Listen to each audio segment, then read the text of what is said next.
Okay, hey there, everybody. Looks like this is working. That's good. That's good. Let's grab my chat if I can. So yeah, I wanted to play Nebulous Fleet Command. This is a game I had been kind of wanting to get into for a little while. Don't really necessarily know what the hell I'm doing. I've done the tutorial. Unfortunately, despite saying campaign tutorial, there's no actual campaign. There's just tutorial right now. But I do want to try out certain things. I want to check to see like if some of the ships I've designed are any good or not, and I really have no way of knowing. Go to load existing fleet, so I've got this one. And I've built up 3 ships here, and I really don't know if they're capable of performing well enough. It seems like they do poorly in a straight-out brawl. I've checked that out against some other ships there, and that makes sense. What I was thinking of is if I'm playing one of those larger sort of multiplayer matches, which is what I usually see people playing, these ships have very good fire control systems and good detection radius. So the theory that I've got going on here is that you use these ships with their long-range accuracy. Because if you take a look at this guy, I've got a main cannon there that's got a minus 36.91% spread, which means that if I'm firing at targets that are 10 kilometers away, I can get relatively decent accuracy against that if I'm using this ship here. I'm actually getting very, very good accuracy at fairly long distances. And then if my opponent's trying to use long standoff range missiles, these ships have got quite a lot of point defense capability. So I kind of want to see if that's... right now I'm going to just check to see if these guys are capable of at least point defensing properly. One of the things that this fleet might have to do is actually try and keep at station against enemy fleets and just keep away long distances. This guy's fairly fast. This guy's not. This guy's just got the other elant so I can get the detection radius up. But yeah, this game is very complicated. This game is so complicated that you have to design your missiles, so that's fun. Can I exit to main menu here, so let's go ahead and do a quick skirmish. I'm going to try this against an enemy fleet that's got a lot of missiles. So I'm going to try and find one that's got that. I think Garnet Squadron... by default is fairly missile heavy. Nope, these are all gunships. This would actually be an interesting thing to check against as well, though, because this fleet has got a lot of smaller ships that would be pretty interesting to see if I could wipe them out quickly with the ships that I've got here. They also hit quite hard, though, so... do they actually not have a I might have to design my own missile attack squadrons. RL-18 launchers. I think this is actually the one that we want to go up against here. They have got a ship here and a cello. It's actually a very heavy ship. It's kind of interesting they can afford that and all these extra torpedo ships. Either way, then you've got Zircon over here.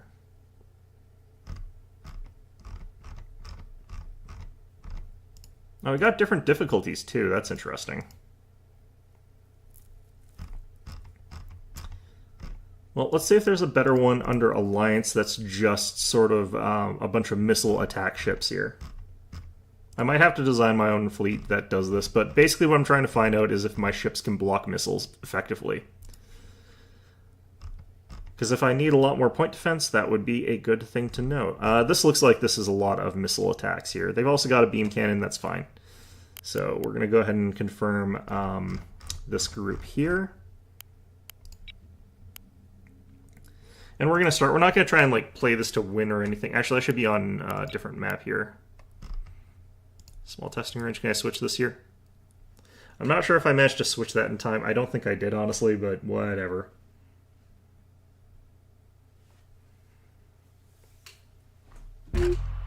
Yeah. Okay.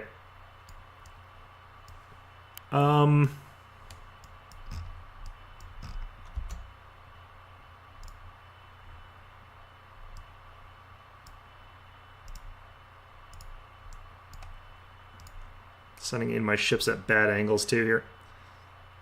Oh, I can readjust this. Can I not send them all into the same spot?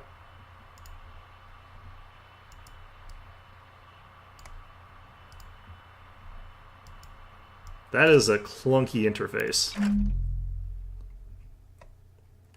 Hey there, Egg.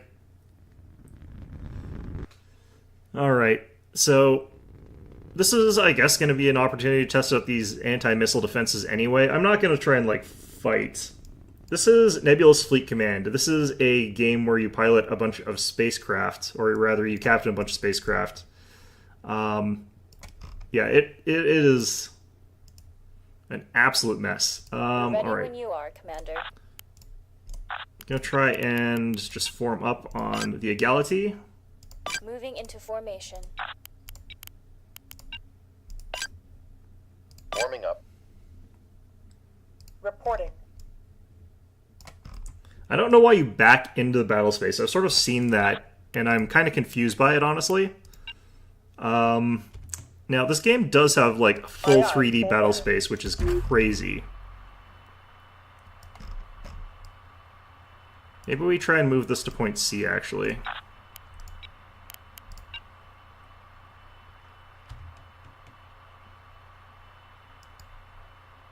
Force laid in. But, I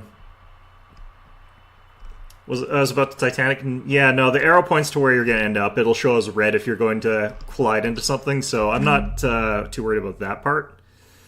But yeah, these ships are pretty ungainly, especially the Egality over here. I'm not entirely sure why my ship has decided to insist on continuing to back instead of flipping around, but you know what? It's fine. Going into battle backwards is probably fine. By contrast, the Liberty over here is, in fact, also going backwards. All my ships are going backwards. Scotch and Settler's Night. Does anyone other than me drink Scotch?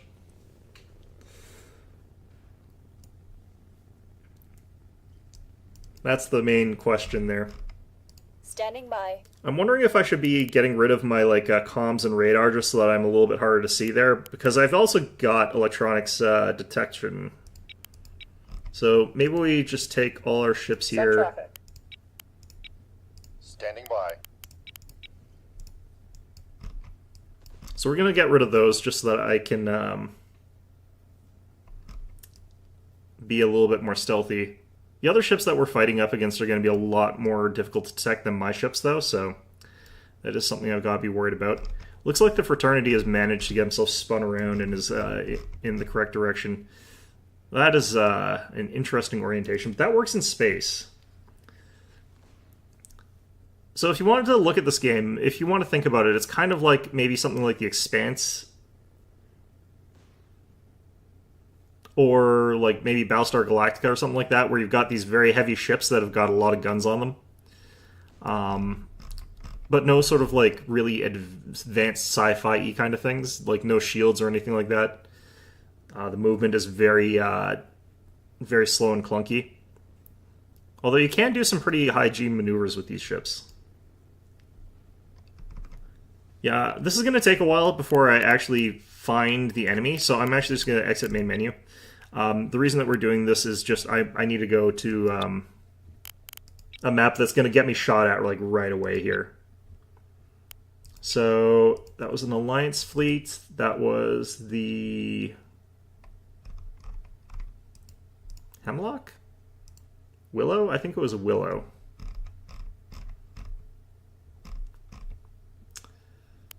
Okay, so we confirmed that, and we switch to small testing range, where we'll basically just immediately start getting fired at here.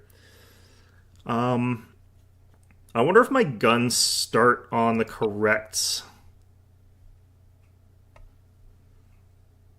style here, or if I'm going to have to switch my guns to get them to do what I want them to. So I don't touch the firing controls at all on... No, I have to switch from free to tight control on Liberty here.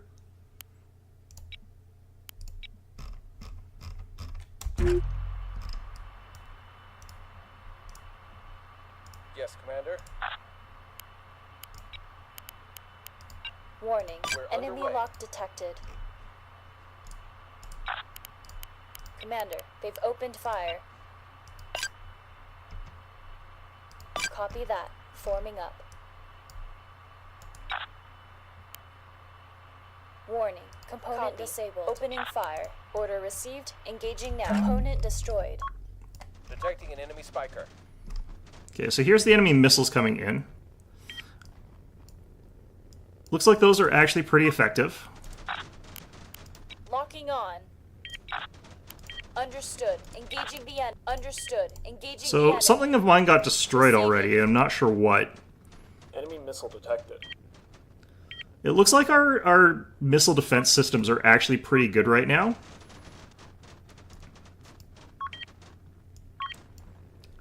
It's blocking quite a lot of these missiles pretty easily. Component lost, Commander. What am I losing? Orders, Commander. Quiet. Command's on the line. I got a pretty bad hit on the Egality. Something hit it pretty hard. This is just a heavy cruiser. It's not like a full battleship, so... The enemy is securing Zone Dagger. Waiting orders. Okay, I need to get Fraternity over to C.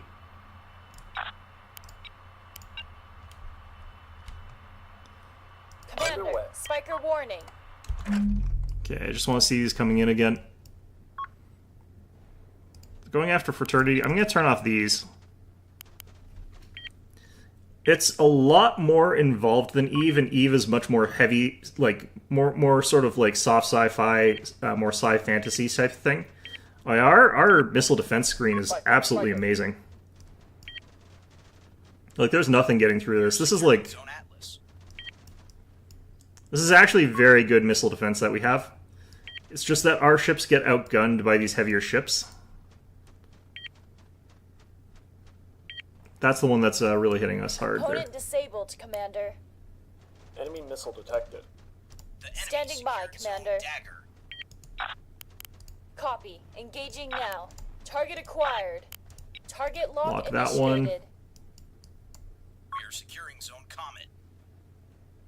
The problem here is, like, our ships are actually way closer in Our range signal's being than jammed. we want to be firing We've got a here. missile. Awaiting orders.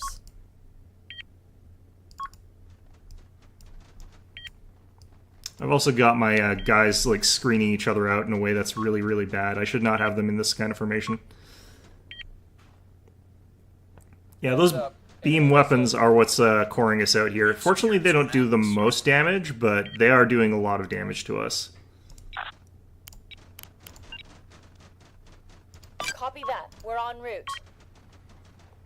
But yeah, no, these missiles not having a chance. I don't even think I have to keep these guys on tight weapon control, but I'm going to for a while. We're locked on to target. I'm going to swap these guys over to some AP rounds. We can take him. We have We secured can Zone take him. Comet. Standing by, Commander. Component destroyed. Course plotted. Turning up the engines now. Commander, standing by, Commander. Locking on. Target acquired. That's an Target Osprey. I acquired. actually should be firing AP against this thing. Received. Commander, engaging component now. Destroyed. Received. Engaging now. Oops.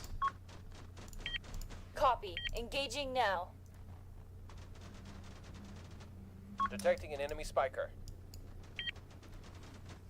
Our missile defense screen holding up really well still.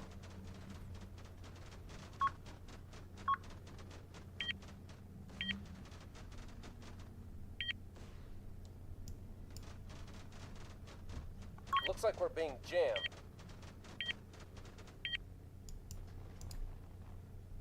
What are our orders, Commander? We are locked on to target. Tracking target. Swap target. Oh no, this is still alive. I thought this thing was dead. What is this thing here? Commander, An Spiker Axford. warning.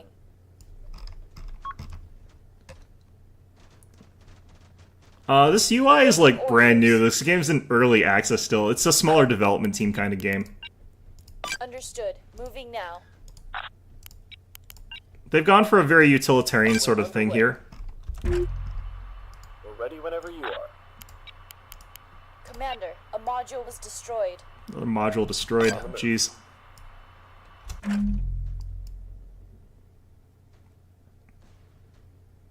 We're ready, Commander. Understood. Opening Incoming. fire. We've lost a component. Okay, so what have I lost here that I absolutely have to get back on? You know what? Actually, probably nothing, because I don't have enough I don't have enough crews to get rid of all these fires, so I just have to like let them fight fires. Apparently, I need more damage control, but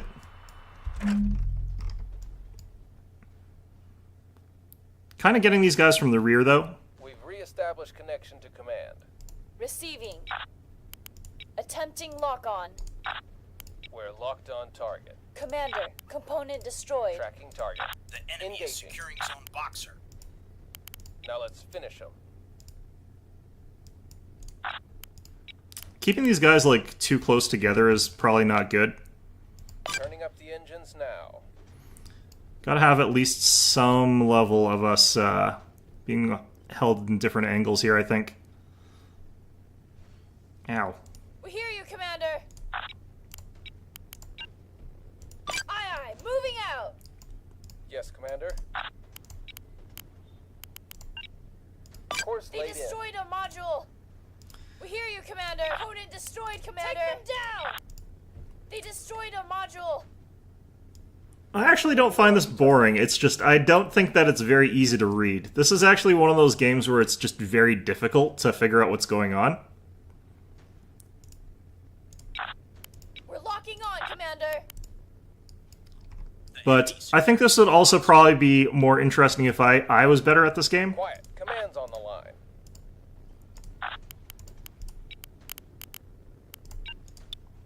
Oops, shoot. Enemy engaging. God. us. We'll be there before you know it. Waiting orders. Oh, Fraternity's getting shot at. They've got a target on us, Commander. Just gonna have you run.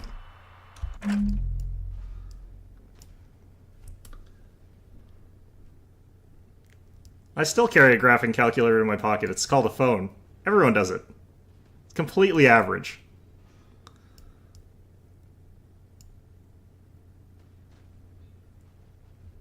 Receiving. Do I not have any guns left on this thing here? Is that what's going on? Received. Engaging now. Negative. Fire control systems are saying that this thing has 100% health still. So it's hard for me to tell exactly what's going on. I don't think that those intel reports are accurate. Opening fire. Negative. We are securing zone boxer. Negative. Acquiring target. We hear you, Command. This game is also realistic in the sense that, like, it does not tell you if you've destroyed a system. We're underway. Firing solution locked in. Tracking target. What are you? A Reigns. Target confirmed. Engaging. Commander, they've opened fire. God. Received. Repositioning. We are contesting zone boxer. We are securing zone boxer. Okay, we are getting the capture points at the very least, so that's good. What are our Liberty orders, over here is Commander? pretty much full health. This thing I think is stricken. If I find out that thing's repaired itself, I'm going to be very angry. We are en route. We're being targeted. We're ready, Commander.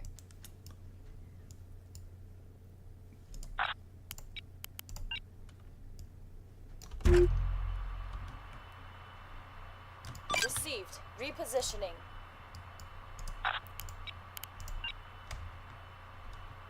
Enemy fire. Incoming. Course laid in. Waiting orders. Is this thing still running? Yep. I accidentally moved out of the capture control point, but we're doing that so we can continue firing at these guys.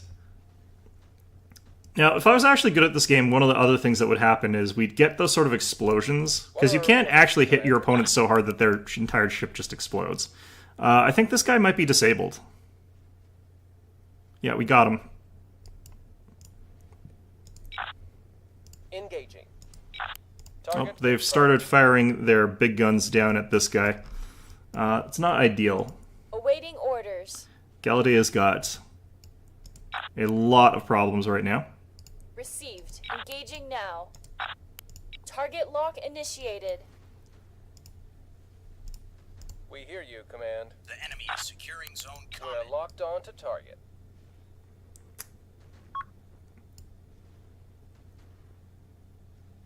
Yeah, there's lifeboats coming out of this one. This one's dead.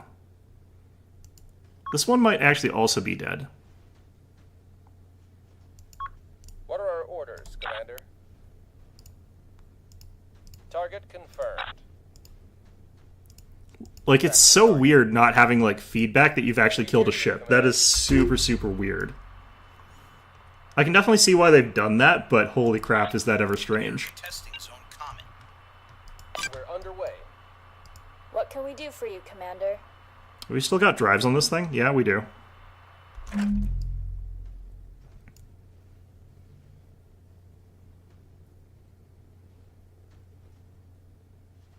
Reactor output's getting low. What are our orders, Commander? We're underway. Our facing is bad for this ship right now. We want to, like, rotate our positioning a bit so that we're not getting hit quite the angle that we're getting hit on. Because the angle we're getting hit, like, it's just coring through us in a bad way there. I'm not actually sure that, like, this little gun here is capable of dealing damage to this big ship here, but I think it can. And while it's distracted by that, it does mean the Egality's still got, like, good guns, so... Understood. Locking on. Awaiting your orders, Commander. Still got some value here. The reactor's running back up. A lot of lifeboats.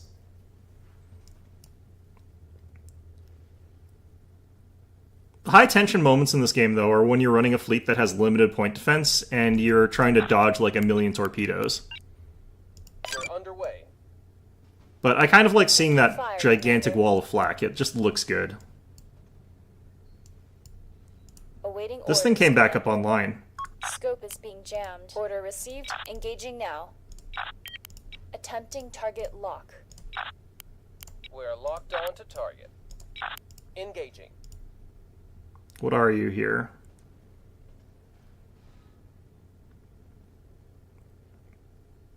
Got a good solid hit from the 450 straight through there.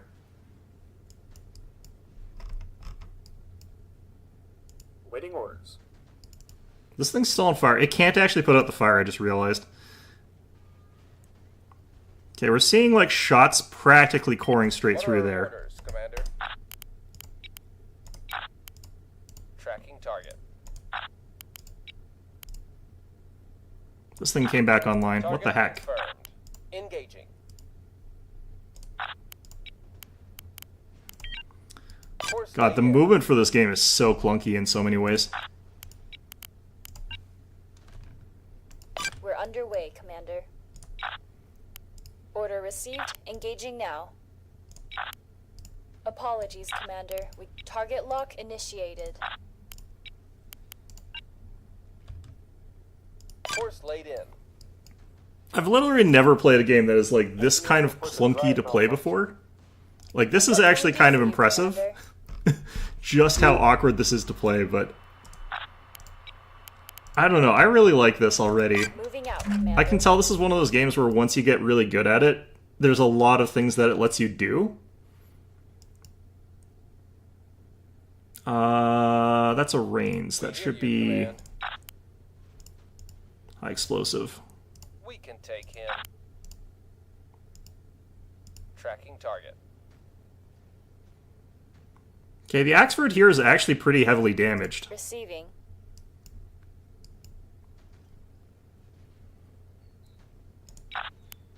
Understood. Engaging the enemy. Apologies, Commander. We cannot comply. Oh, that gun's down. Receiving. Aye, aye, Commander. We'll hold here. I think we've won. What are our orders, Commander? Holding, Commander. I think we're so close that if these things go critical, we're all going to die. Which would be kind of fun. So let's let that happen if that's potentially going to happen here. Oh, that guy's still active.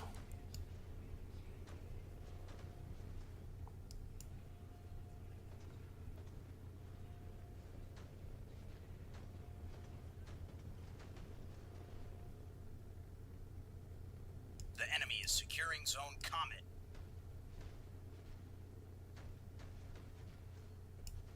Enemy fire incoming. What can we do for you, Commander? Man. The time to kill is actually kind of crazy. We're on our way. But I have definitely seen ships go down fairly fast in this game. It's just...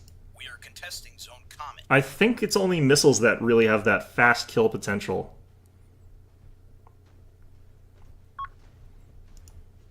We hear you, Command.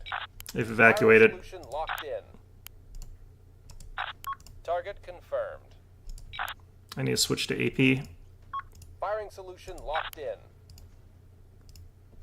Tracking target. We're underway.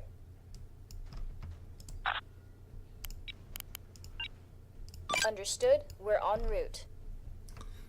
It might also just be like I don't have the kind of guns required to punch through this heavy of a ship, because this is like a full-on battleship, I think.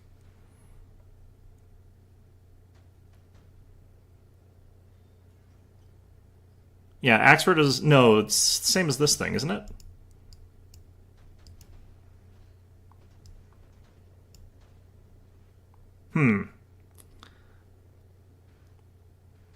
Kind of interesting, then. I wonder if it's better to have some lasers so that I can actually deal some damage against these bigger, tougher targets, maybe? Oh, that is going to be... That is a very interesting approach vector this guy's decided to take on.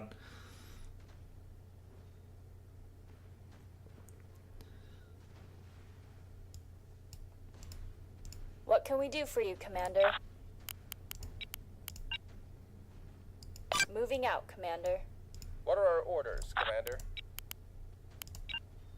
Turning up the engines now. Like, this thing's so full of holes, but, like, I can't deal any real damage to it, because I think that its armor is actually blocking most of my shots.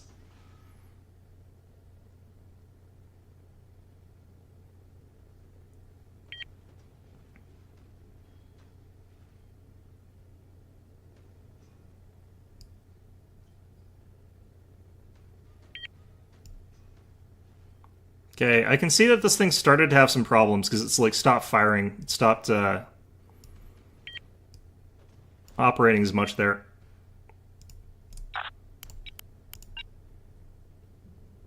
Course laid in.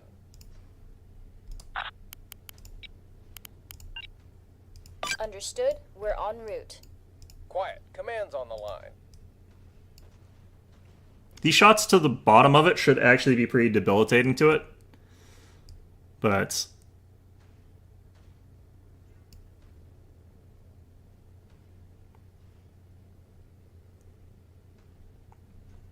I think our intel command center got taken out, though, so I don't actually have a very good idea as what's going on here. I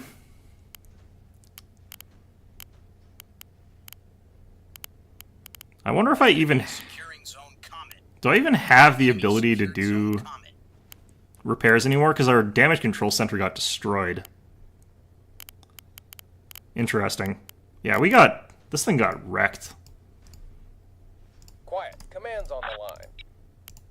Course laid in. Standing by. The enemy has engaged. It's finally fired another shot at us, so it's still alive.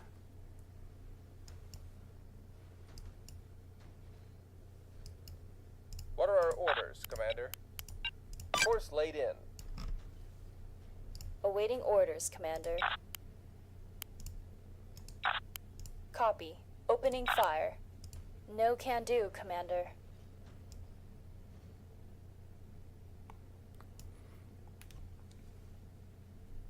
I can't even... I don't think our ship's actually firing anymore. Have we lost something that's stopping us from firing. The cannon's online. The Citadel's online, so we should still be firing. There we go.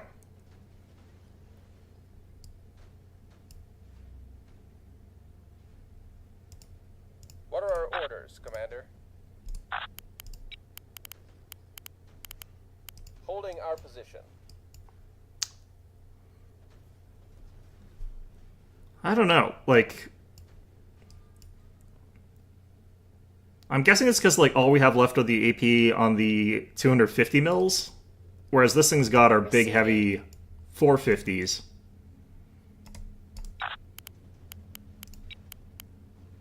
Copy that. Holding here. Target acquired. I wonder if there's enough armor shredded Negative, away Commander. that we can switch over to the high explosive for this particular gun, because it's got enough on the armor Order penetration received. if this Engaging thing's now. lost armor. Commander, the enemy has locked onto us. Fraternity is on fire still, and always will be. It's going to explode soon. Fantastic. That's fine. This is what happens when you've got, like, no repair crews whatsoever.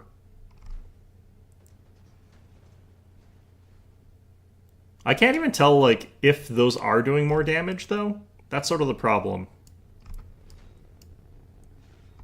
Like, we can clearly see this has got a bunch of holes punched into it, so the armor should be degraded.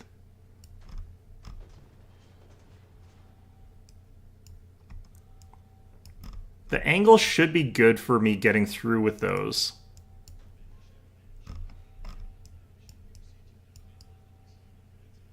You can hear, like, warning klaxons and stuff like that going on in the background there.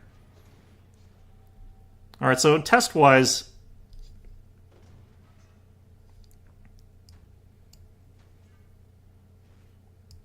While I think that the gunship design does still work in terms of, like, damage dealing.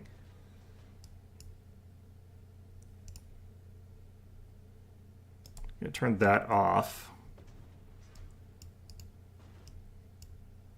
I think it's better for taking out the lighter ships. I am wondering what the best weapon... Oh, these guys have started bailing. I think we're done.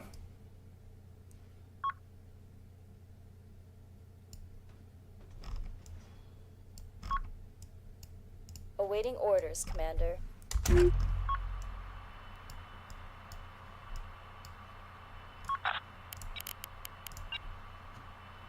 Okay, just gonna try and get down to there. Underway, Commander. Yes, Commander.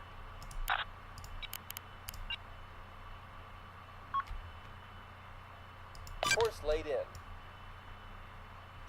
There goes Fraternity. Jammed. So that sort of stuff, like, happening more often is probably the more exciting stuff. I don't know why that little ship blew up quite that badly, honestly.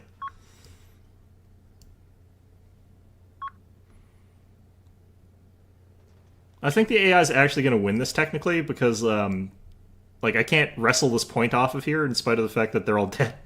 So I guess I should have just had that other guy flying around to go secure. But, yeah, no, the things we kind of wanted to learn, we learned.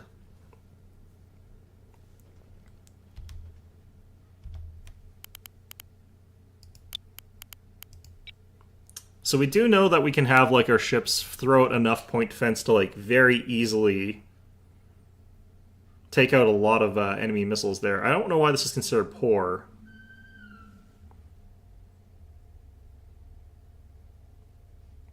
I don't know why we got this one, because we did take out most of the missiles. And again, I'm not sure why, again, this is poor, because we did take out most of those. This one apparently was still active.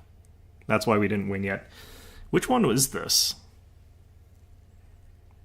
Huh, interesting. Okay. It'd be interesting if you could have, like, more durable systems for surviving, like, there's no modules, as far as I can tell, that actually increase your direct durability. Durability comes from point defense and from, like, surviving hits with your damage controls. But, yeah, interesting. I actually want to check something like, can I check the pre-made fleets here?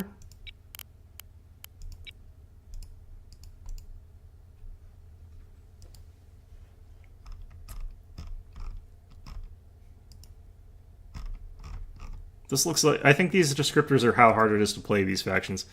Alright, so let's look what they have on their ships. I've kind of already looked at this, but haven't really done much with it.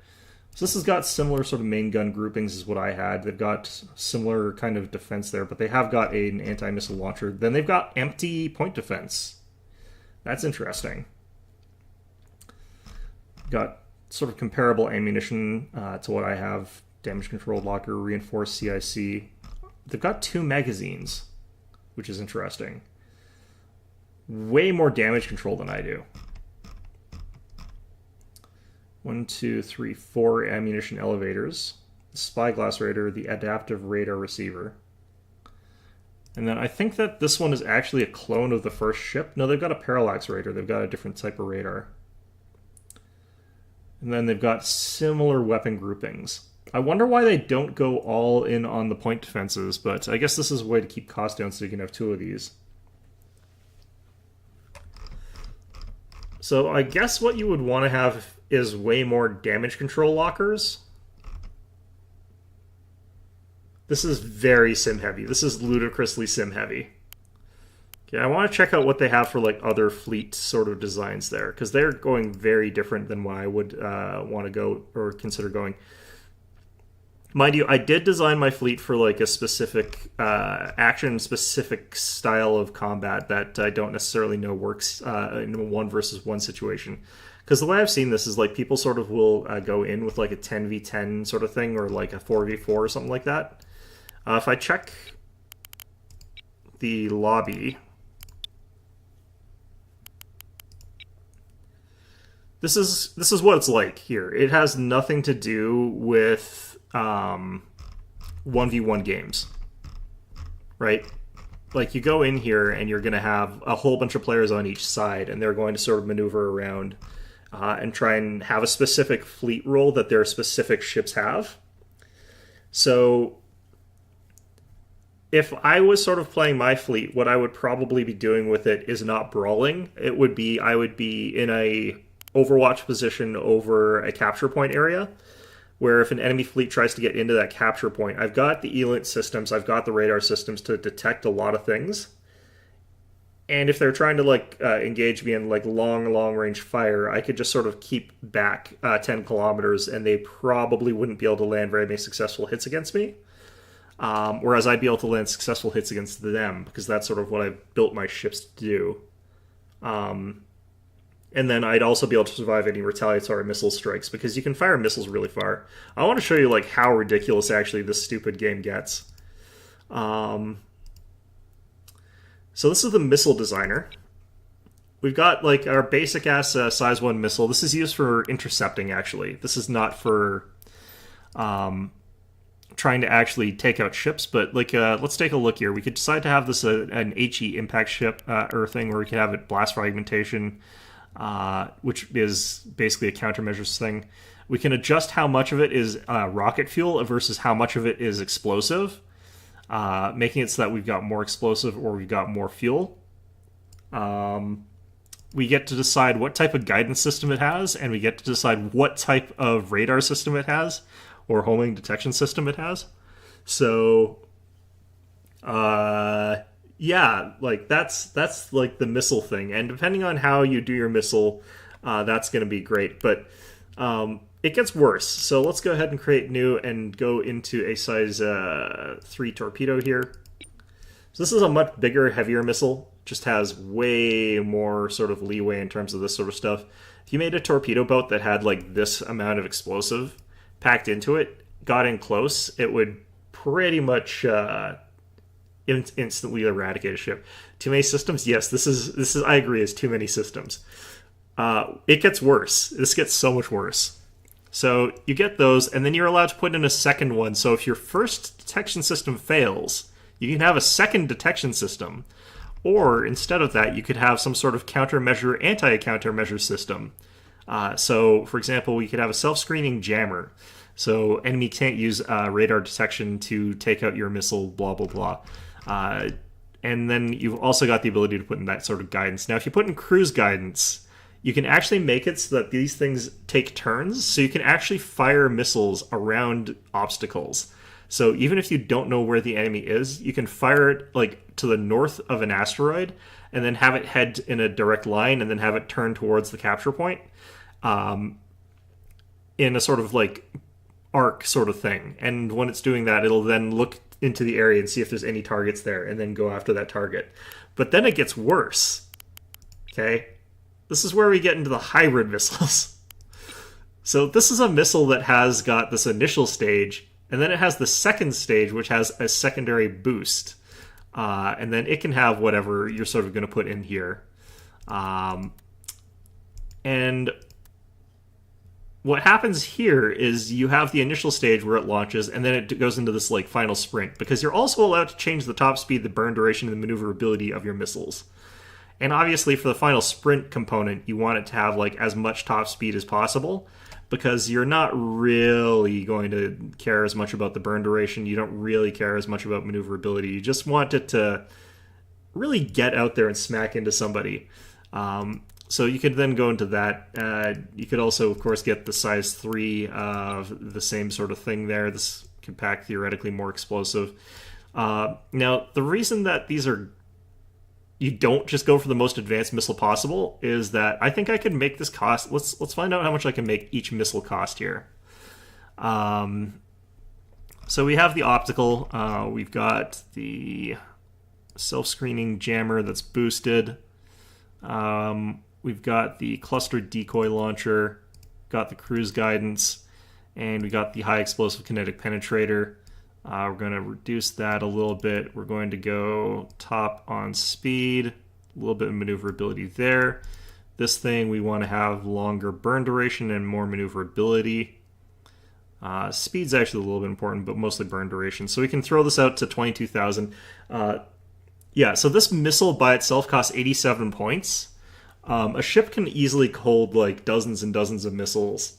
And the ship by itself costs like 300 points or less. Like, let's actually look at what a viable missile cruiser might look like here. Not this. Cancel. So you probably pick something like the Rains class frigate. And if I was going for those really expensive ones, we'd use the VSL 3s. This thing can carry 6.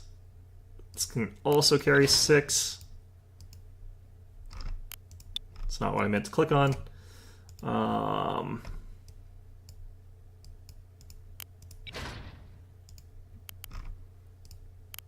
Okay, so this is like a really janky ship. It's only 410 points. Very easy for it to carry like all these missiles.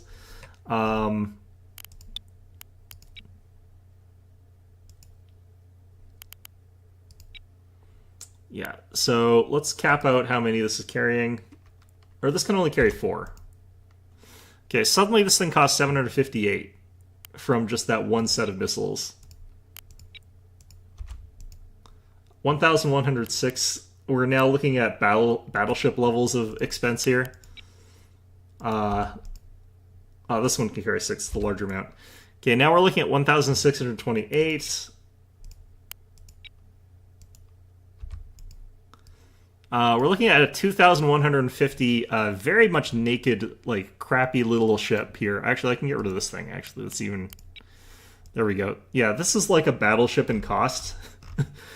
This basically costs as much as a battleship, and it's only got, like, 24 missiles on it.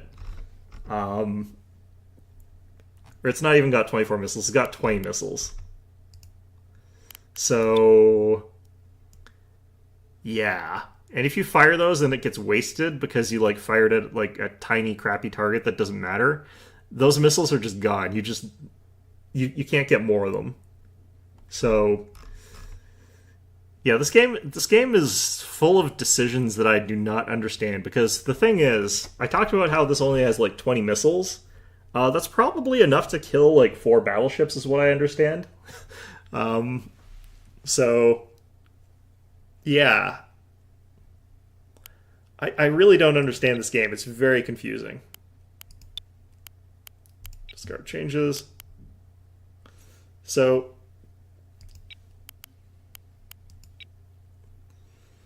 we'll try and go into a bit of a more realistic kind of skirmish, although I may have to like readjust my ships a little bit so that I can actually beat the AI a bit more legitimately. I don't think it really... Well, it kind of does count in that test that I did. The thing is, again, like my fleet that I've designed is not designed for this kind of close-in brawl, which is what it's going to be in a 1v1. But, oh man, I kind of... Oh god, what is this? Close. Okay, there we go.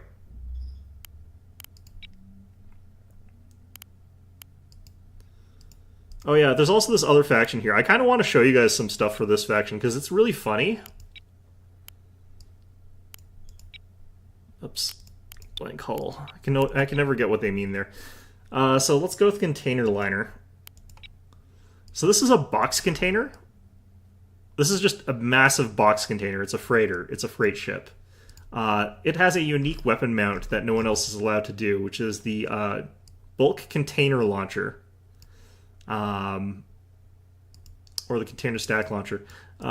This thing is basically just a whole bunch of those steel cargo containers,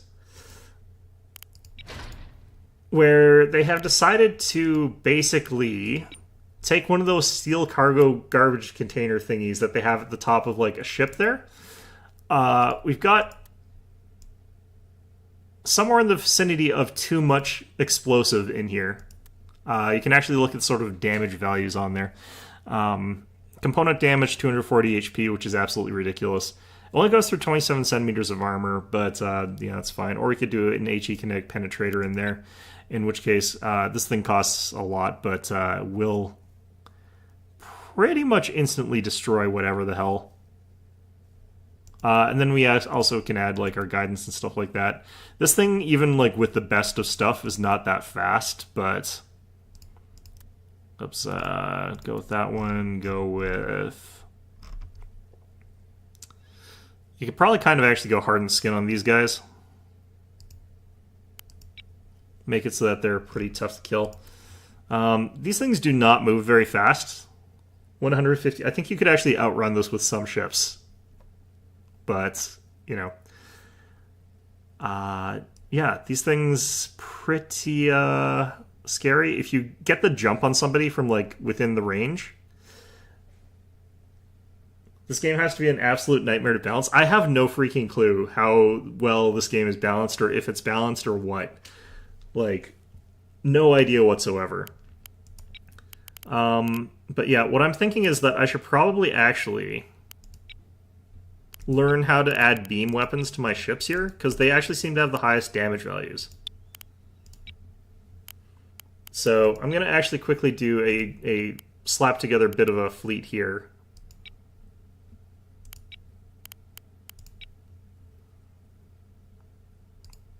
I think it's fastest if you choose the battleship, honestly. Where we want to still have a bunch of the big cannons. But where we aren't allowed to have the big cannons, I'm going to actually throw in a couple of the laser beam weapons. Is this not allowed to have the beam weapons? Do I have to put that on the axle?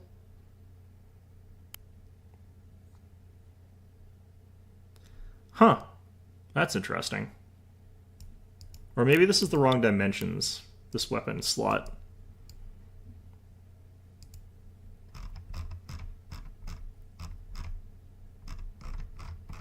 Oh, here we go. Yeah, so I think this is the wrong size. I need to have a larger one than that. And then we have a beam turret here.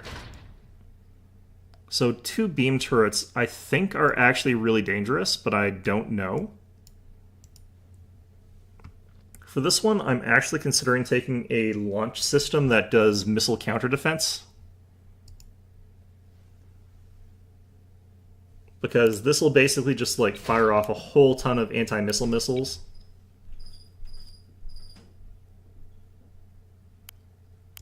I'm going to actually go in and create an anti-missile missile. I'm just going to load this one. So this is already like a sort of anti-missile missile. Top speed and mobility, those are good. I don't necessarily need the burn duration. The range is fine. I don't need any more explosive. Yeah, so that's fine. So we go in here, now that we got those, we confirm reposts. We have to go for 46 missiles. So this thing can parry 46 missiles with the repost, but that's still not going to guarantee like that we take out all the missiles heading towards us. So we do still want to have some like point defense. Having a backup launcher is probably not a bad idea, so we will. We're just going to have the two.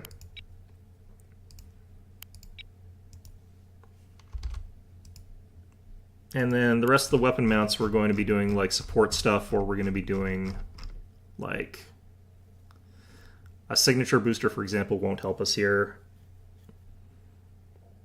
I wouldn't mind having a bullseye radar. Where's the dedicated point defense stuff? I'm going to actually go down here. All right. Let's get 2 Auroras. Or do I need 3 Auroras? What the heck? So these are laser point defense turrets. They're actually quite effective. The heck is this thing? How come I have one here but not on the other side? So that's over here for some reason. Why would they do it that way? My god. Okay. Okay. This is probably excessive, honestly. I think that was probably like not the best way to do that. Floodlight or Spotlight. I don't necessarily know if I need those. An electronic support module might be okay, but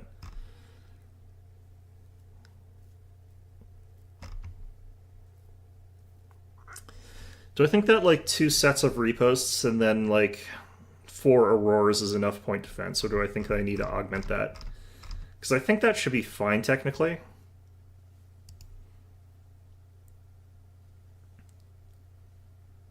I'm not using semi-active missiles.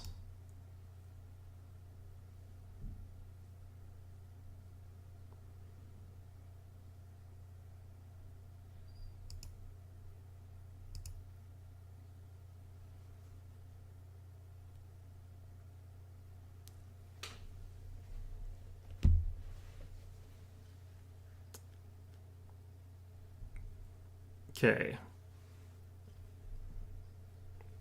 Might be okay to have a jammer, but like frankly this ship is so big that people are going to see it anyway probably, so I don't think that really makes a ton of sense. It might be a good idea to just throw on some Mark 62s.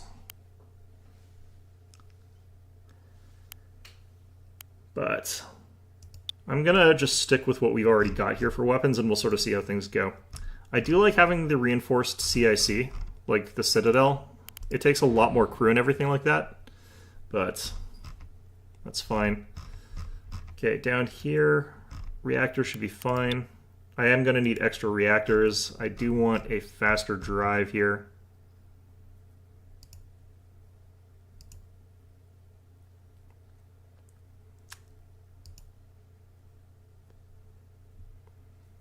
$500R produces more power, I think? No.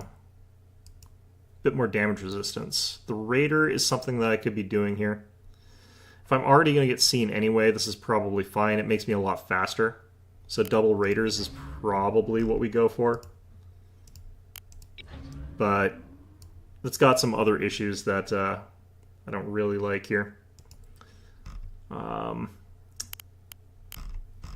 Spare reactor is what we need.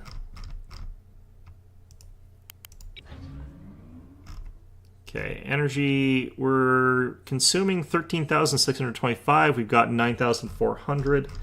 There's a module I know that you can add in that is an engineering department that adds in extra power plant. So that puts us at 111 or 11,280. I could swap out our drives and try and get something that gives us more energy. So for example, I could use the Whiplash drive. That would give me a bit more top speed, make us even worse at turning.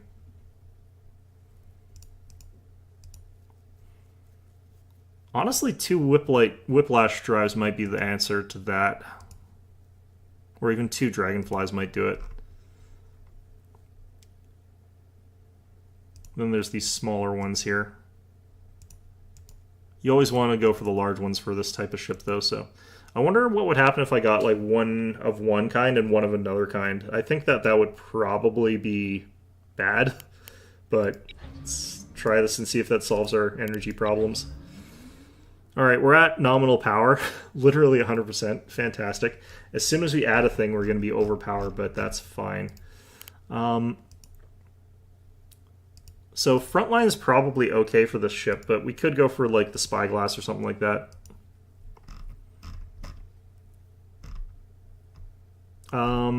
I'm trying to remember what the parallax is versus the other one. I think the parallax is the multifunction that has the targeting array, which I think is useful to have in case a radar gets knocked out, but having those sort of redundancies eventually I think is just not great.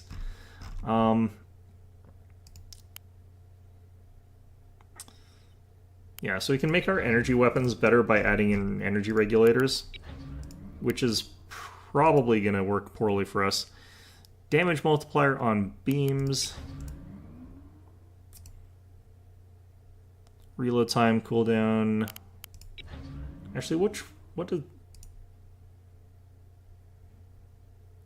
Yeah, these are reload time, cooldown time, cooldown time. Seems fine. Okay. We're clearly going to need more power again. Rapid cyclic radius for guns.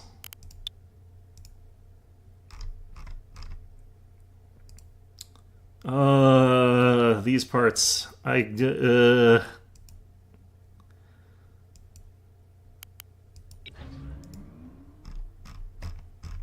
Everything in this game is so confusing. Microreactor. Still above power requirement.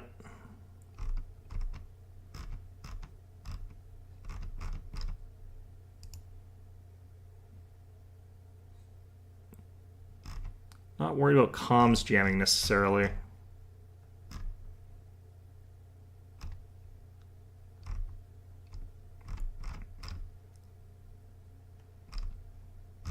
I kind of hate this, honestly. There's like so many things I just don't understand looking into this sort of thing. That's kind of the problem. I do need another thing here.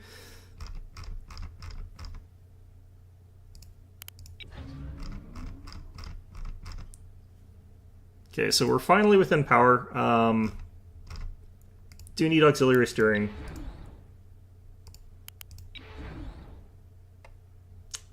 Need ammunition for the Mark 68. Did I take a Mark 68? I don't remember doing that. Oh, that one. That thing's gonna kind of suck because I have like no auxiliary support for it, but it's gonna be okay for certain things here.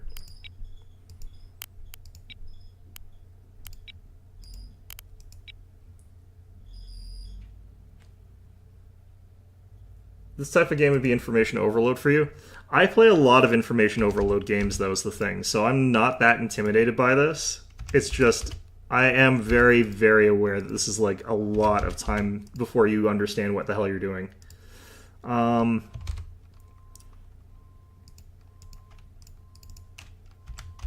think this would be a great game once they've gotten sort of like into the swing of things. More than anything. My thinking here is that the high explosive could be packed onto this thing to take out sort of like medium or smaller ships that are threatening me. One or more weapons not assigned to groups. Okay, after that we'll be able to just take this thing out here, although I will want to have some information control stuff if I can. But this is already 2,431 points, so this is basically just...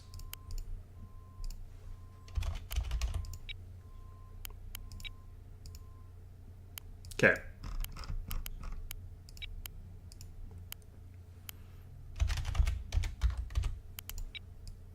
Okay.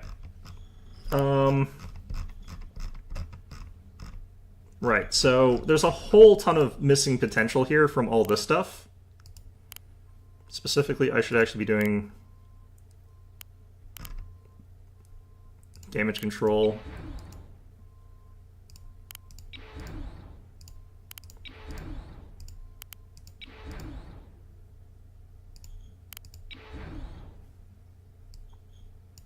Right, so let's just fill in the rest of our points with, like, damage control lockers, I guess.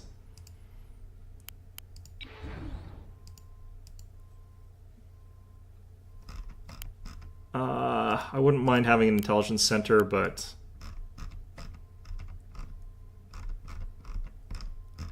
I don't see anything here that's actually for laser systems. This is ballistic weapons. This is for missiles. There's no, like, plotting center for lasers, which is interesting. Either way, though, yeah, I think this is fine. Okay, so we've got, like, a ship. We're just going to see how well this guy does on his own, unsupported, which is not how you're supposed to use these things.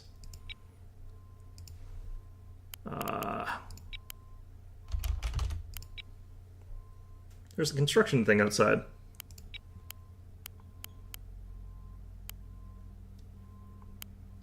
I could just hit testing range, but what I'm going to do is go exit to main menu. Single player skirmish. So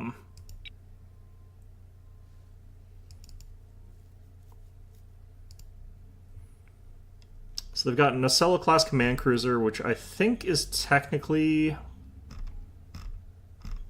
This is a pretty close range bruisery fleet. I want something that's a little bit more mixed. So let's go with the... Because I do want to see if I can survive some missile strikes. This kind of had both. This is gun light, but it still had guns.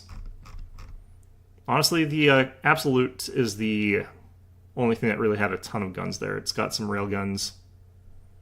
Which of them had the laser? I feel like I was getting hit by a beam cannon. Ah, this guy. The Keystone class destroyer apparently can do beams. Oh, there's a destroyer with a beam cannon. Okay, interesting. Well, I'm absolutely going to lose this on points because they're just going to, like, wander over and just capture all the points, and I'm in a big, slow battleship that can't do anything about it. But I should be able to deal damage to them at least a lot faster and a lot more easily. Oh god, this is the wrong... This is the wrong fleet.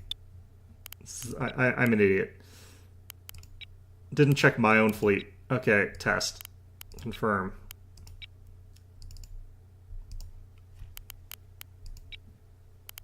This will also be a good test to see if I have enough ability to fight back against their missiles.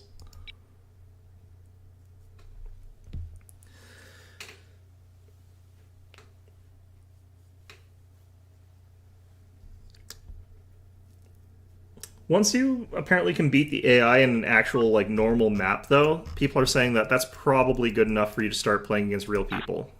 Zeroing in. Take him out. Take him out. On the way, Commander. They've got us dialed in. Rounds incoming. I don't know which one we managed to get a lock on or what we're shooting at here. But we are shooting at it. I just know that that's their battle cruiser. It might be a good idea for me to start hitting this thing. Target lost. Ceasefire. Zeroing in. Spiker in play. It'll be done, Commander. Scopes out. Okay, we managed to take out those missiles real easy with this fleet. Copy that. Moving. Another set of missiles coming in. They're screwing with the sensors, Commander. They're screwing with the sensors, Commander. Anti-missile defense system working really quite well here. These are real basic missiles, though. We're being jammed. We're being jammed. It'll be done, Commander. Can't see him anymore. Holding fire. Can't do it, Commander.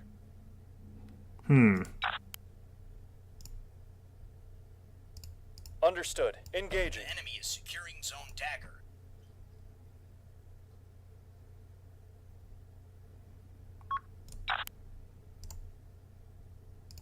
Beginning the attack. Missile inbound. Surviving the missiles With well. the sensors, Commander. They're burning a lot of control abilities to keep me blind, but it's not stopping me from taking out their missiles, which is good. We're taking a lot less damage this time, as well.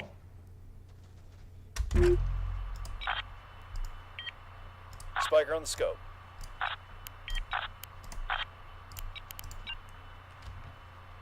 On the way, Commander. I think that their main battleship has actually taken enough damage to be in a lot of trouble there. I'm going to target the Understood. reins with these high Engage. explosives here. The enemy secured Zone Dagger. Beginning the attack. Is this also taking hits? I can't tell. Spiker, Spiker. The reins up there. I might have a better firing solution at that guy, but it's fine. We're being jammed. Even close range, like, we're taking out these missiles just Can't fine. see anything. They're screwing with the sensors, Commander. Spiker in play. We're actually close enough that their point defense missiles are hitting our point defense missiles. Moving out. See anything. They're screwing with the sensors, Commander. I can't see anything. I can't see anything. I like how they're saying that when we got could a look out the bugger out window and visually see these Got a assholes. bugger out there. Spiker in play. I don't have any intel, so I have no way of knowing like how damaged the ship is, honestly. And that's a bit of a problem. That's something I would want to fix, but...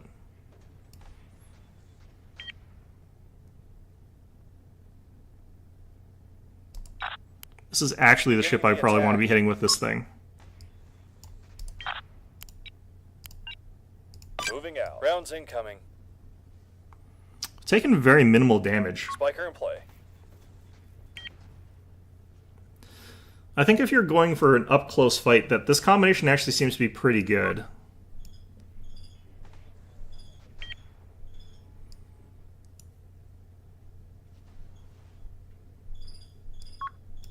I'm not 100% sure that these missiles are doing, or these Spiker in lasers play. are doing a ton of damage, but I do know they're supposed to be quite good against these kind of things They got a in close bugger out quarters. there. We're a little banged up, Commander. What did we lose? Did we lose something? Birthing. That's fine. Those lasers by themselves seem like they're actually fine for taking out It's under traffic. There's been a launch. enemy missiles. Like, they seem really, really powerful at it. Man, I really need to get my intel boosted. The lack of info is killing me here. Like, not knowing if your target is actually taking any damage from your stuff. Absolute madness. Okay, this destroyer here is probably in some trouble. The enemy is securing Zone Boxer. Got you 5 by 5. Moving out. Gotta keep this gun on target of this enemy here. I don't know why I've got intel on this guy, but not on, like, other things. I think they're out of missiles. I think this guy's basically screwed. I'm not seeing any, like, escape pods, though. So... I feel like this guy's also in trouble. I'm still seeing, like, engine bloom out of this guy, so it's not disabled enough. Intel pending still. Like, I don't think this is dead in the water. This is definitely a more, like, exciting ship to play in some ways. Copy that. Moving. Like, I very well might be the sort of person who has to use, like, battleships just because I'm, like, bad at the game. Secured Zone Boxer.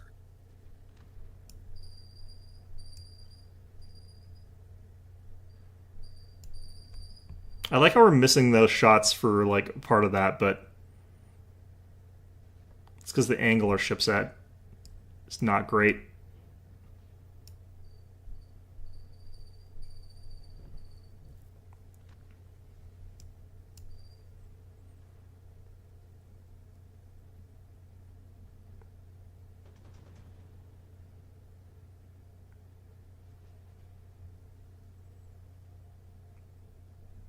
This is now harmless, so I'm going to switch up Beginning the beams attack. onto these guys and Beginning the attack. this on that guy. I think I'm out of point defense missiles. But I ran out at sort of just the right time. Oh, this thing's still alive. What the heck? Beginning the attack.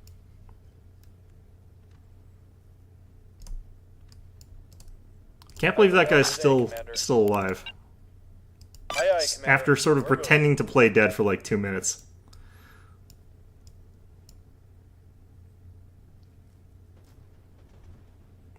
The thing is, my intel could also be wrong potentially here, which would be the very funny thing. I'm not overpenning on these shots, which is good. I think the problem is I'm hitting all these shots into this thing's engine.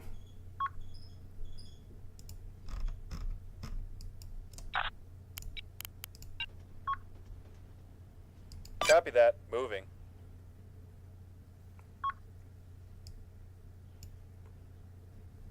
I do have to admit, like, I already really like this game, like what it represents, because the time to kill being slow means that if you've got like a smaller number of ships, and they're doing things like getting disabled and then getting repaired and then all that other stuff, rather than just going in and immediately getting blown up. I don't think that would be very fun in this kind of game. But even this like tiny little Reigns class frigate here takes a whole bunch of shots from her 450, which is kind of crazy. So I do think that there maybe needs to be some consideration for that kind of thing.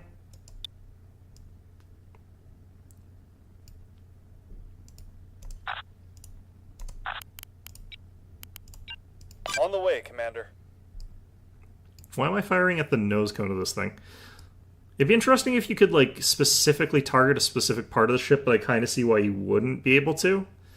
Because it would kind of just make certain kinds of kills a bit too easy, I guess. Take him out.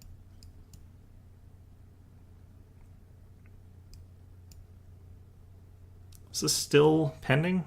This guy's got good counterintelligence or something like that.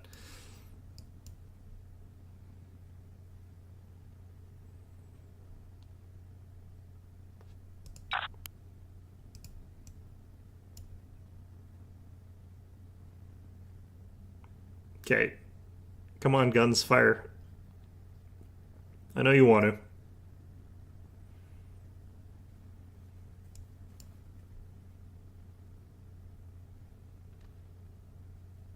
Huh. I think like my positioning here is such that they literally Copy are that. not Moving. getting shot by me. That's very interesting. Yeah, that kind of positioning actually, that's actually really, that's really frustrating simultaneously, but also really neat. That you actually have to have like your gun tracking so that you can actually get on that.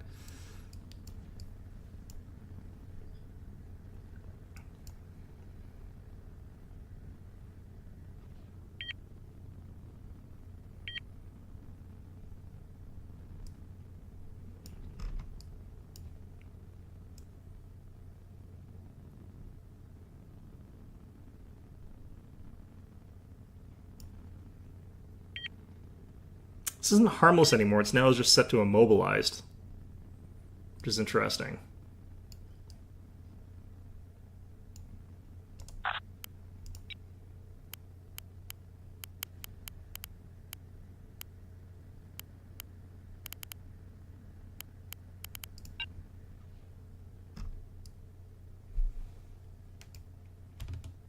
Aye, aye. Full power.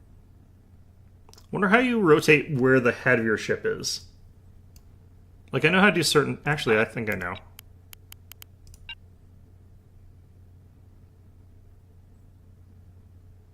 No.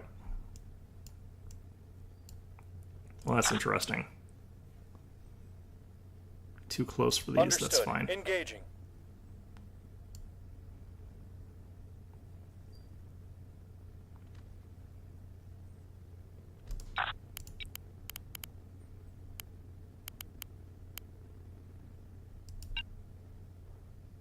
Roger that.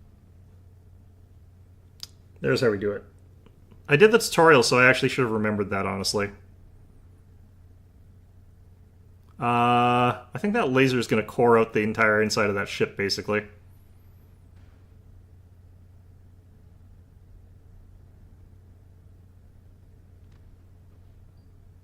Kind of ship is not really supposed to be taking that kind of hit.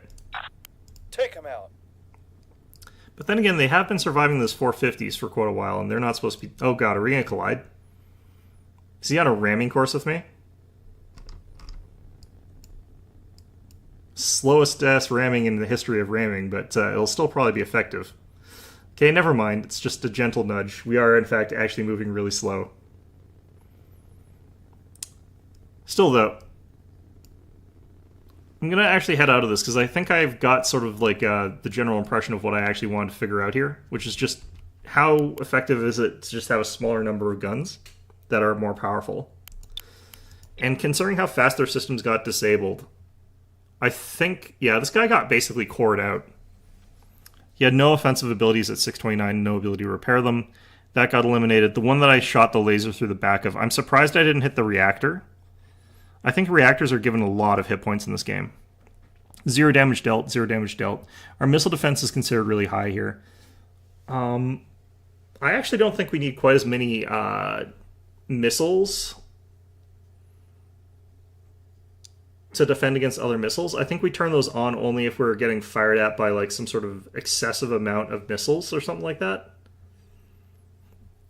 But yeah, the lasers seem like they're doing a lot of damage. Our damage potential is 43,140, actual damage 15,466. The damage potential from the 450s is, you know, whatever. Yeah, the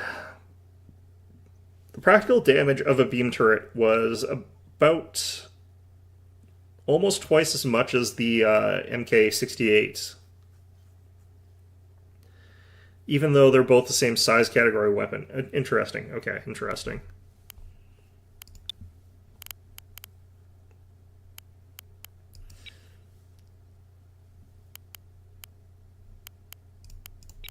So the only problem is that this single stupid ship costs like $100 trillion. So this is kind of an all eggs in one basket kind of situation here. There's definitely things that could go wrong with this, I think. I could get rid of some point defense, but I definitely don't think that's the right call.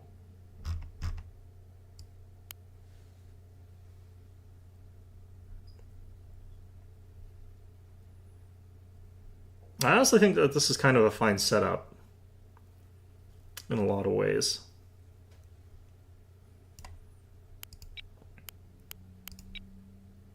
I actually want to see, like, the Keystone can have apparently a... Oh yeah, it can have something mounted on the front here. Can it have a spinal weapon? It can either have a railgun or it can have a beam cannon. If I recall correctly, the railgun actually really sucks right now. Penetrates through any amount of armor whatsoever, but doesn't really do any damage. Fairly accurate out to a lot of distances here.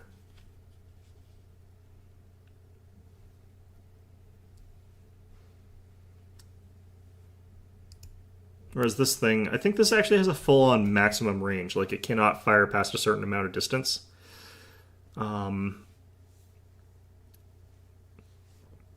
Absolutely monstrous amount of power taken from this.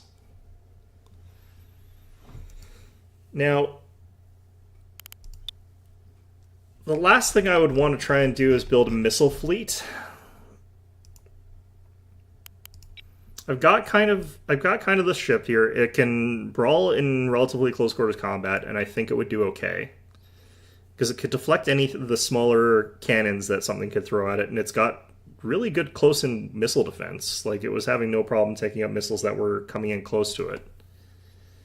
I'd have to switch these launch systems so that they've got the AI pattern of only blocking missiles in close range. And I could honestly see myself, if I was going to play against real people, adding in even more of those, but it's kind of fine. This thing, I almost wonder if I should just get rid of it, but it's a lot cheaper. So it's probably okay to keep that. Lots of damage control, I think, is a good call.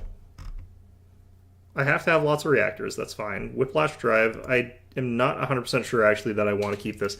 Having like the turn rate on one of these or both of them would probably be really good. Or even just having the basic drive.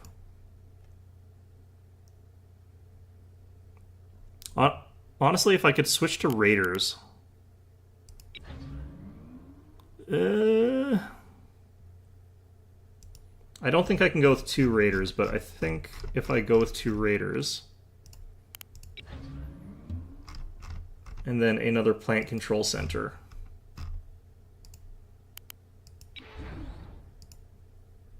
then an intelligence center... and an analysis annex.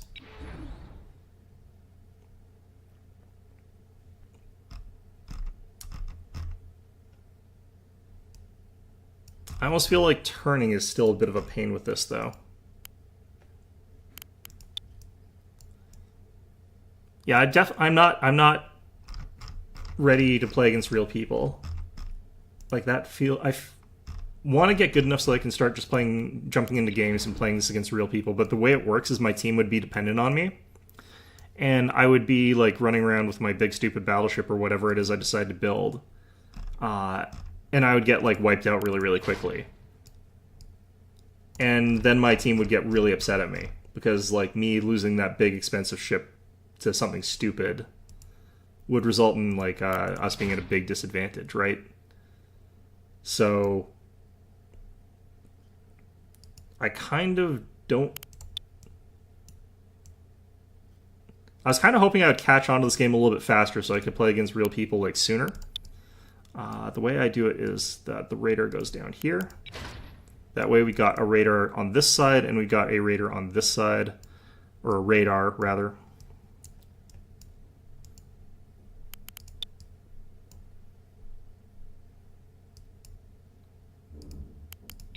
And then these all we give these things.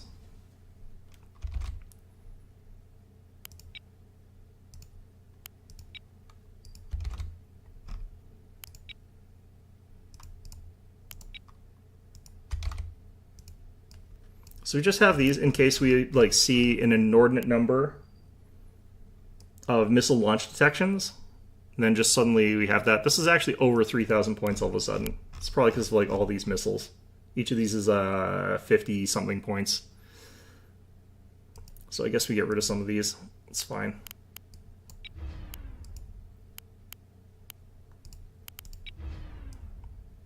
Yeah, that brought us down a lot.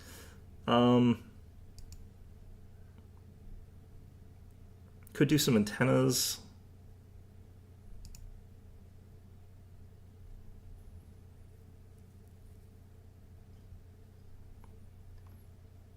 I would really love to see something that would let me sort of see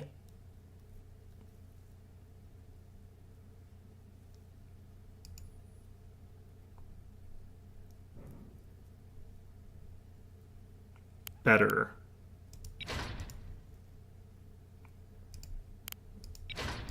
I think if we had enough of these, we'd be able to like pop through people's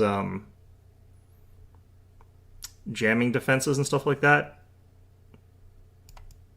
a little bit more easily. Okay, so this is low resources power again. Dang damn it.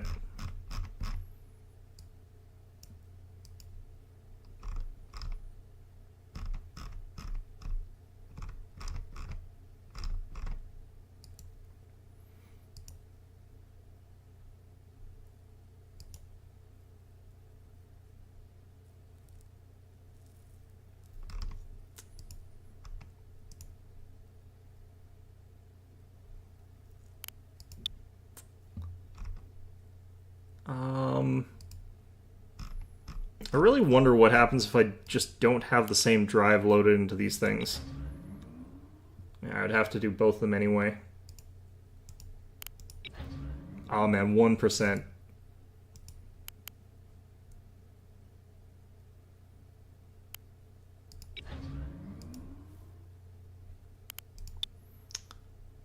The The problem is, what happens when you've got different drives? They're stacked like this, actually. That probably is fine.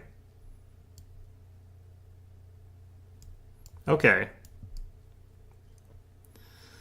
One or more weapons not assigned to groups.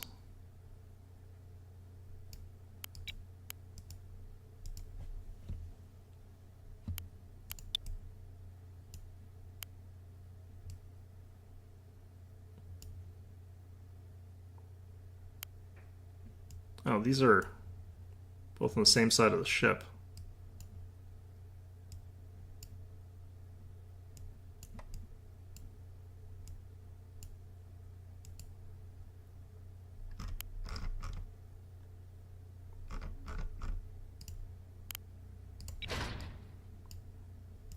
Okay, and you we replace with...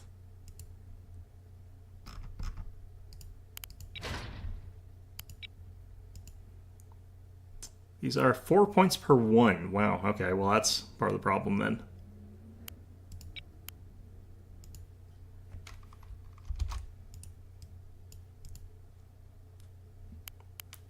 Okay, and spotlights we want to have port.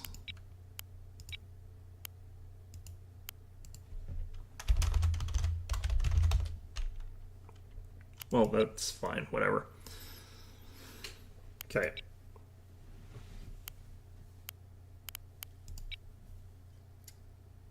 What are our weapons not assigned to groups? What? What?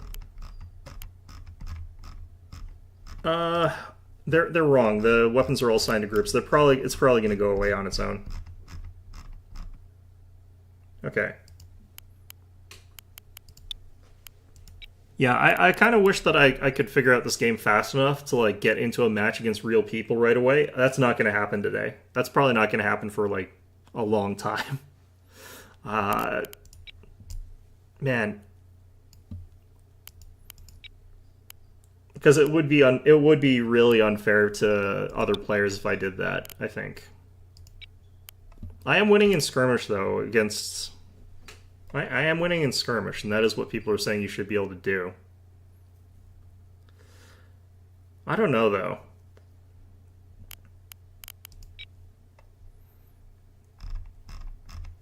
Do I feel like, upsetting people and getting yelled at, basically? The answer is not really.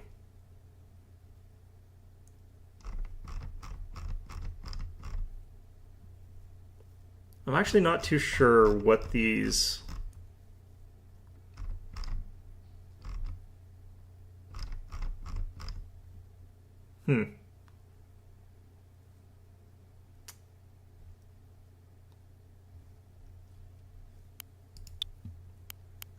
So what I'll probably do at this point in time is... I don't know. Probably play Mechabellum for a bit. But I really want to sit here and like design ships and do the like really crazy thing of trying to figure out what I'm doing until I can actually play it. I think that this game's a lot more exciting for people who know how to use the missiles, and I figured I'd avoid that first. Because the missiles have lots of interesting mind-gamey kind of stuff that you can do. But then you play it, and then you run out of missiles because you've taken the wrong kind of missiles against the wrong kind of ship, and then you're like, okay, well, I need to adjust these. And then you go into it again, and then you find out that the new ship that you're fighting has the countermeasure to whatever it is you're doing. Or they don't, and then you just immediately annihilate. They're kind of an all-or-nothing thing, it feels like. If you've got the exact right missile setup, you can sort of alpha strike somebody who has the missile defense against a different type of missile, and they'll instantly die. But if you're playing against the person who does have the missile setup that destroys your missiles, then you do nothing. So I guess you need to have a diverse set of missiles, but I wonder how you figure out like what kind of missiles to use against a target. Like that's a thing to think about, I guess. I don't know. This game is too much. This game is too much. Alright, I'm going to switch over to Mechabellum. I could also play Monster Train, but yeah, in spite of everything, in spite of what I'm saying, like, I really already like Nebulous. There's just something that I like about those really deep sim type games that you just can't get from other experiences.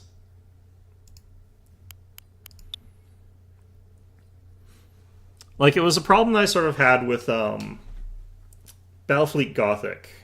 I actually think that Nebulous is better in a lot of ways than Battlefleet Gothic, in that you've got your sort of ships. They don't instantly crumble like tinfoil like they do in Battlefleet Gothic, where you get into a situation where you're going broadsides against something, your ships take huge amounts of damage and immediately go down. This one, your vessels are immediately disabled, but they're still there, they're still fighting, and it takes a lot more to actually get them out of the fight. Because if they're left there to sort of repair, then they get back up, basically. Which gives the rest of your team time to, like, do something. Or, you know, you're by yourself because you got isolated because you're an idiot and you just get completely walloped on and destroyed. So, one of those two. I don't know, I think that that's a really... Oh, this guy's gonna kick my ass. Those games usually bounce off you. I think those games mostly bounce off most people because the learning curve is so steep that by the time you actually figure out what you're doing, you know, you reach an epiphany point where you're like, I understand this game.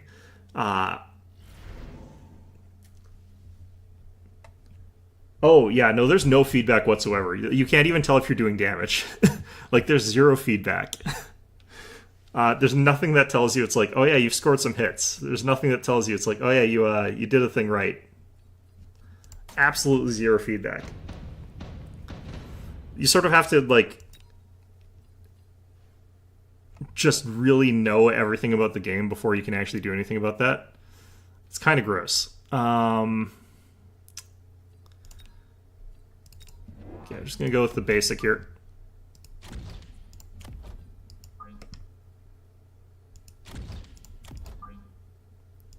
Yeah, I think the real big learning curve difficulty for Nebulous Fleet Command is going to be the fact that, like, assuming that you're sort of playing that, you're going to be heading on in, and you're going to be like, okay, well, at least I did good damage, right? And then you find out you are actually using the wrong ammo type and you did 0 damage, but how would you actually know that? Like, how could you know that that was the particular problem? It's hard to tell if it's, like, because you're missing your shots or what. We're up against the Elite Specialist. We got the Elite versus Cost Control combo here, the classic. Okay, my tanks are pushed just a tiny bit too far forward here. Admittedly, this seems to be working fine.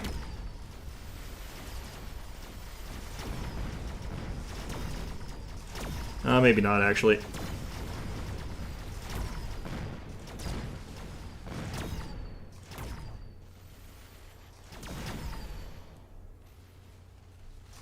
See, what I want out of games is, like, a good solid learning cliff. You know? Oh, the variables to control for a thing is the thing I like in games. Like, if there's an infinite amount of variables I have to contend with, like, that's what I want in a game. Like, even Mechabellum, to a certain degree, has a lot more variables than I think you sort of understand it as having. That don't necessarily come apparent automatically. I really like that about it. Okay.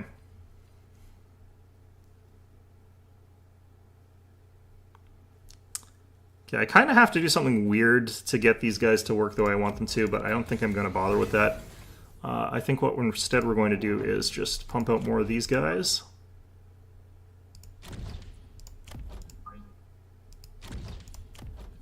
Free upgrades, that's fantastic.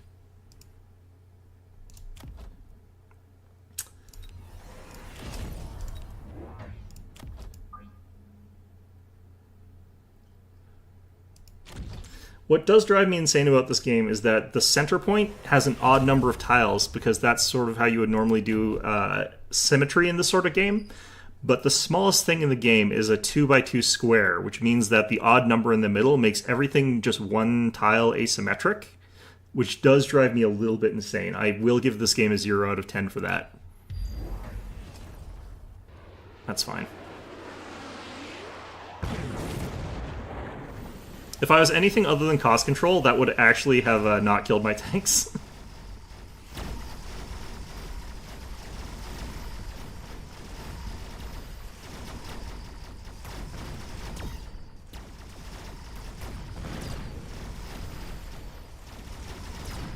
In spite of that, we're still getting some pretty good damage off here. But yeah, he's going to win this round. He invested a missile. I'm fine with this.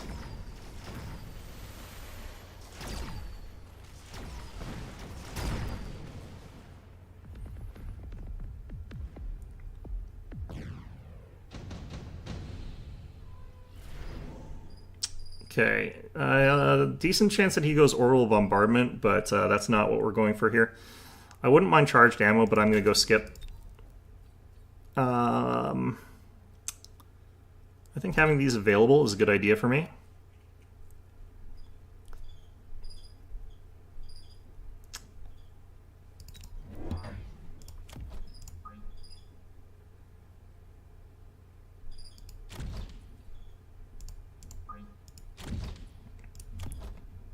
Gonna go wide here.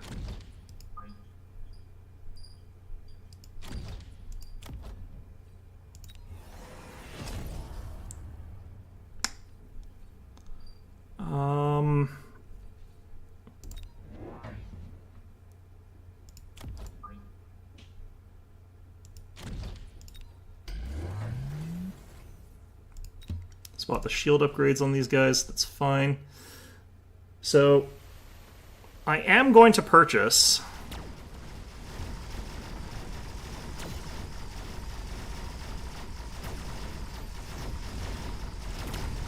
I think some artillery. I was planning on getting it, that's why I unlocked it.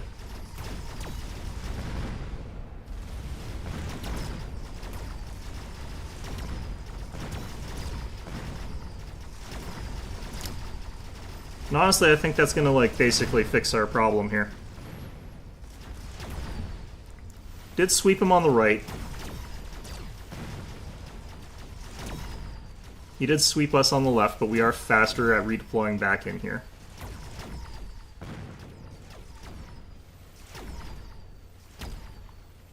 The problem is we are kind of trickling in at an awkward angle, and this little one guy is going to destroy all our stuff. Also, yeah, the awkward angle is going to destroy us here.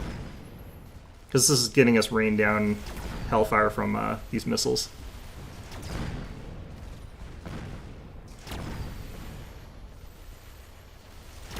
This is why we need missiles of our own here.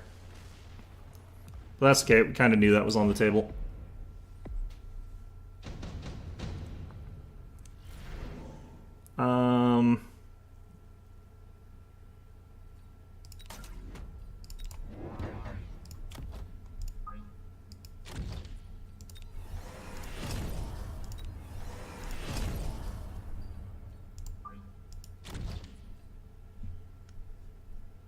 This has some vulnerabilities deploying them like this, honestly. I'm not sure it's a good idea. In fact, I'm pretty sure it's not. But later on we'll be able to compensate for that. I'm going to go double left, I think. Probably should have actually just bought upgrades with the last 200, but it's okay. Oh yeah, I should have actually dropped... Oh no, never mind, okay. Yeah, this is fine. Oh, shoot. Both sides, huh?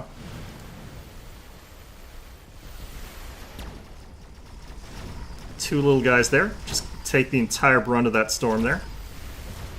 Wasps come in, instantly win the match for him. Fantastic.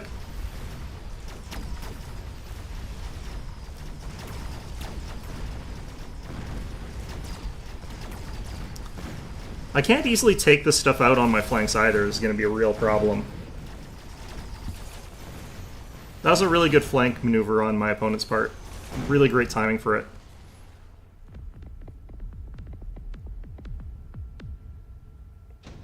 And again, there's not really a ton that I can do about those ones. Ah, shoot. Okay. I kind of want to win this round, so I'm going to drop this.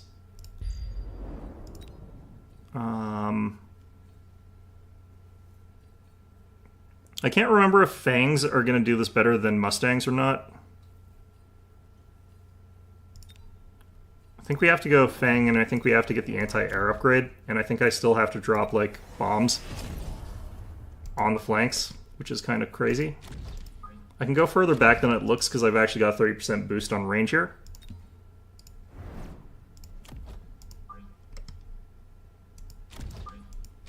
Against air targets.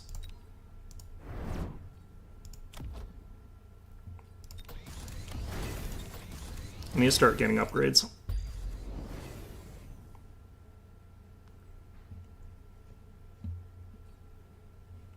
Just taking out all my artillery with artillery strikes. Fine.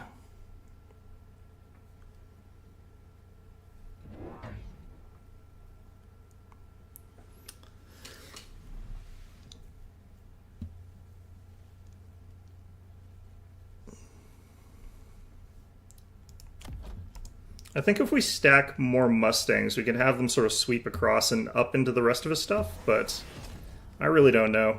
I might also just need Vulcans.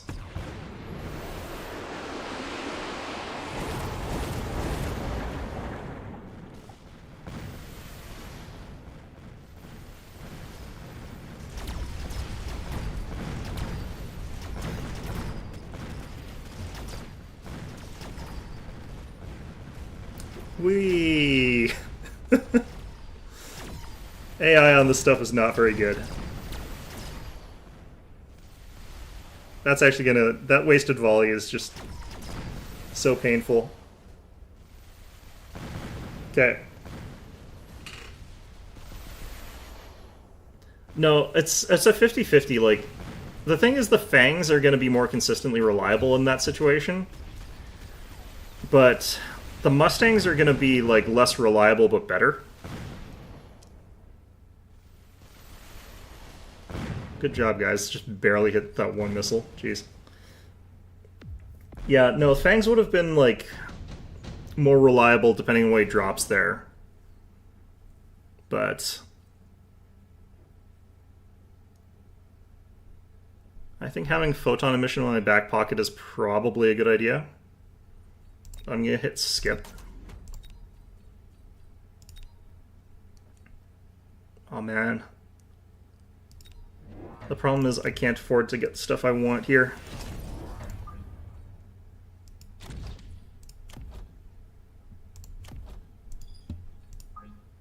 Which, you know, you never can, but... I don't really know if I need this, technically speaking.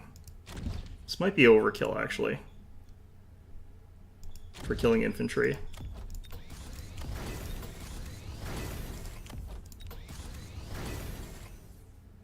We'll find out if I win on this. I'm actually not sure. Nope, he redeployed him.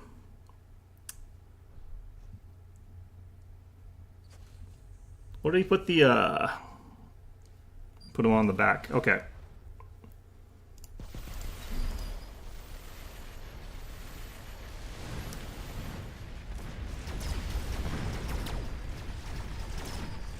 Well, level 3 Rhino at this point is going to be a very good distraction. He's not going to be quite enough, I don't think.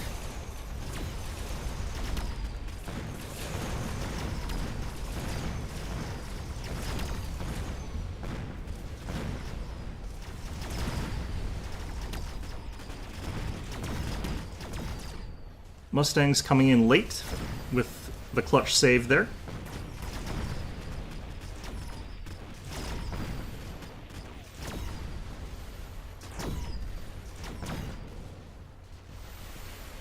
I think these guys have the parasitic ammo.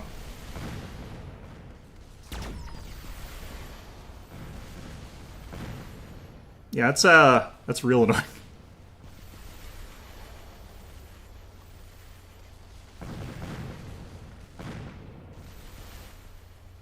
As long as we get all these guys off the field, our remaining troops should be okay. But we didn't, and these guys are going to sweep it for him.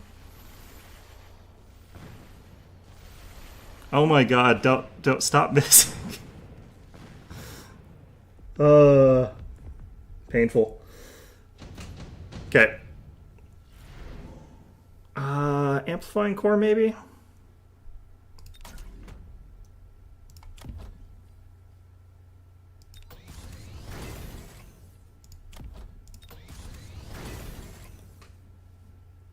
kind of want to hit field maintenance on them, but...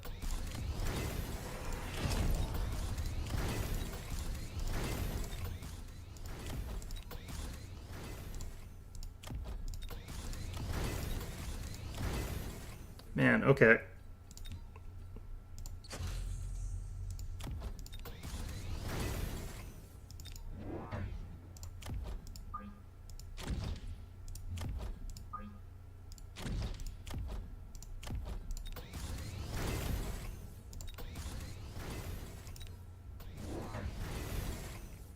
We bought the smoke bomb. I'm gonna probably lose off that.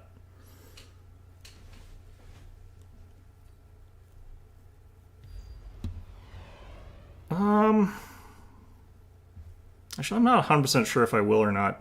I probably will.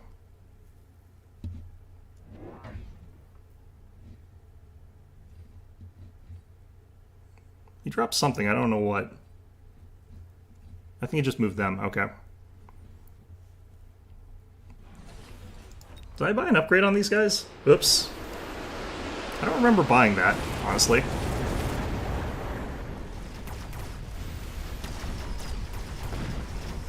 Extra sniper fire coming in handy there.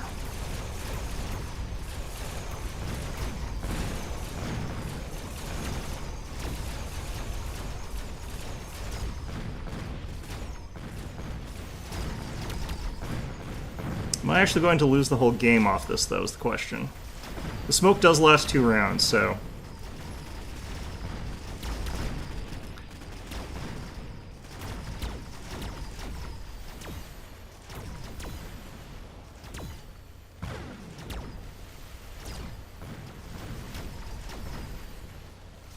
If I'm alive, I kind of know what I need to get this round.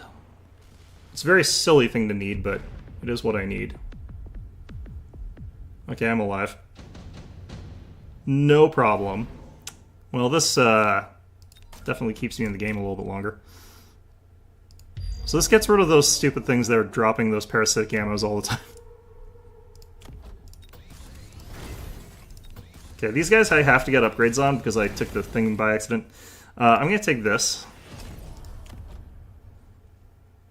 And hopefully that'll activate in time.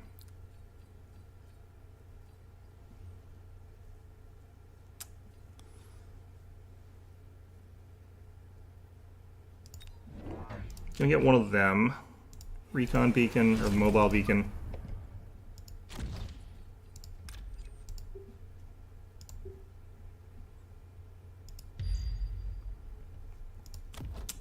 These two. And another one of these.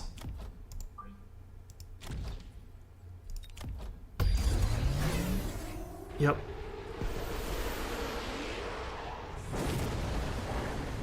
But it's a mutual thing, so we're both screwed.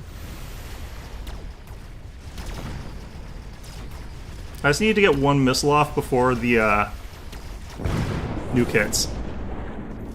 Not sure that I placed those right, though. Yeah, he's gonna win off that. The smoke is actually what is gonna win it for him. Because like all my units having to push forward here does actually win him this match.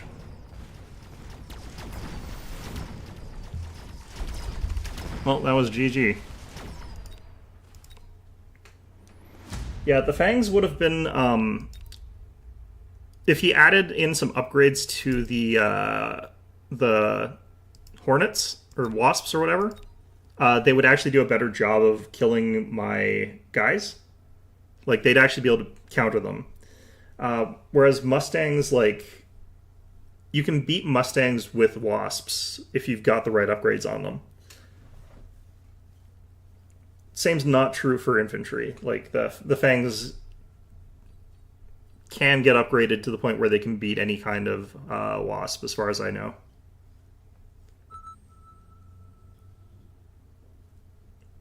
Apparently it's an immediate rematch, which, you know, fair enough. Okay. I don't like my choices very much here. Ugh. Okay. Rhino Specialist? Rhino Specialist is weird. You don't get anything for like 2 turns, and then on turn 3 you get one thing that's really expensive. But then you get nothing for the rest of the game again. What am I up against here? Huh. I'm not happy about that. Okay. I'm going to lose the first few matches here, and I might snowball into me losing the game. Especially because, like, if he just doubles down on Phoenixes, I'm in a lot of trouble.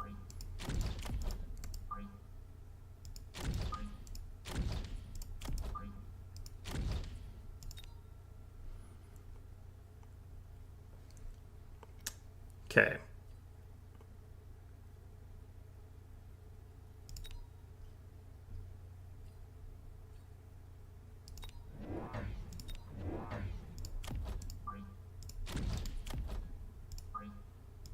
The problem is going to be if he decides to drop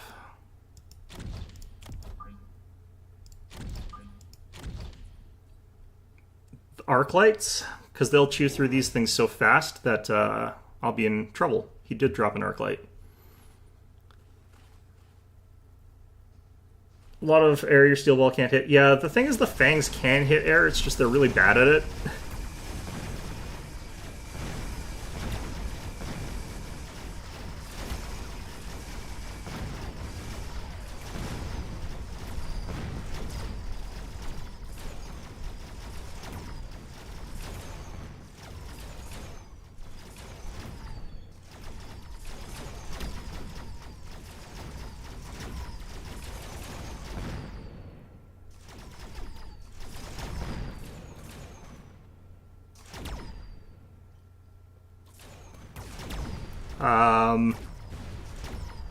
Yeah, because this guy takes 4 shots for me to kill, he's gonna win this.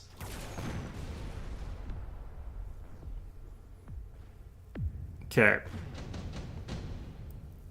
This is a lot of anti-air as well that I can't hit with my other stuff. Okay. Probably just gonna take this because it's free. Okay.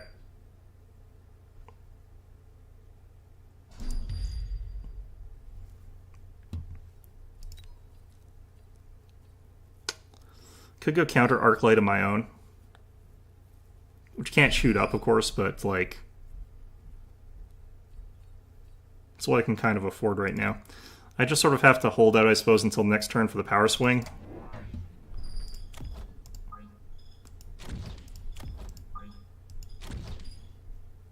Would love to be able to afford that, but it's fine.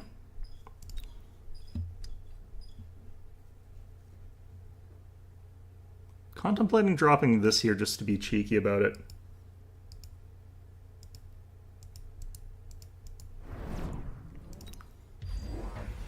Might hit both of these guys, but...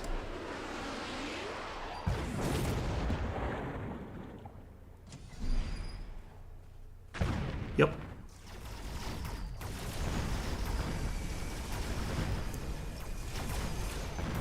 Well...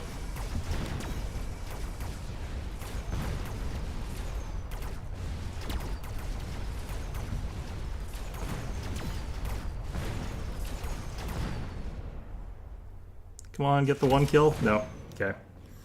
I'm going to lose this. There's no real hope for me here. Okay, I'm going to take this, actually, and just hope for... I hit the wrong button. That's fine. I still have enough to get both of the things I want to get here, actually.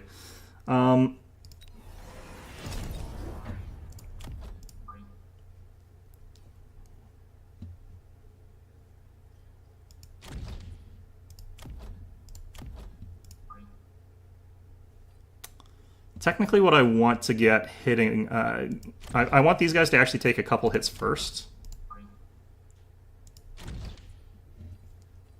Before the Rhino does.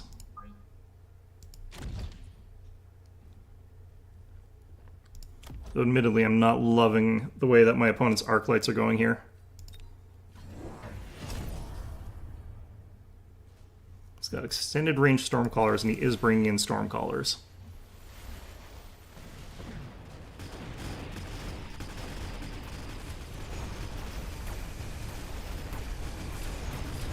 Unfortunately, rhinos are going to get swamped by the air units pretty badly, but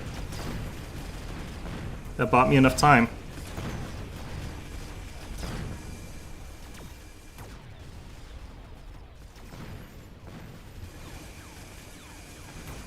I was kind of hoping that they destroy this first, because that would get me some levels, but it's fine. Okay. Not loving any of this. Senior Attack Specialist feels like it's probably the best call here.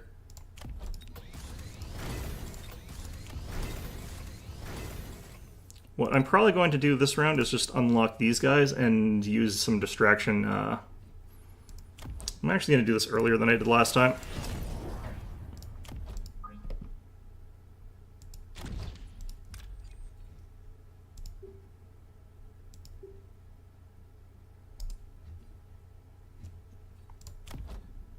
Good. Okay.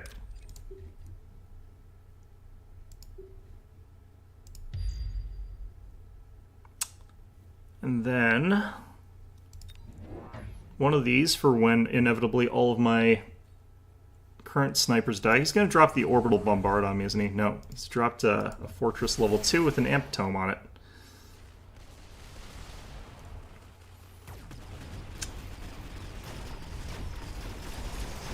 That does indeed block out a bunch of my stuff.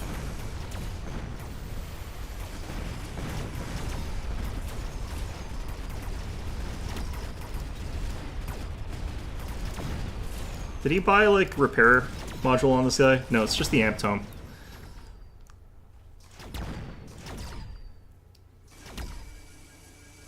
Got some steel balls alive. We got a steel ball alive. The rhino. Okay, steel ball's dead. Very unfortunate. This might be a I have to get situation with a I have to get a, what's it called? This could be a am forced to get a melting point. Which would kind of suck if true, but...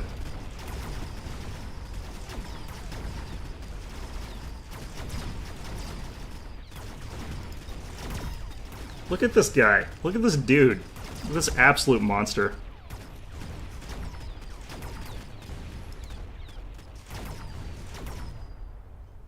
He's actually going to win this.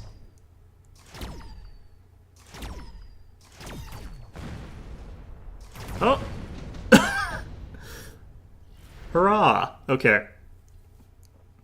I need the range. Wouldn't mind that. Hello, please. There we go.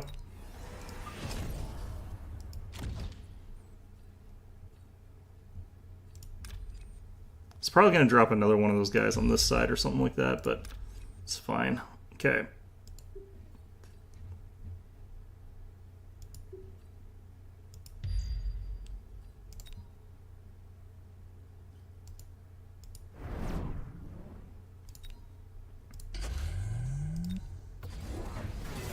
All I have to do is get locked on this guy for a second and we win. Ouch.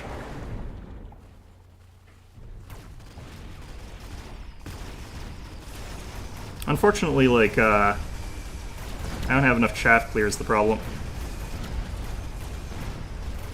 Nope, we got locked on. It's gonna be a bit too little too late, though.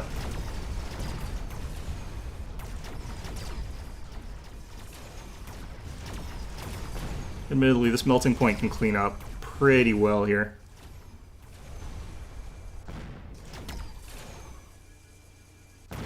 We might actually be able to win this, actually.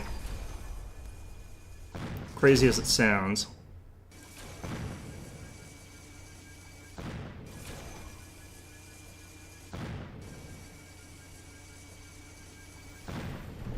Oh, that one artillery piece actually scuppers that. I think that that one artillery is going to make it so that I lose this.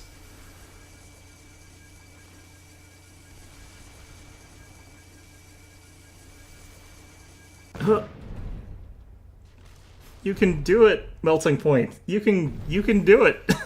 I believe in you. There we go. Okay, cool. Great. great.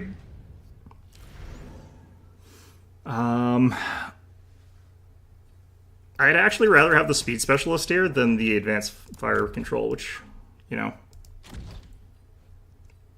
Oh man, okay.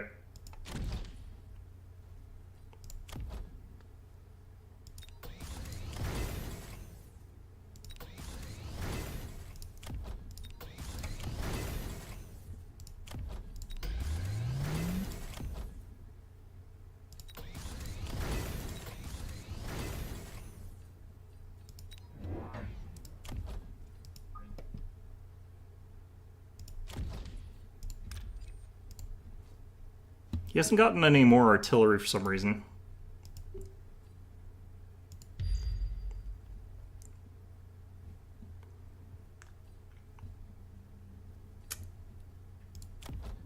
Okay.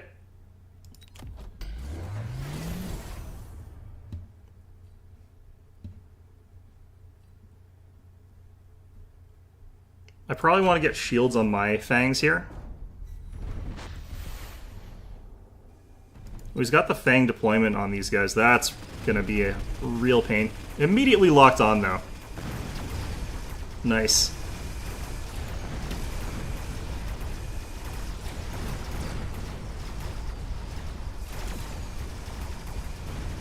Yeah, I need to get some Vulcans.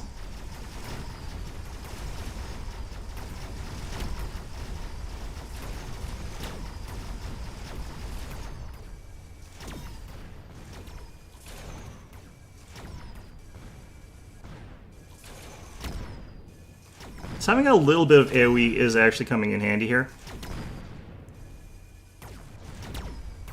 Hero Melting Point just saves the day yet again. Speed is kind of OP? Yes. Speed is one of my favorite stats. Especially when there's like missiles. Oh, why? I hate seeing this so much because it's like you kind of can't not take it just in case. It's such a bad thing to have. It's such a bad drop. Because it's also not, like, good. It's also not good, is the thing. It's in a weird place.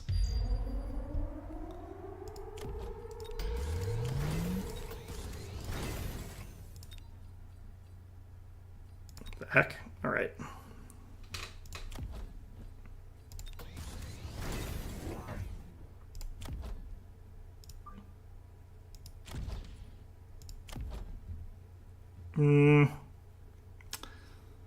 I may be better off getting another unit here, just to keep flooding the field.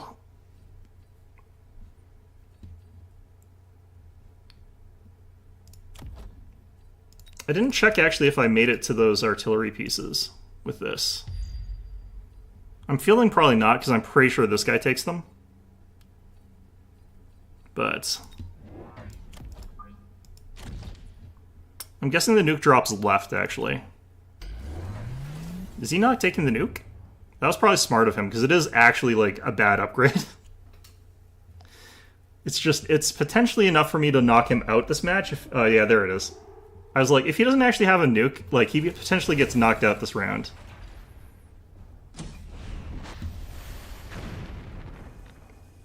There's just enough of these guys surviving that they're gonna actually, like, take on another wave of those missiles for me.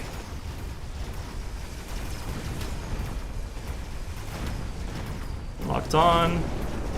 Nuke landed. This guy's alive. Holy jeez.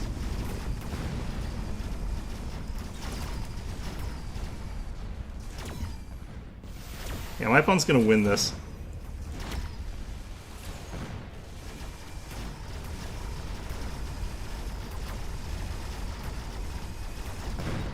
This guy's surviving that nuke at full health. What the heck? Yeah, that's gonna knock me down a lot of health. Oh, that's a lot less than I thought I was going to take. Okay, well. I'm going to take Shield Device Specialist. I haven't been using shields, but I probably should. I can drop you.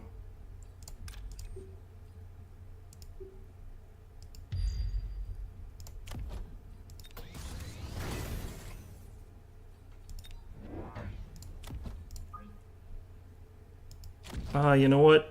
This is probably the time to take this. This is actually the time to take that. Okay. Um...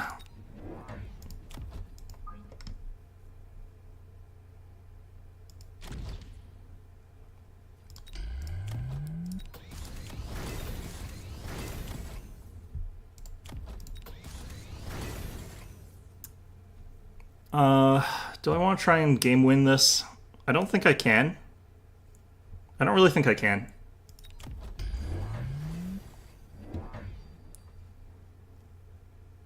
This is the wrong stuff to deal with that.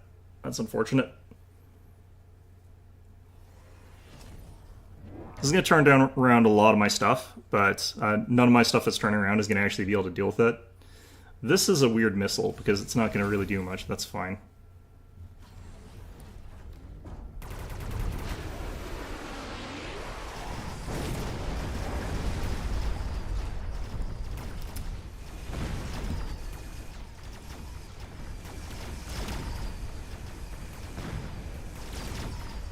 My little, like, snipers getting just mauled by friggin' crawlers of all things.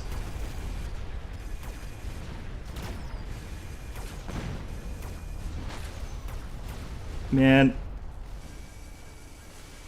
That was a really good spawn in from my opponent there.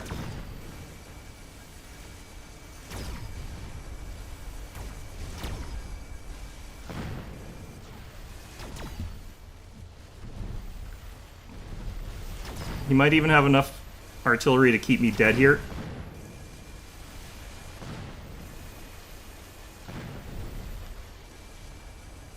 Okay, I need the lifesteal on my melting points. Become immortal, basically. Okay, I think I can round push on this one, though.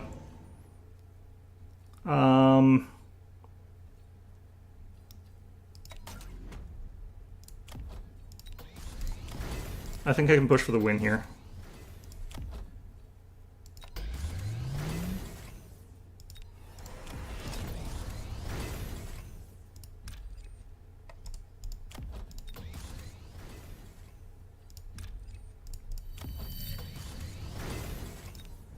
I'm going to call in 2 of these guys around this side just as a distraction, so that he wastes his time and effort firing missiles at them. And you guys are going to continue doing what you do best, which is pissing him off, presumably. And I'm going to go in here, grab this. Extra range, extra mobility, damage, armor.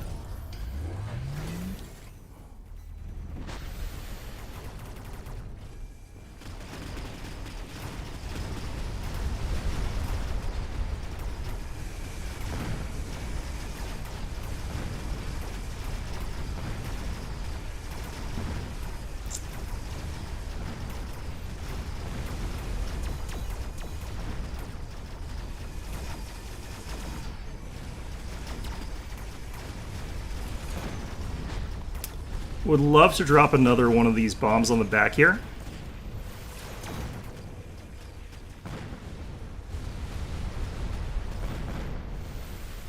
I mean, it's a thing of beauty, really.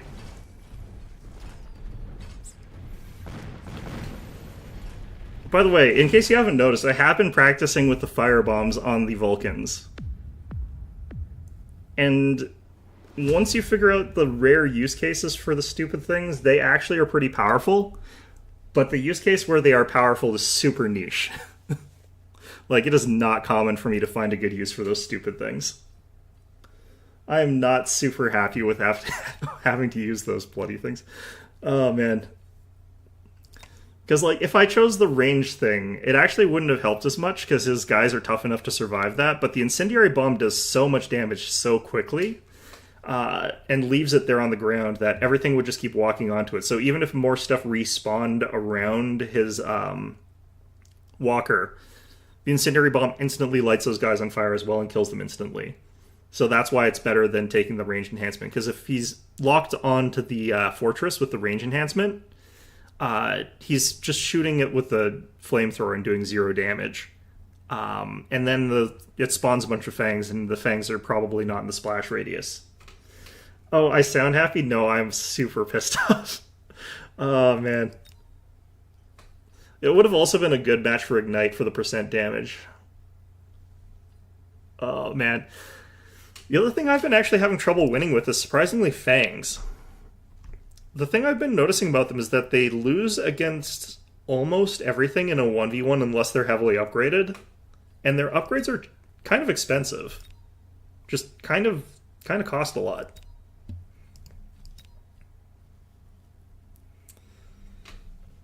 Like, if you could somehow get Fangs upgraded a little bit cheaper, or if you get experience on them a bit faster, I think it would be easier to get into that position, but I can see why you don't want to let them into that position, because they're kind of overpowered once they get there.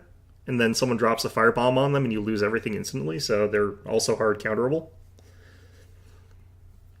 Like, ground fire is actually a hard counter to them, because like it instantly kills them. There's no defense against it.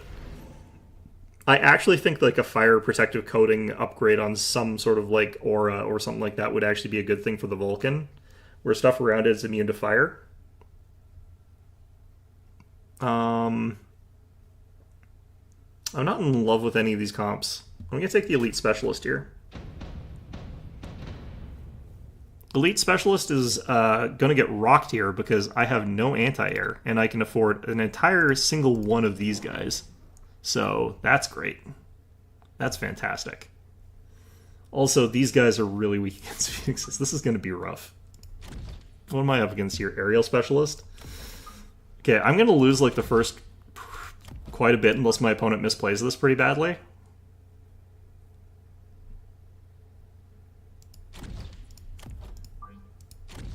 My opponent has to misplay this pretty badly to fail here.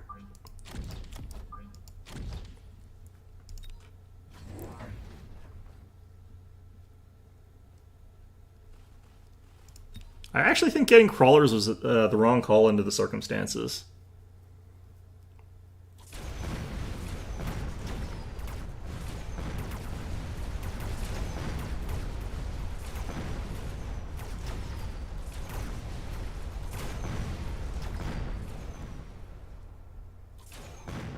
Yep. Okay. So I need to get some chaff units here.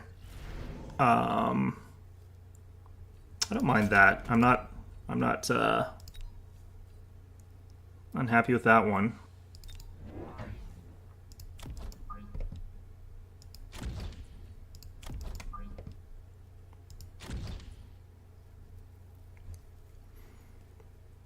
So we both just need to have like stuff getting in the way there. I'm gonna drop this like here, I think. And I can't afford anything else, unfortunately. Let's get the defense enhancement.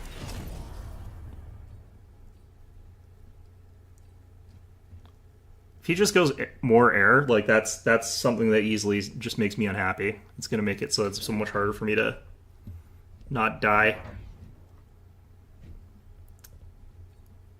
What is he summoning here? He's summoning crawlers as well. Putting them all over the bloody place. I think he's saving up for a turn 3 giant. Probably an overlord.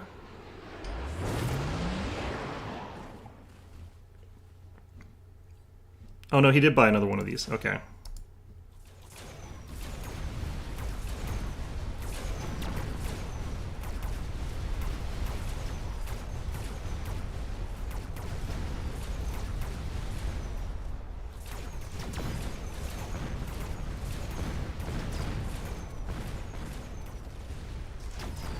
Man, I need another marksman pretty badly.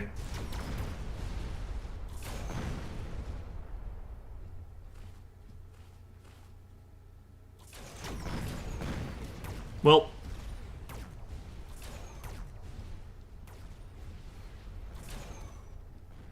how come I can't speed this up? This should auto speed up because, like, oh wait, because this guy's still alive. I kind of know that, like, I'm going to lose the first few matches. That's kind of... I want this guy to die before this guy can actually kill this, because I don't want him getting those extra experience points. Oh, shoot. I had another tank hiding behind there. Man. Okay. I think he's going to go for an Overlord this turn, and he's got the ability to get that, and he's... Oh, man, everything's pain. Okay. I'm going to unlock these guys so that they're available, but I'm going to get 2 more of them. In fact, I'm going to get 3 more of these guys. Or no, actually, I'm going to get these 2, and then I'm going to get a...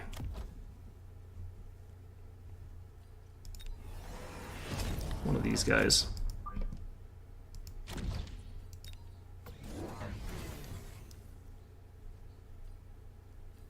He didn't go for... Yeah, he went for the amp. He's got charged ammo. What did he pay for this round? Upgrades. Some more crawlers.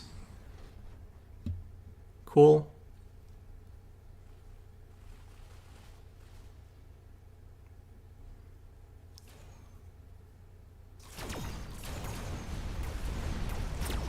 I think I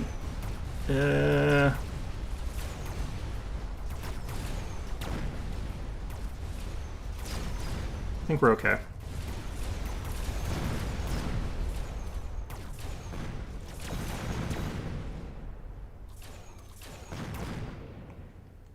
Extra marksman coming in clutch.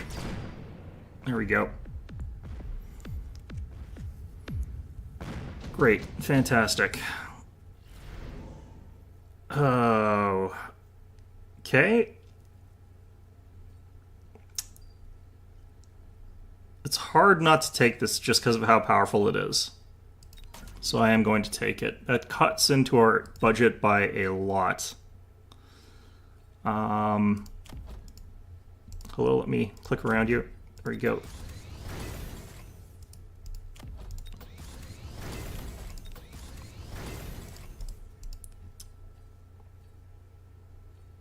It's one of those, if our opponent takes it and we don't sort of situations, we end up in a lot of trouble.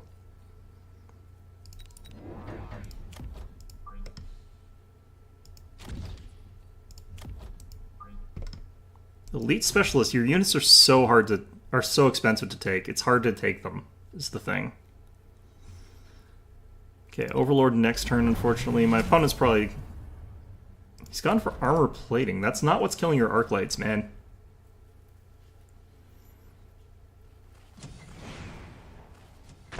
I'm glad that I got extra mass here, because he just wiped out all my everything. Jesus.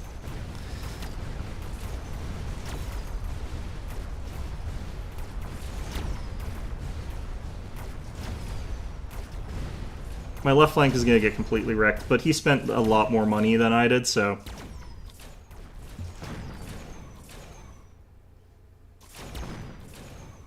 It's one of those situations where it's like, okay, he spent 100 just to win that round. I'm okay with that. Because I spent 0 on that sort of stuff, so... Okay. Do I just...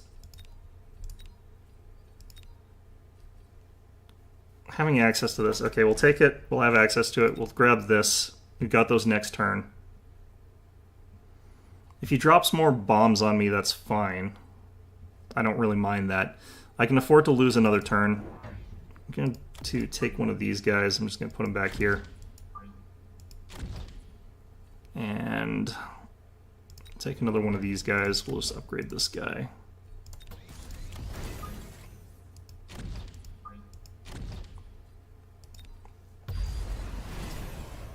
He's going for smoke and I don't really care.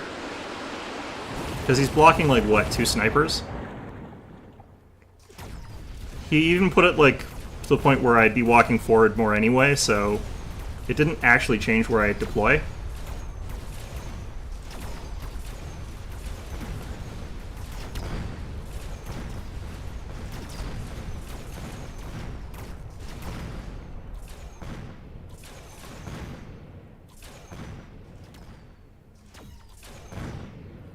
Okay, cool.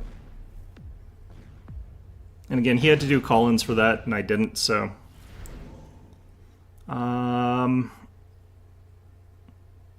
I've already got kind of good modules already, so... I really like this one, though, so we're going to screw ourselves over a little bit and take it. I'm actually going to take this first. Just having more chaff just constantly popping in. Super annoying. Especially because I'm going to put the thing that constantly pops chaff in on these things' positions anyway, so...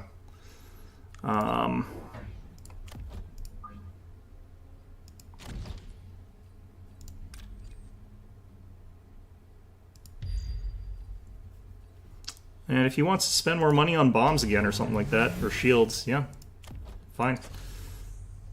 He's gone for a different giant set than I have, and he put a shield on it. That's, okay. I think a mothership with, like, the super heavy armor or, like, field maintenance might be actually really good here.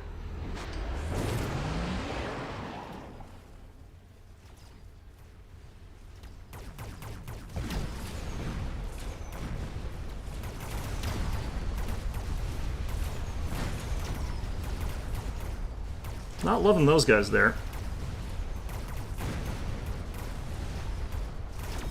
Fortunately, we have some more tanks to, like, soak up shots for us here.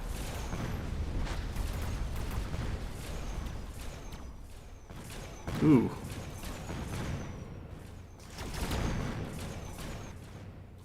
Okay, so my opponent won that one. That's fine. I can take that, even though it is stupid to take it.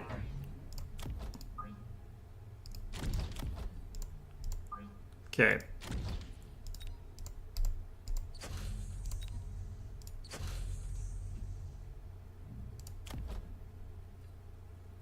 Still got plenty of hit points. My opponent obviously has more, but, like, at this point in time, we're pretty scary. These guys are ridiculous. These guys will chop through all my stuff really badly. I really need to be dropping, I really need to get Mothership on these guys.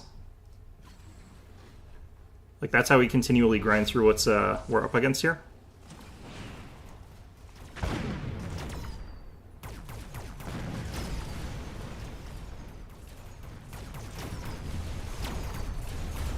All I have to do is not, like, lose this round.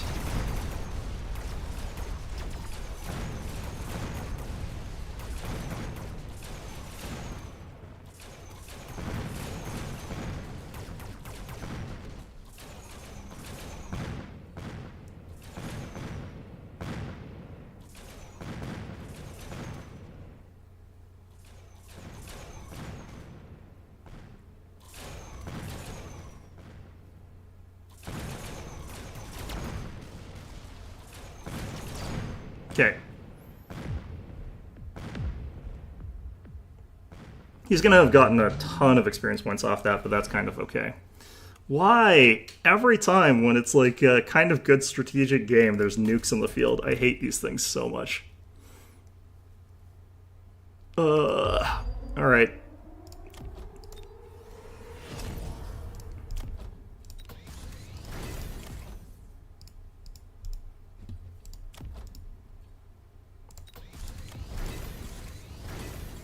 Let's go with, I kind of have to have, like, my power sort of more spread out now, compared to what I would really have wanted to do, but I still think that we push for a win here. And that's going to mean delaying him on the right more, and holding him off and winning on the left.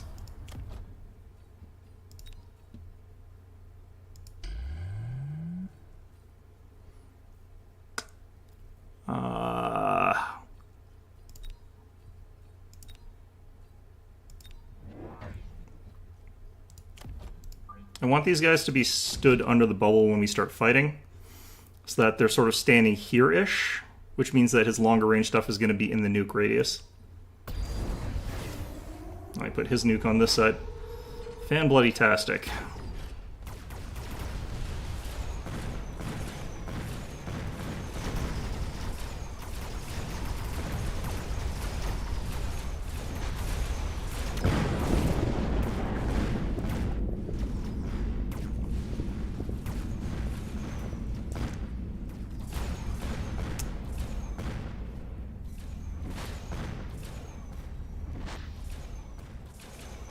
Oh, I need to get, like, the wasp thing.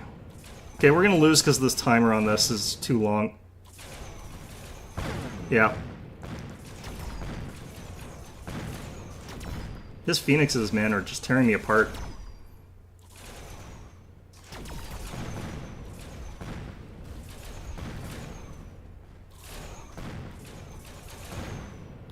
I don't think it's that. I think they've already patched them. It's just they're there for that purpose of being sort of like a round breaker for when like things are going this way. I'm gonna skip. I'm gonna actually just drop enough shields that I don't have to care about this particular thing.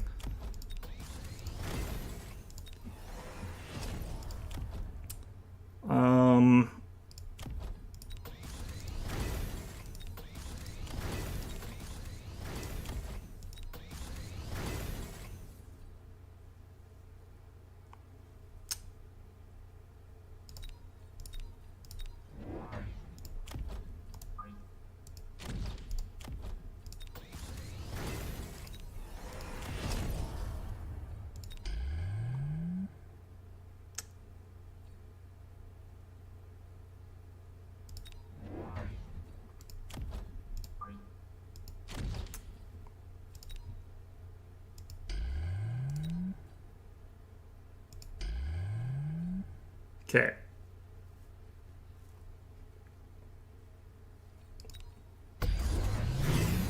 Well, I'm sure some people do find the nukes enjoyable. Like, there's certainly high moments where you've used it and it, like, ends a match or whatever, and it's, like, really exciting because of that, but... yeah, he's got the Ion Blast. He's got this guy. I don't think what he's taken actually really threatens me that badly. This, however, is going to destroy this mothership. Pretty damn sure.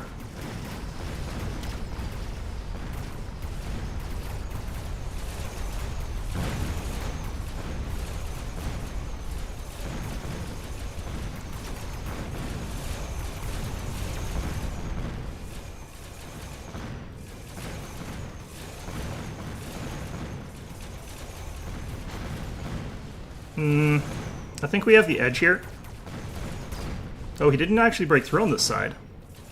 I thought he had. Well, since he wasted all his stuff on that turn, I can probably crush him this turn. Is he dead? No way, he's not dead. If I get another spawn in of wasps, that would have been great, but... Okay.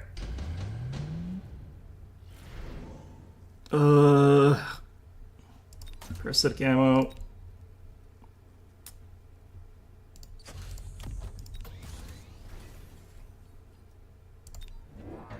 I just have to keep going. I can't, like, lay off the pressure, unfortunately, which kind of is, like, blah, but... I wish I could go back, actually, and check what the selections were, because I forget already. Am I gonna get, like, a deadly call-in that's gonna be real annoying to deal with, or are we fine here?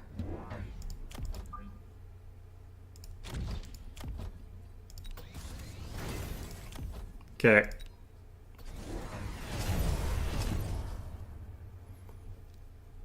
He's brought in Mustangs with anti-air.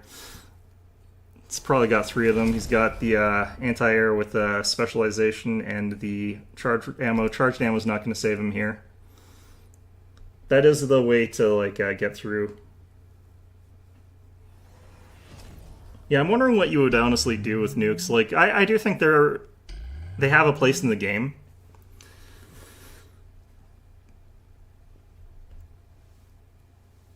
But it's like, if you're kind of behind a little bit and you don't take the nuke, you can find yourself instantly losing, which I don't think is good. It's one of those, you kind of just either you have to take it or you have to take it sort of situations there. This is going to really suck, but whatever.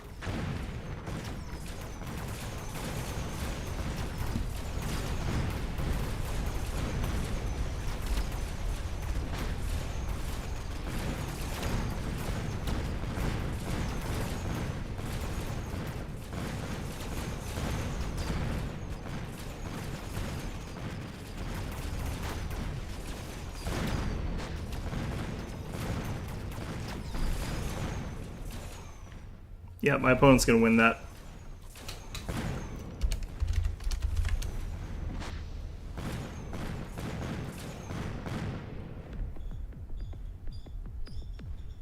That one was close.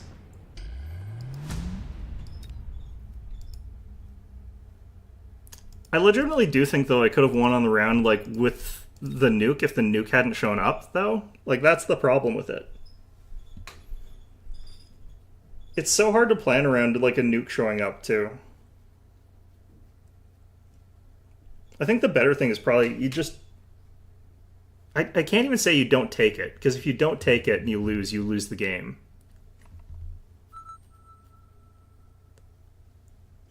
Yeah. Honestly, though, like, I was playing from pretty far behind there. It's hard to play Elite into that composition, just because I knew I was going to lose the first, like, 5 rounds. I actually came closer than I thought it was going to, just because I was fighting from so far behind. I'm not a huge fan of any of these. I'm going to take the Rhino Specialist. Man.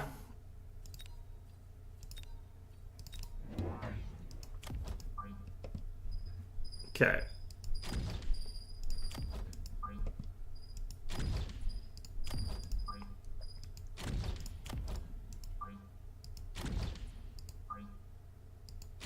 It's like my opponents can see which of these I'm taking before I take it.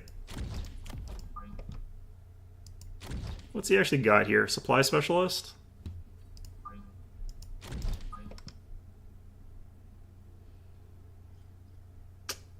Not really 100% sure about where I want to do these. Technically speaking, I think it's tanks out front.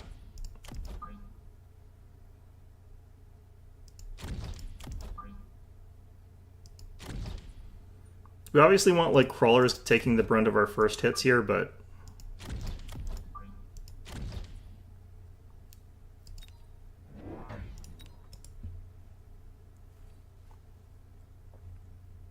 yeah, got these guys to split, which is what we want against artillery. He bought more artillery. The cheeky bastard.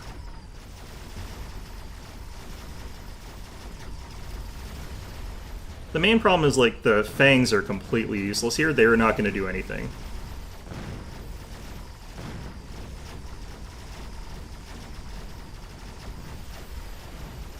Fortunately, that applies to his side as well, but storms do beat what I have, unfortunately.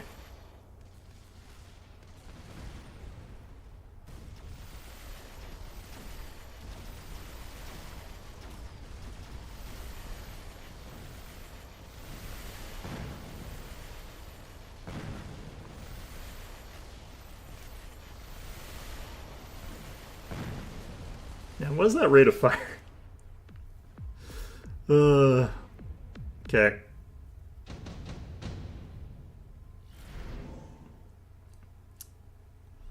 I think this is a trap here, just because, like, I actually kind of don't want to have that cost. You want to have high damage on these guys. I do want to have high health on these guys, so I'm not going the right build for this, so unfortunately I think we just skip here. Which is a shame, because I do actually kind of want some stuff right now, but... what do I take here? Because I am fighting a bit from behind. I think actually more crawlers. I'm going to unlock these guys that are available, but... legitimately speaking, just having some crawlers back here... and I think we just try and overwhelm him on the one side really badly. Do I take Replicate? I think we take Replicate. If we're going to roll one side, then Replicate becomes really strong. Because you roll that one side really badly, and then suddenly you've got like a huge flank of free crawlers that just sort of spawn in out of nowhere.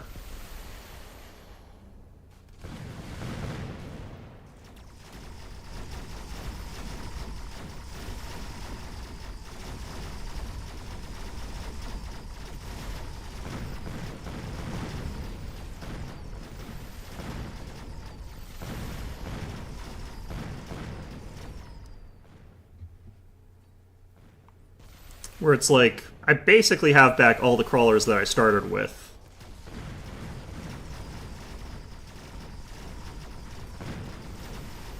So you can't whittle down the numbers on the one flank and then hope that, you know, you get attacked later on by a smaller amount of them.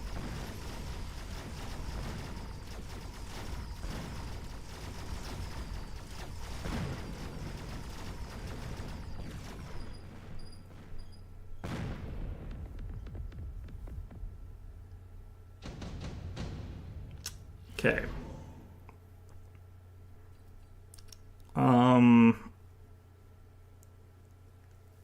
I like this. I like this one a lot, actually.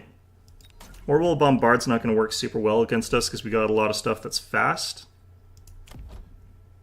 This guy, I think we actually keep dead center, honestly.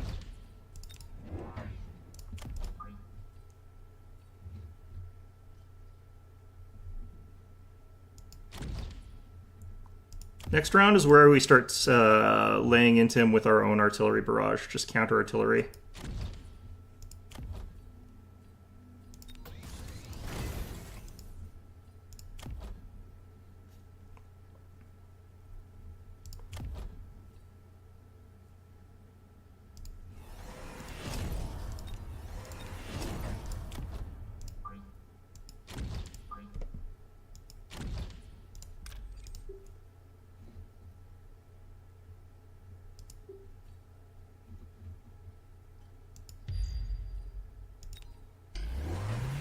Oops. Well, that's not great. Glad I chose the improved steel ball as, like, the option I'm taking.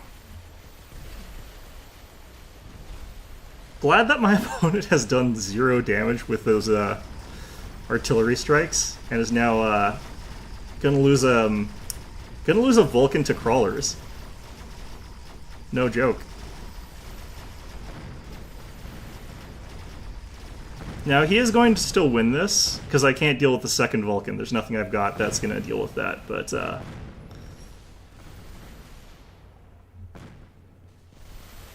it's probably going to earn us a lot of experience points at the very, very least.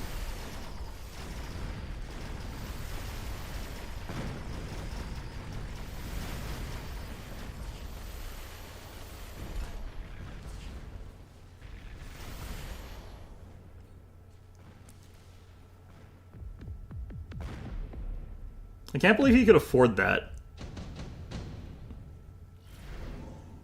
Oh, that's gonna be a pain. I hate having to deal with the situation that I'm in now.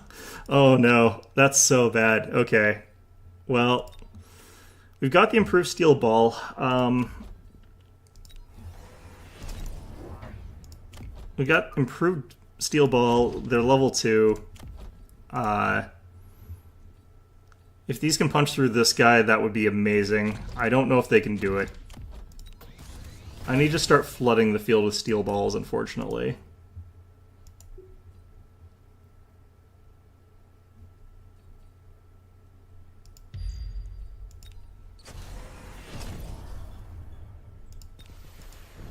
He took the counter. Took percent health. Still took out the shield. Still took them out. Okay. So I need to take healing on my... what's it called? The regen. I need to take regen on the... God, well, I can't even remember what they're called. I just am tired. I need to take regeneration on the steel ball.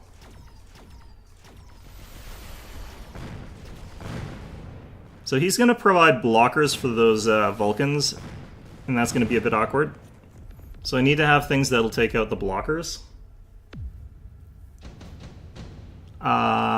Which is not going to be that easy necessarily. Which do I think is stronger here? I kind of think that we take this. fact that my steel balls aren't leveling is kind of insulting to me. Okay.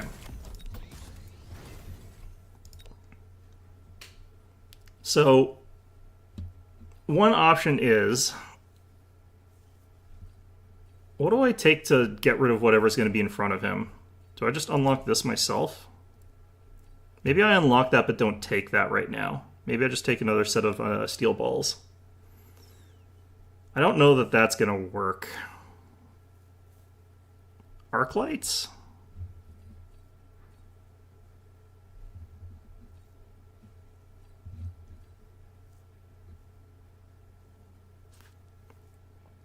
I feel like this is all we can really get here. Unfortunately, them being the weaker ones is gonna sort of hold us back a bit. I forgot to get the regen. I need healing on these guys. I forgot to get these guys properly aligned anyway. It's fine. Ooh, he's gone for the incendiary ammunition too. See, this is what I knew was going to happen, is that he would have this sort of stuff.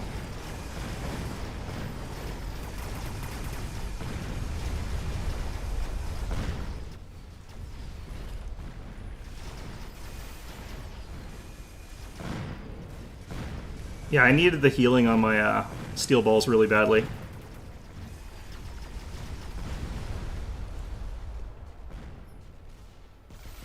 I'm going to start potentially selling some of my chaff. Maybe not, actually.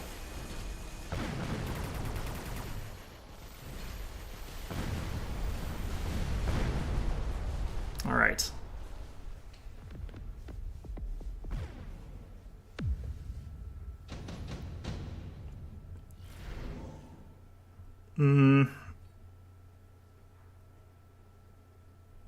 He's not doing a ton of damage. The thing about the Rhino is that he's acting as like a huge distractor that's making it a lot harder for my opponent to do the stuff he wants to.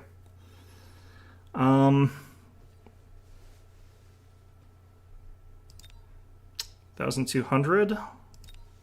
I can't afford to do this and get the stuff I want. So I'm going to get the shield device specialist, which might be a mistake here.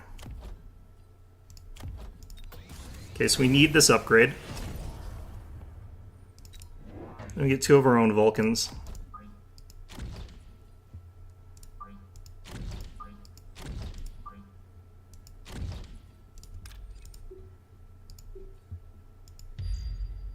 He's probably going to drop another bomb on these guys, and that's fine if he does, honestly. I don't know why I bothered leveling that guy. Okay. Oh, I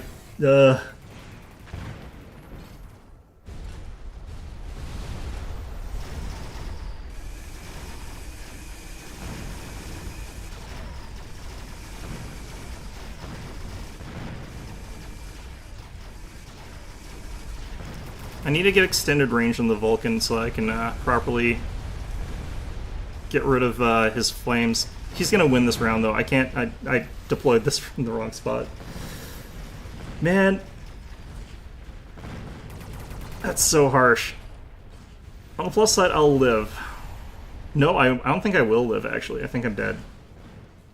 He's got a lot of these guys left, and they're worth a lot of damage each. Yeah.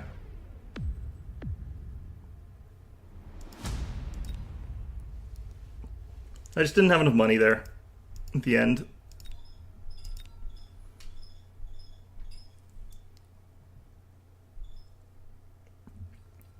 The thing about this game is, like, I'd say 9 times out of 10, if your starting composition loses against your opponent, he's got a pretty big advantage over you.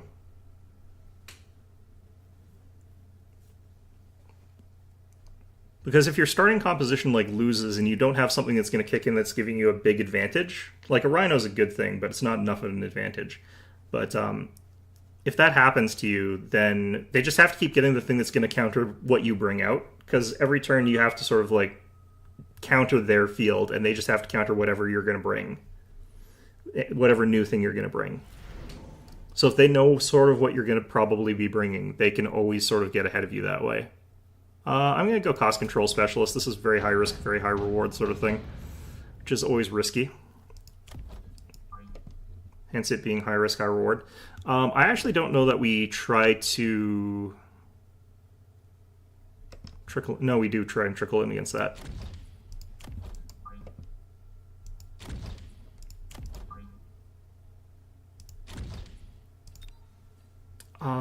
I would love to do this, and I think I might. His opening composition is so weak against Stormcallers that, like, even just having one of them is pretty good here. We just have, like, one sort of center line and hope that they split their shots in the right way, or kind of go for one direction over the other in a way that's good.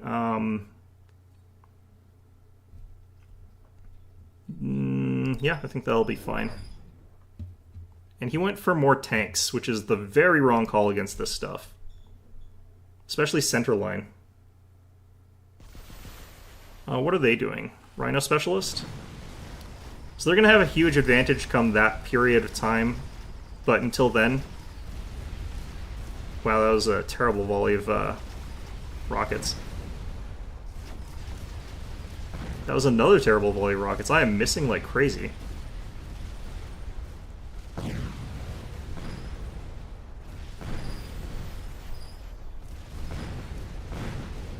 Well, sometimes you just get unlucky.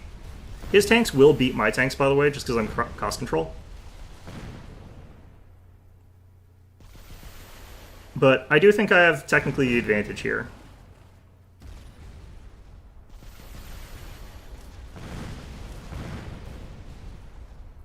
Like, I got unlucky, crazy unlucky here. But I do think I have the advantage here.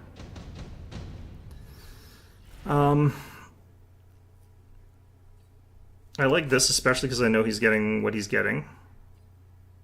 I'm going to unlock that. But this turn we're going to take 2 more Stormcallers.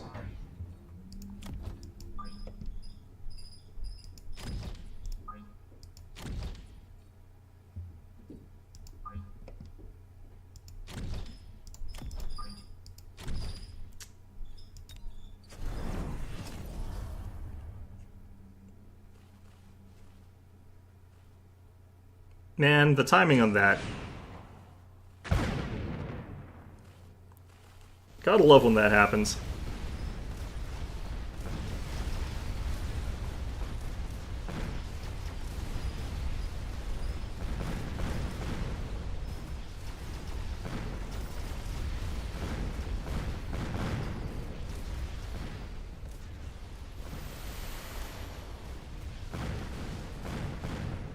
We're definitely ahead this time, though.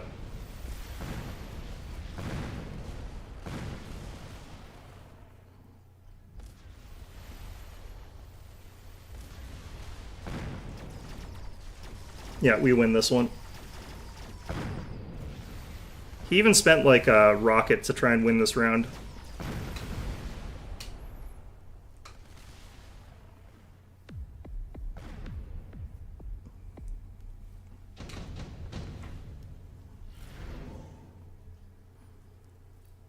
Portable shield might be interesting. Let's throw this on one of our steel balls. What can I afford here? 350 for a level 2. That's too expensive. I have to do it like this.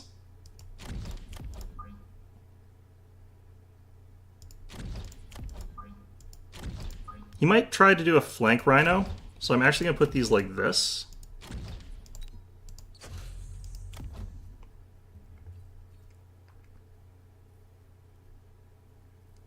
There's nothing really interesting that I could mass recruit right now, other than, I don't know, something that can fire up, I guess. Okay, we now have anti-air in our composition. Not going for a flank rhino. Okay. He's going for a double rhino, though. And he has put them in a way that is going to get them very, very owned.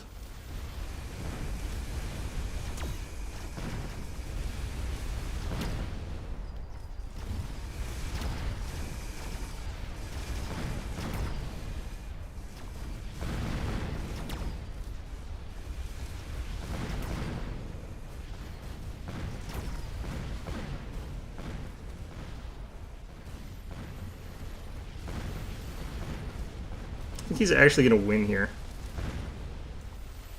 But he did just get an immediate 350 on the table, so I'm kind of not surprised. Like, that's the thing about Rhino, is that it does bring in a lot of value all at once.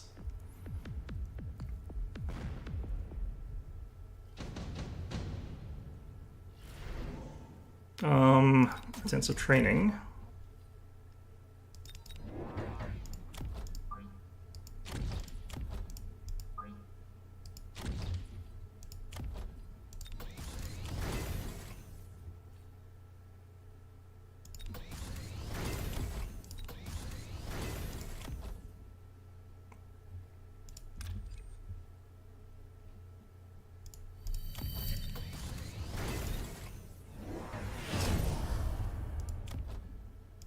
Supporting that guy with that. He's dropping more of these. There's something intrinsically like annoying about that. He's also gone for Mustangs to counter my artillery line. I have got a large investment on artillery, so that's fair. Although admittedly, he's also, you know, trying to blow this all up with rockets every turn, so great.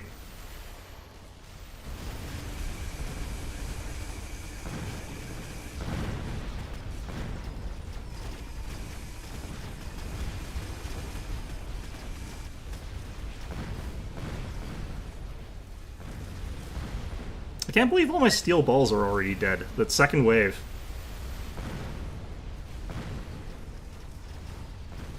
They're definitely not as tanky as you think they are. Okay, he's gonna win this one. Man.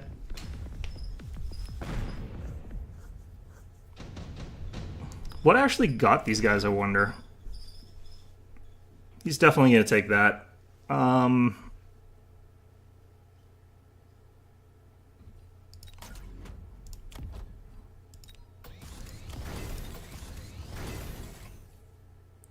I probably do here is take this.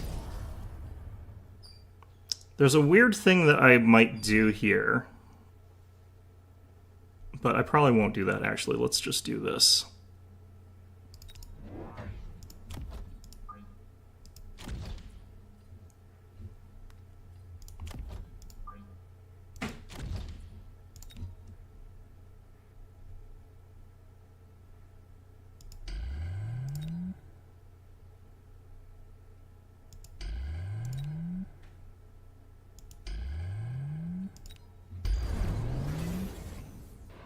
More of these.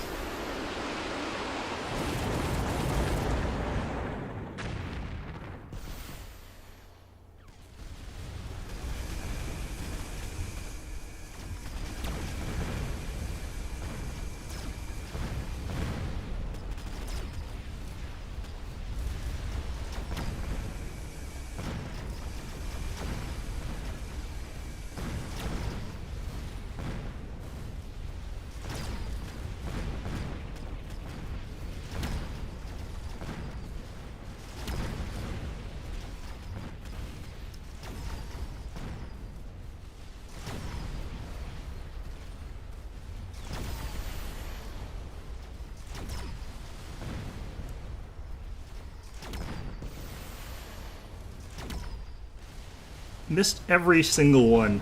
Nice.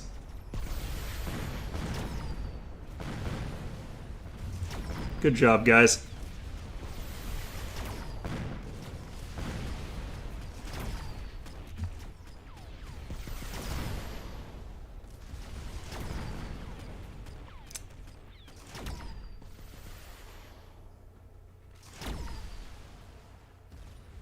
These guys do have the mechanical rage, that is why they're dodging all these shots. It's still real annoying, though. Alright. Yeah, he's probably going to take that. I'm going to take the nano repair kit. I'm going to upgrade these guys with this.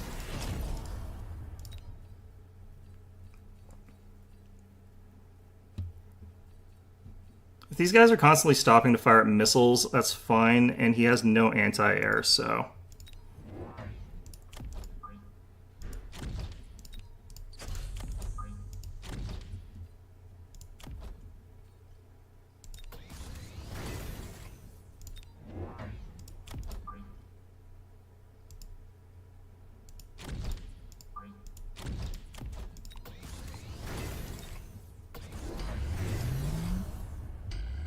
He's spending like hundreds every single round on these call-ins. It's getting even more. Oh, these guys have social struck button. That's unfair. He didn't actually get the call-in. What I probably want to do is take the ability to overload the missile defense system things. Yeah, that's fine.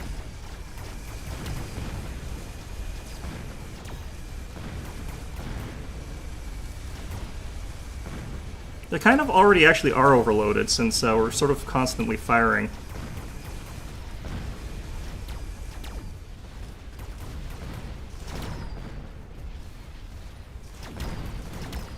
The more these things fire, the less accurate they are, so they start losing accuracy. So eventually reach a point where these things are no longer capable of intercepting arrows.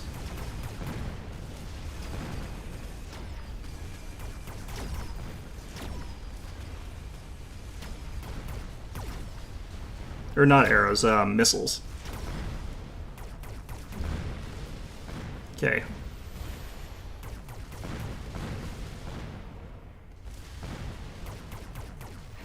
Really? I have such amazing RNG. Love it.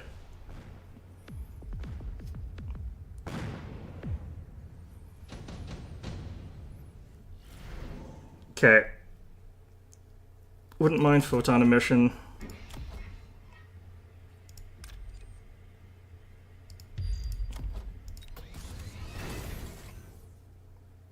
I don't know what his response to that thing's going to be, so I'm actually going to leave that as is.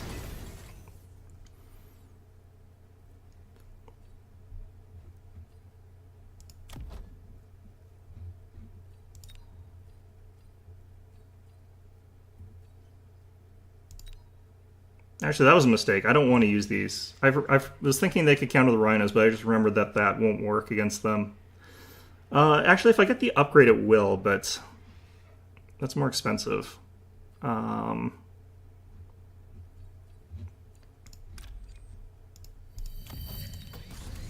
do that. And I'm going to do this.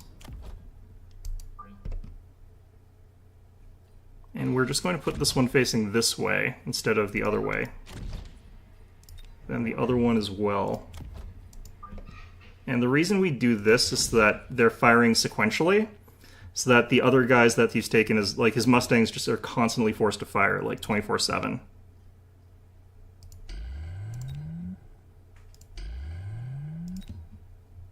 And their accuracy as point defense basically turns to zilch.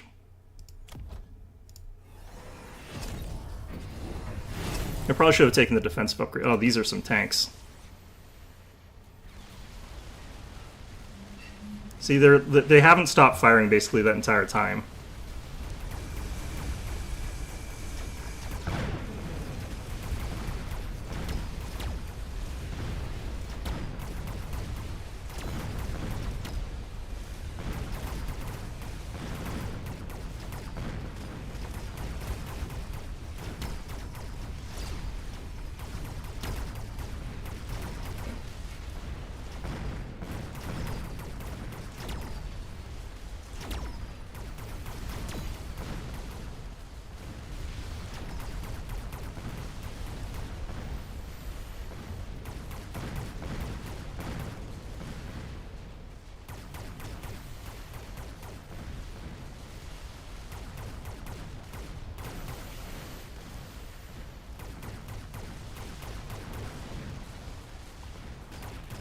I think this thing's dead. Unfortunate.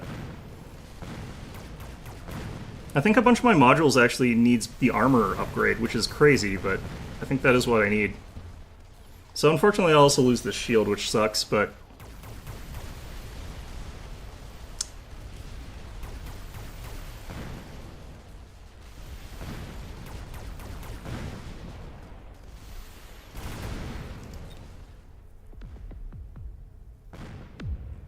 yeah, I think I get armor plating on a bunch of my stuff.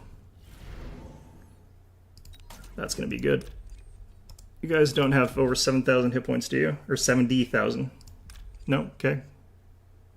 Actually, what have you got?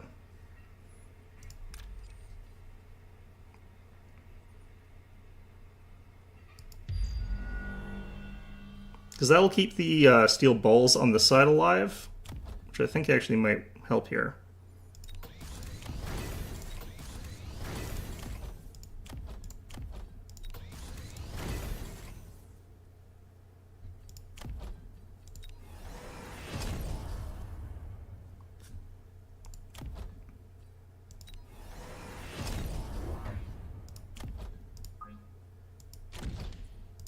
Try and find another upgrade for that fella.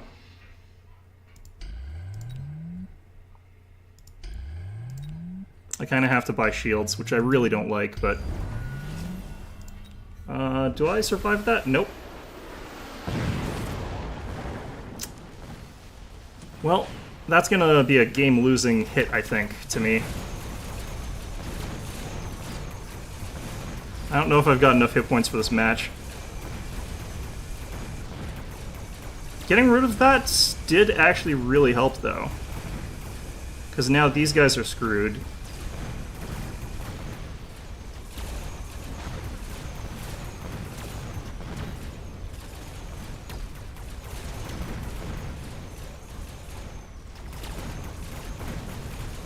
Maybe some high-level steel ball at this point would be a good thing to add back in again.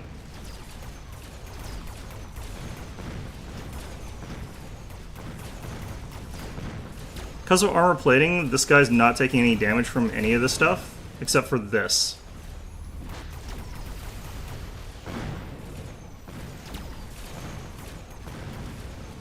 Okay. Brutal tungsten rod, yeah. Fortunately, mine was also pretty brutal, so...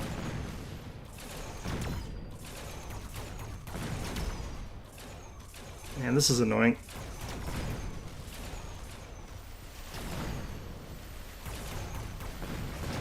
Okay, just barely saved that. Okay, cool. Fantastic. I'm not taking any of these.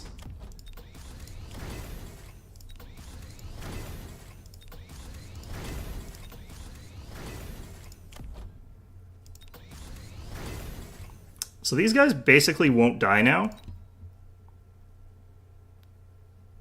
Because, like, Mustangs are going to do 0 damage against them. Mustangs are going to do 0 damage against these guys.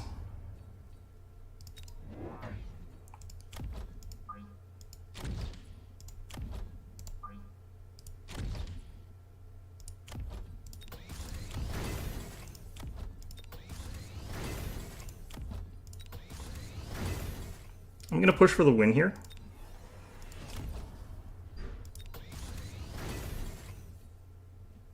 I was got incendiary and all that other stuff this round. This bit of a mistake here in some ways.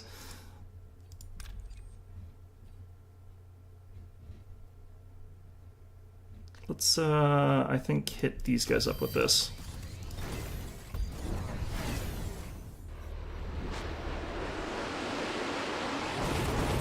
Yep. I'm just ever so slightly positioned a little bit too far forward there.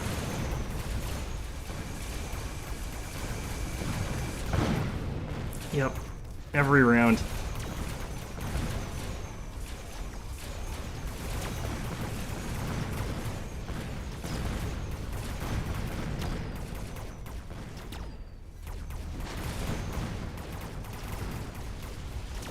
Ooh, actually, he's gonna win this. I've got no defense against what's happening right now.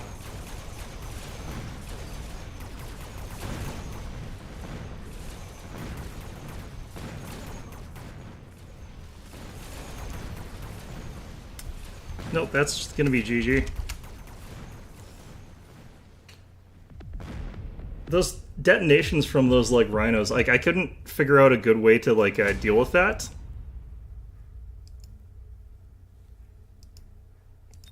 And that was what was really screwing me over consistently, because it would blow up a lot of my stuff.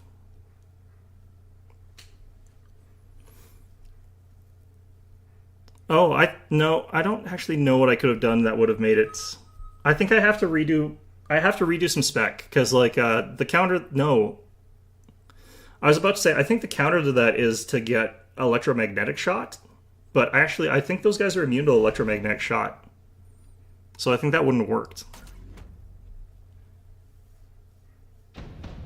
All right, that's fine. So what he's probably going to get is the either crawlers, or he's going to get, what's it called? Arc lights. And if he gets arc lights, I think I'm going to lose this game, but... Oh yeah, that was a pretty good game in some ways. It's just, like, I can't remember what it was you're supposed to do to counter the Rhino that's got the detonate thing. There's probably a way to do it, I just don't remember what it is.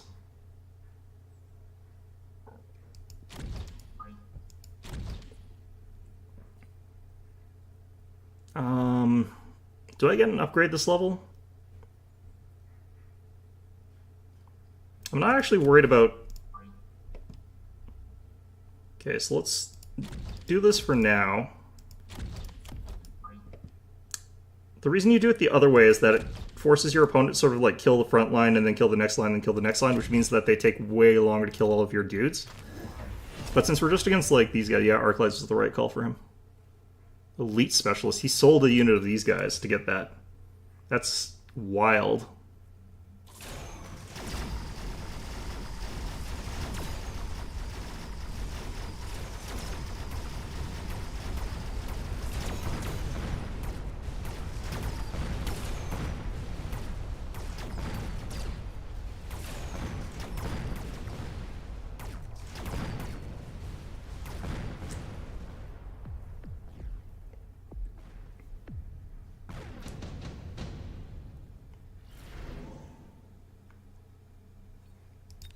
Okay, nothing like wild or crazy, that one. I kind of like that. Okay. So, with the addition of these guys and the fact that he's getting rid of his Phoenixes, I feel pretty secure just getting, like, more tanks.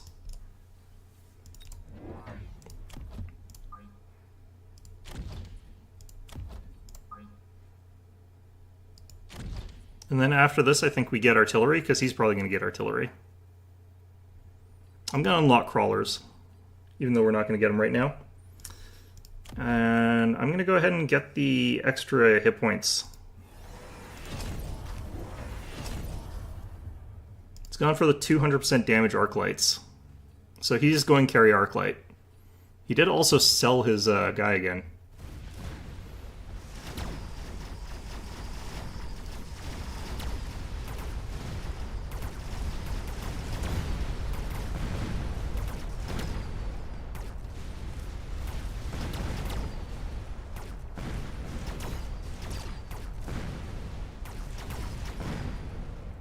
I think that extra 15% health is actually like keeping me into these fights. Okay.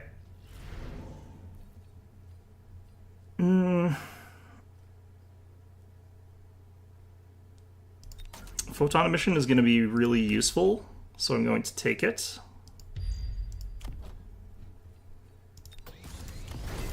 These are really good, so I'm going to take them.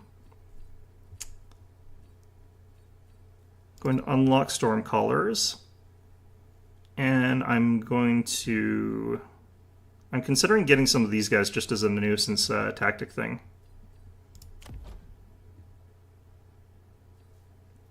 Especially because I can get cheaper upgrades right now, so it might be better for me to get some upgrades. For now, let's get some Marksman. We'll keep 200 so that next turn we can get an upgrade. Actually, let's do it like this, so we're in the field here.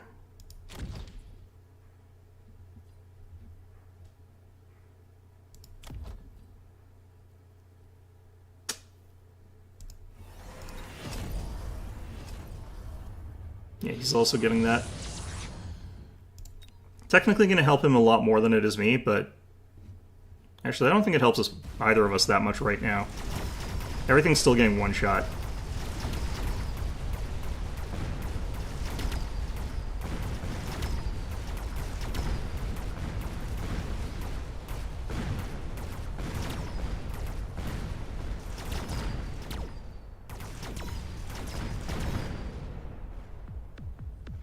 Okay.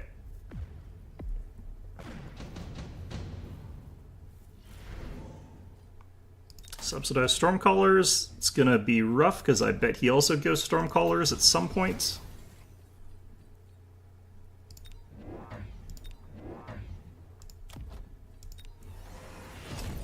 He's also got Tech Specialist, so he's also getting cheap upgrades.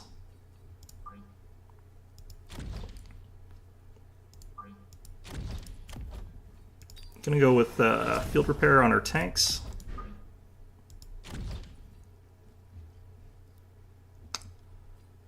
And I guess that's everything.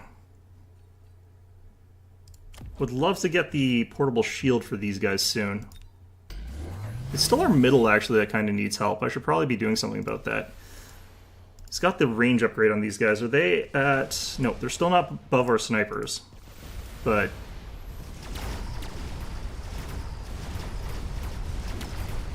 he is two-shotting my tanks. My tanks have an endurance upgrade. That is scary shit.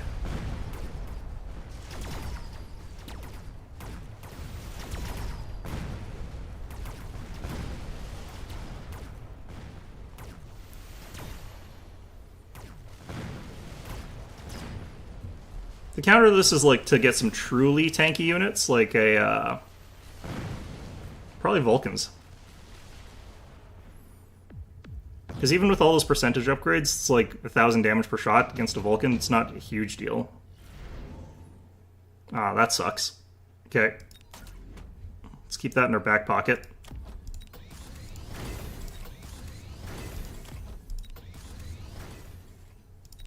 Okay, we'll unlock you.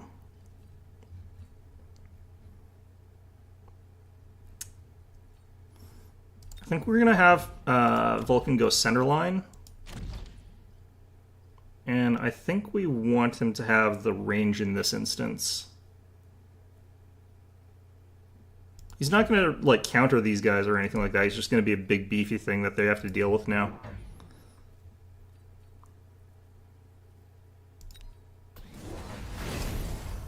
Yeah, these guys are going for full-on elite, these things.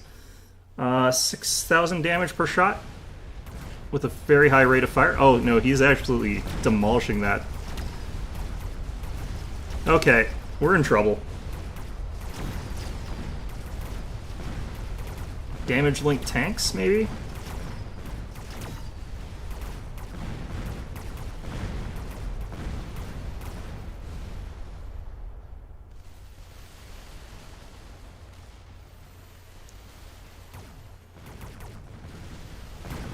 You know, my Stormcallers are pretty shit at aiming.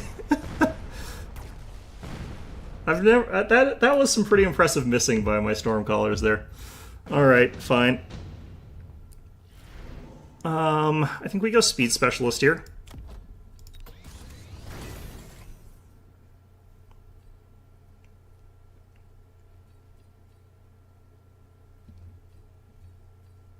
I'm thinking that we go for... I guess we go for Fortresses.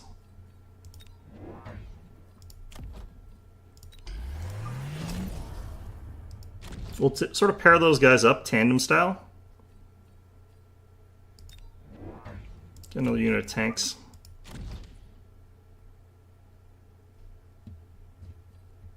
I'm definitely not linking these guys as hit points, actually.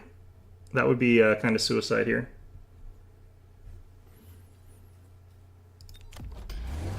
It's kind of... what I'm really curious about is how he's getting so many experience points. Like, did I miss something? Because I don't think I missed him saying... Yeah, there's no experience point gain for these guys. Like, there's nothing there that does that. So how is he leveling up every single round with all of them? Because they aren't getting that many experience points. Maybe they are.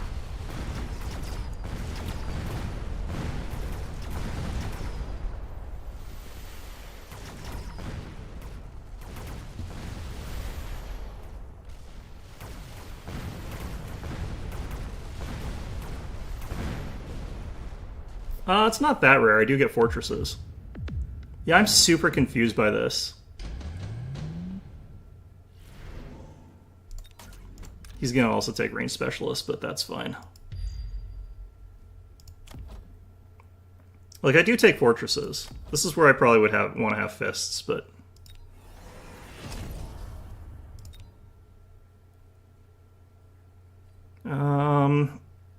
maybe these guys?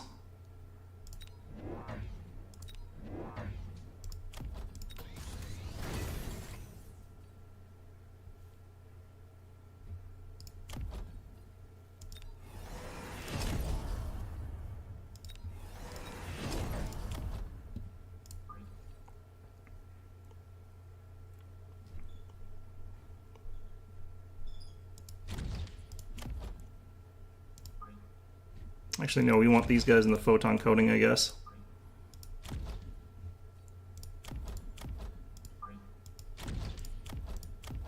He will just probably get the anti-air upgrade on those guys, but, like, does he even have that option? Of course he does. Oh, I forgot to drop something. It wouldn't have worked, actually. It's fine.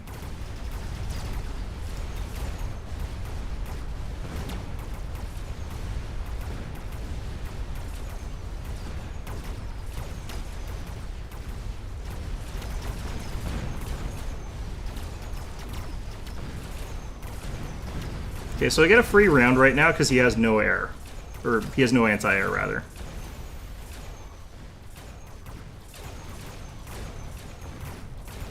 What the hell? I do feel like there's something weird going on with this one. Because his guys have way more hit points than I think they're supposed to.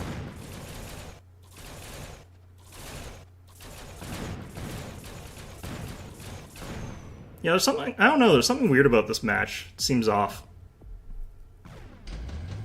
Because, like, these guys are leveling way faster than they should be able to.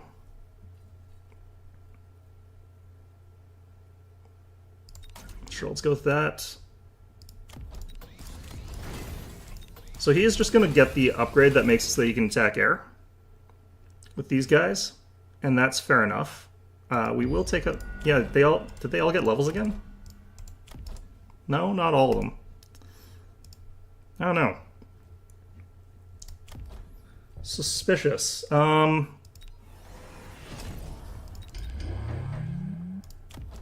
think if we do this,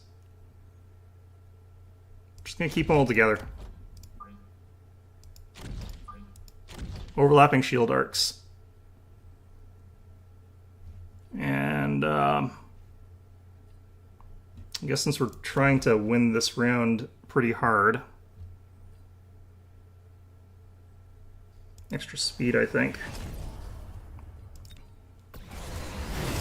Yeah, he's gone for the anti-air upgrade. No surprises whatsoever.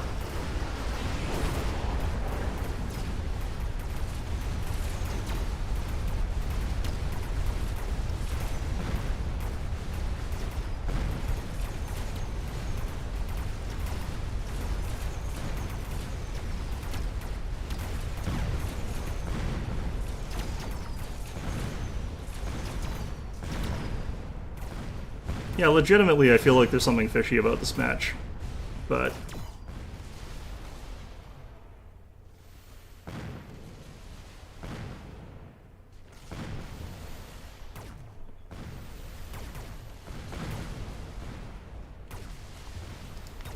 like, what the hell was that?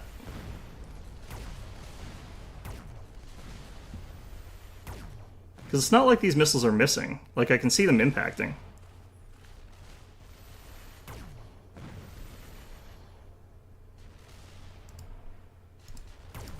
But he's just not taking any damage. He's level 5, that's pretty high, but... see, suddenly he takes damage from that one. I don't get it.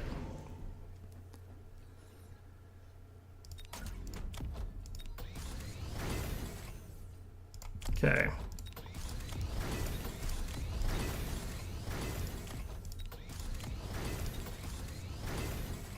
Well, either way, we do endeavor.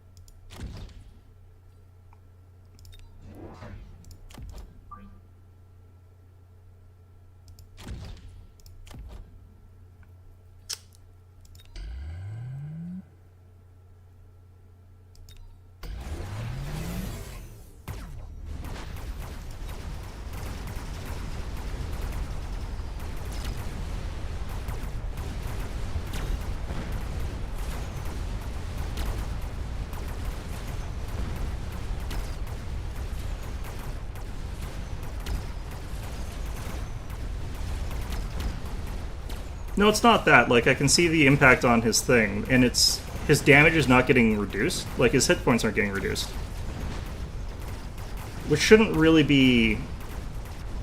like, there's a bunch of moments where he's taking hits from stuff, and it's doing less damage than I'm pretty sure it's supposed to.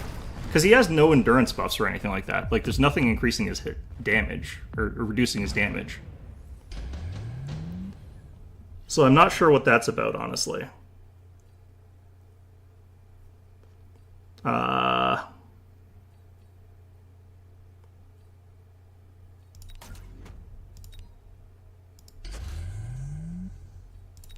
Do that there.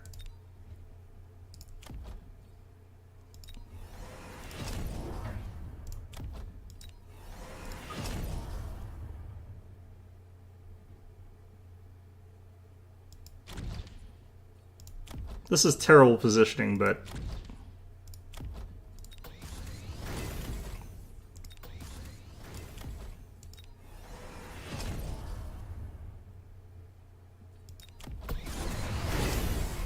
Rocket Punch.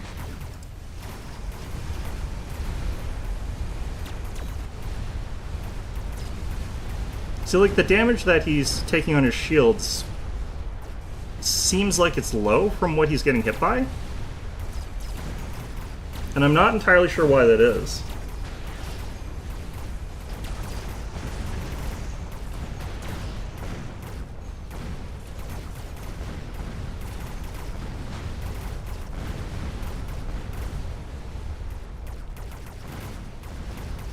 Like, there's just a couple things that were weird about this match that I'm not sure I trust, but...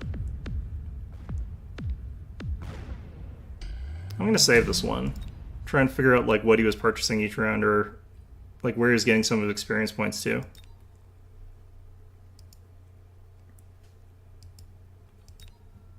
Because, like, I've never been able to get my units to level that quickly, no matter how badly I'm stomping things. Like, if one unit is killing everything by itself...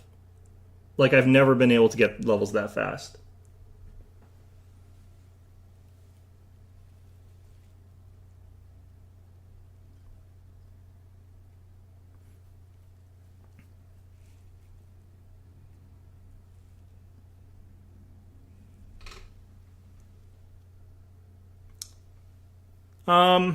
No, yeah, his arc lights were really good, but I'm not too surprised about that.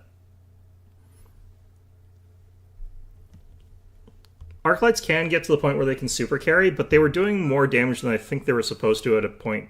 Because I was checking the number, and it was over, like, because when you get the 200% damage boost, you should be doing about 900 damage.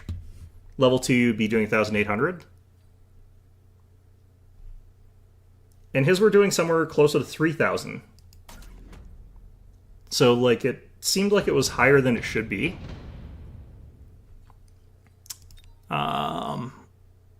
Oh, that's not good.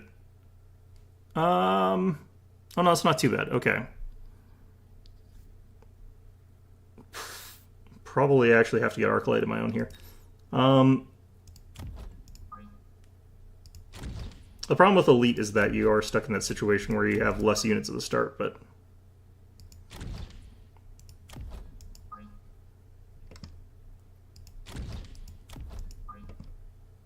I'm going to actually deploy these like this time.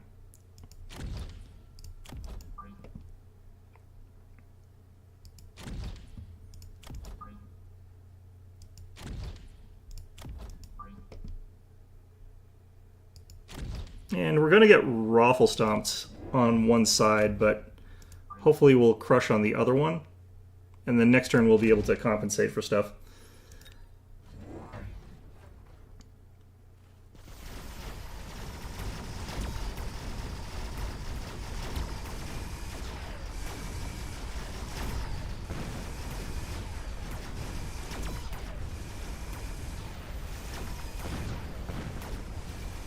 Our artillery cannot hit. Man.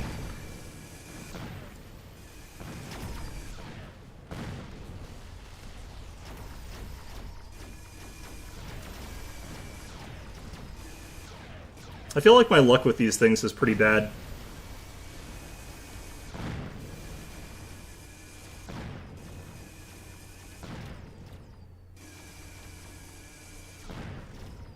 Okay. Get it! Get it! Yay!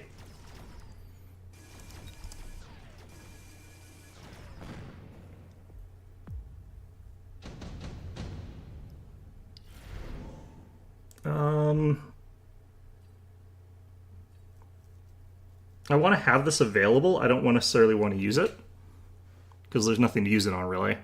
My opponent might go airdrop Rhino. I'm going to take this and I'm not going to use it. I'm just going to have it available.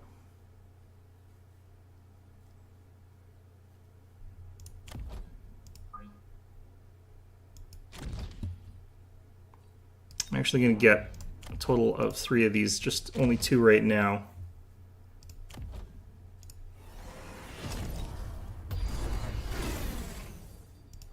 You leveled up those guys, what the heck. Yep, there we go.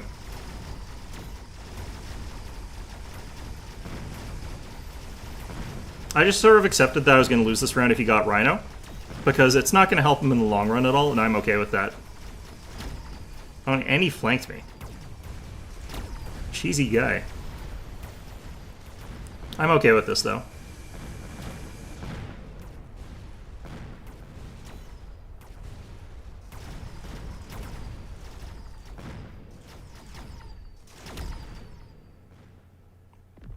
This is what I was sort of talking about, though. Like, my Arclights also killed a whole ton of units, and they're not going to level.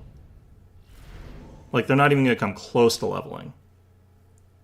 So I'm really confused about that part. He's probably going to drop another cheese thing on that side, and that's fine.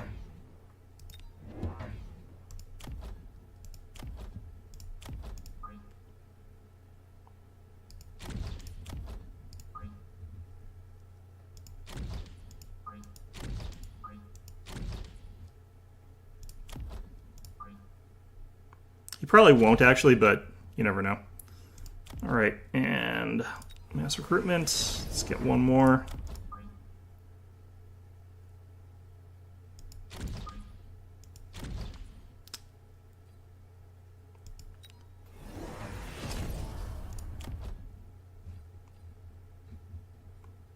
Got tanks over there.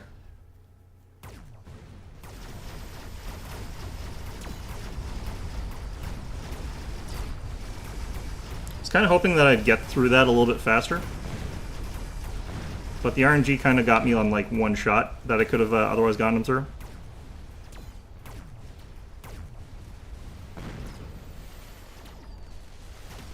Too late for the flank to save him, though. This round is mine.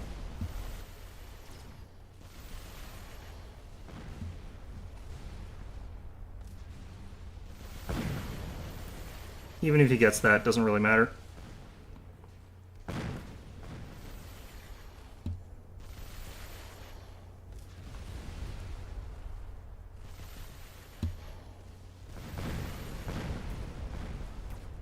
Man, I cannot land a hit with these things.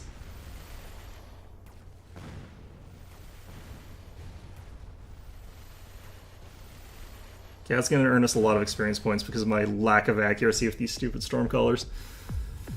Alright.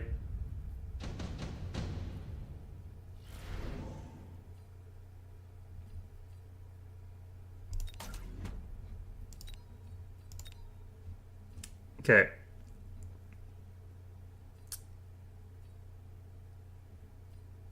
So what we're probably going to do is actually, like, that.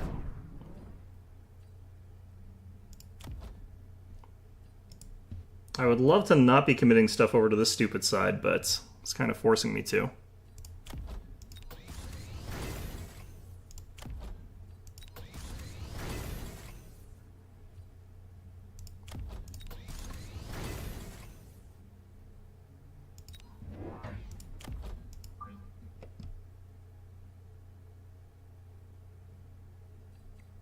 I'm actually kind of more interested in getting up like this side with these guys.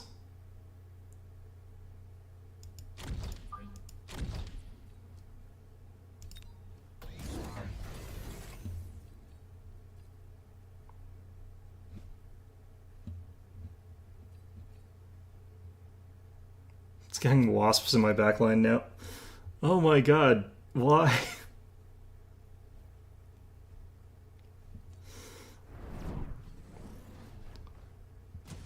Okay, that's fine.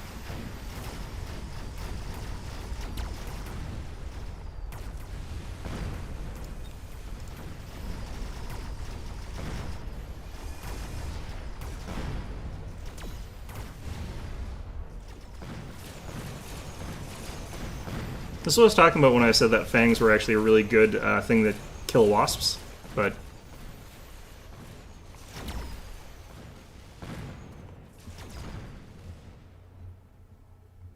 hopefully these guys get a volley off before they die. Haven't upgraded range yet, so... Stop missing, you assholes. Man.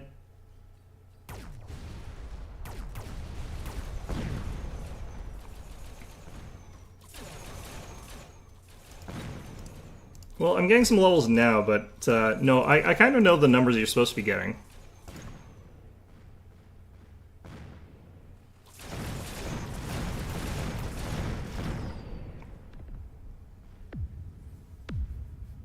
The hard thing about it per kill thing is that that's not really 100% how those work, but...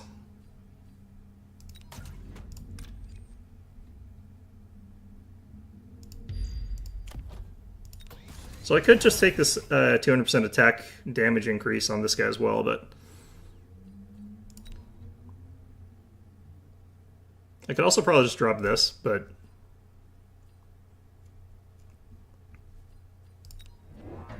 What I kind of want to do is this.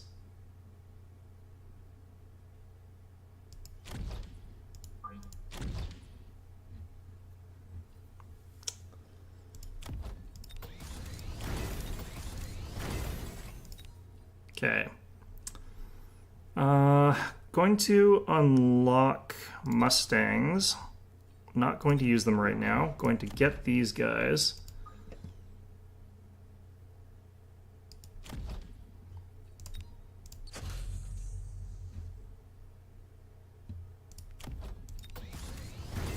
Like, I'm not trying to get for the carry build. I'm not trying to repeat his build here. The reason I'm doing this is just because he keeps getting... I had chaff that I had to cover, and I had my initial arc lights in the wrong spot, so... Honestly, I kind of would prefer if I was able to get them somewhere else, but... Holy shit. Damage on them's good, though. What did he call in here? I feel like he brought in more stuff.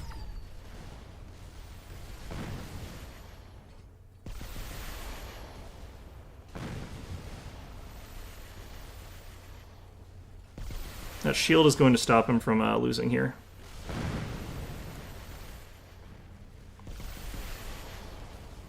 I really hope that I kill it, though, just for the 100, but... Doesn't seem super likely here. There's just a bomb in the middle of the field for some damn reason. Oh, now I get lucky. Now I get lucky. This one will probably have some levels on this guy, on these guys, but... Oh, no, I didn't. Fantastic. Immediately get level 3 Mustangs. That doesn't matter to me as much, because I start off with level 2 ones anyway. Crawlers for just a distraction. I'm going to skip. What did he call in here? Interesting. I'm gonna get this upgrade on all these guys here.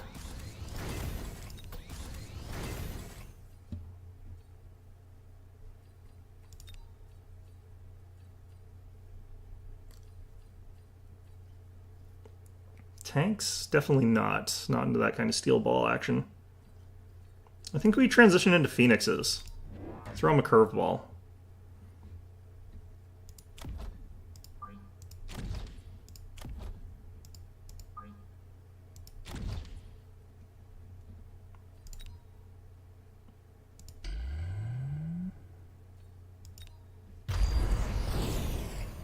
Dropping smoke, that's fine.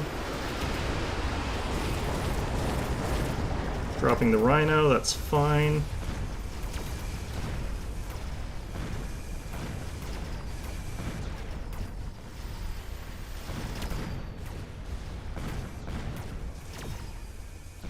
He is definitely going to win this round, by the way, but that's fine. Actually, I don't think he is. I don't think he has any anti-air left. Oh, no, he does. A little bit. It is probably enough to win him the round. Yeah, he does have enough anti-air. Well, clutch Rhino. Good on him for having that. I certainly did not remember he did.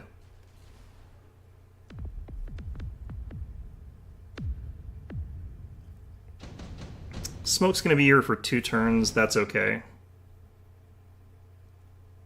He's probably going to take this. Let me take Photon Emission. I'm going to nail this side with it. I'm going to pick up this.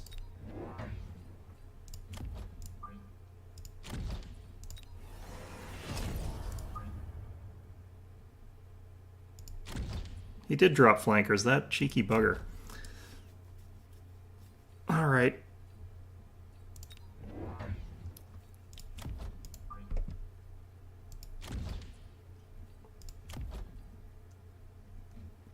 He's just sort of getting rid of all the stuff that's over on that side. That's fine. Okay.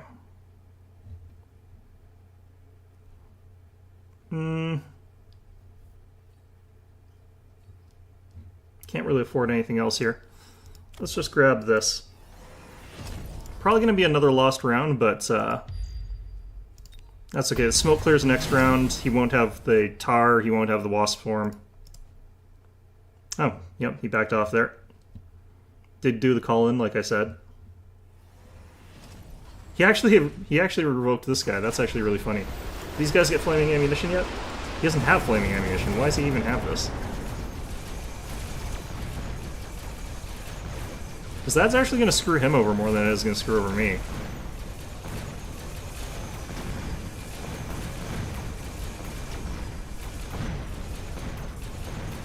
Okay, if I'm still alive at the end of this round, I should actually have a pretty big advantage. And I'm going to be okay with that. Oh, it's because my guy sets it on fire. Okay. Really wish I'd gotten rid of this. This guy's very sneaky, yes. The problem is, like, there's going to be a new call-in, and then I'm going to be like, okay, well, I can't win this one because of the call-in, and then the next round there's going to be a new call-in, and it's going to be like, well, I can't win this one because of the call-in. It's going to be just every round. Electromagnetic Blast doesn't really intimidate me. I'm going to go Shield Device Specialist. I think call-ins are actually kind of, like, underrated in a certain sense there. Like, they can actually be really, really annoying. Let's see here.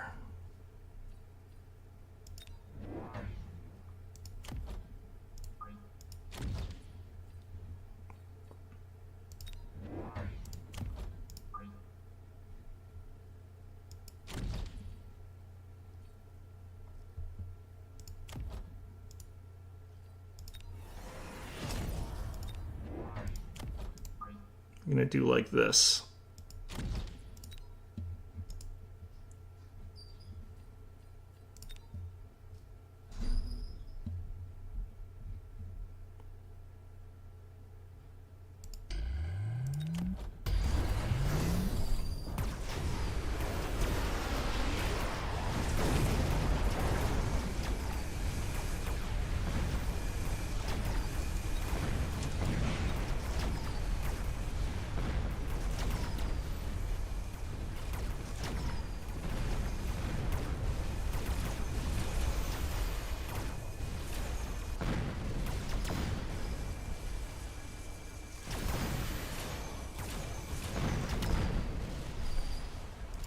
These guys need something.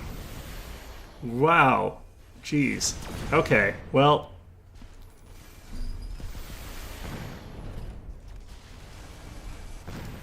This guy's almost full health.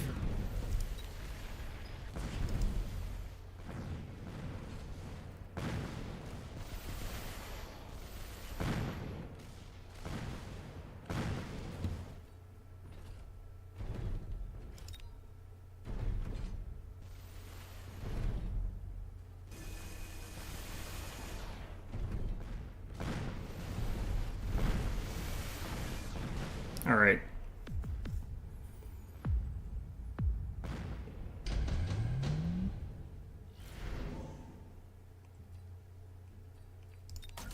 Okay.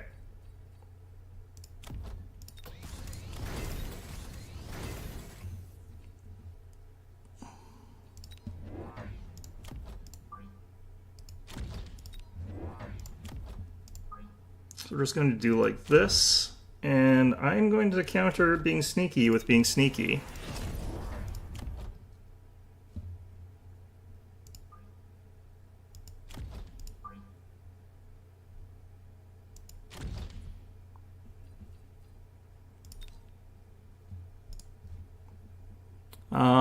I think we can win off this.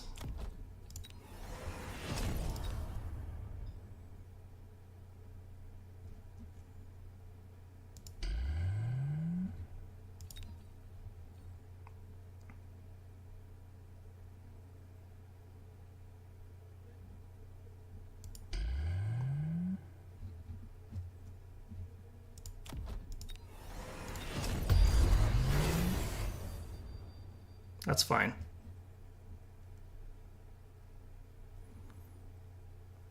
Got the rhino being dropped in there too.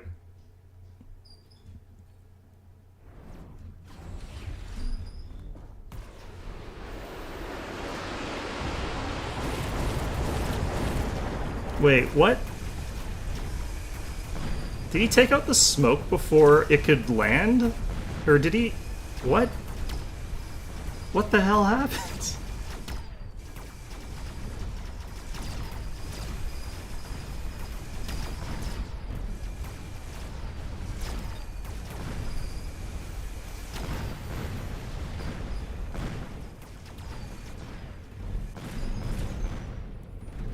I feel like he landed the smoke before I had a chance to...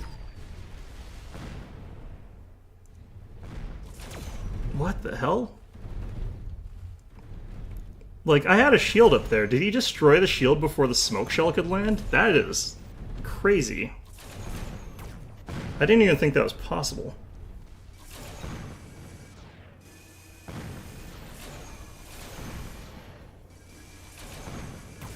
Okay, we're guaranteed win here, but nice if, Okay, I pushed for a win, but I'm not going to get it. So that sucks, but... Okay,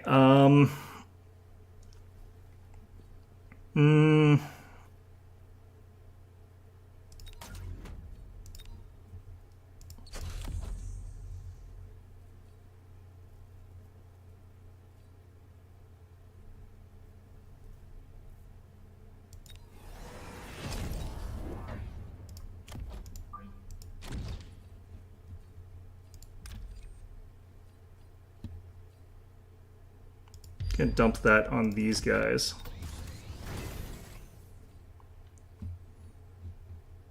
That I actually am going to win.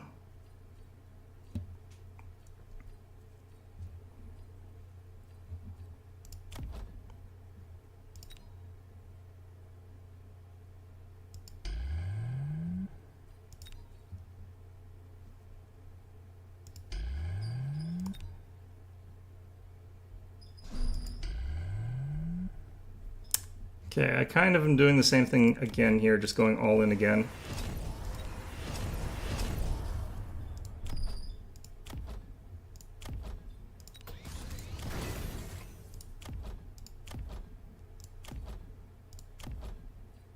The stuff further back technically is more likely to sort of survive to get to use it, so that's kind of why I'm upgrading stuff that's further back.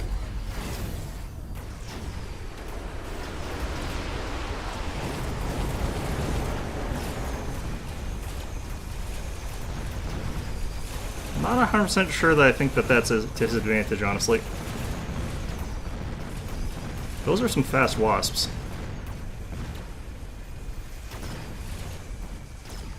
Oh, this guy's dead. Rip.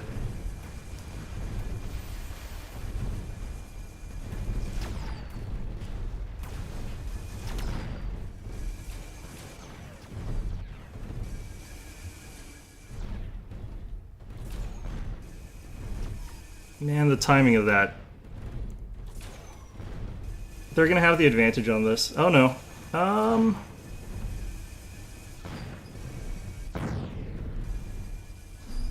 Yeah, no, he's gonna win this round. Is he gonna win the game? He's gonna win the game. Man.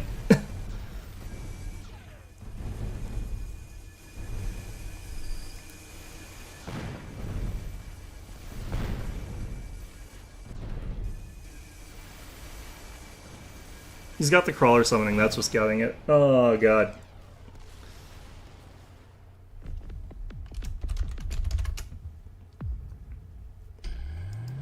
I like that one though. That one was like really, really, really close.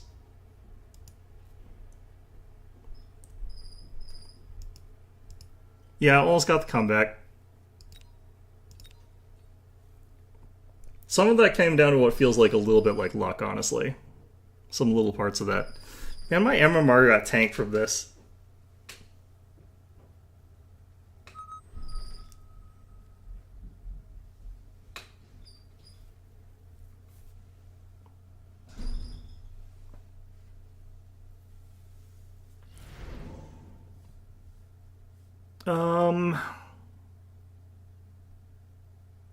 Not a huge fan of any of these in particular. Maybe this one? I don't know. I don't like any of these a ton. These are tough hands I'm being dealt. Oh, I'm screwed. Okay. Sniper. Okay, this is all going to come down to, again, like, just... If I start off with good deployment against what he has, then we're going to be relatively okay, but... if he starts off with good deployment against me, then I'm screwed, so... That's fun.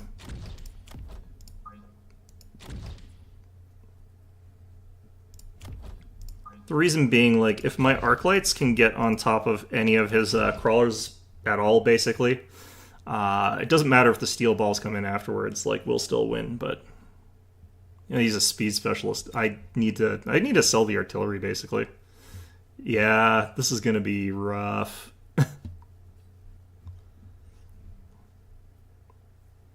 When you've got the faster units, it's more advantageous to do this kind of thing. If you've got the slower units, it's not. Not having my marksman here is going to really hurt this. What's he getting? Just more crawlers.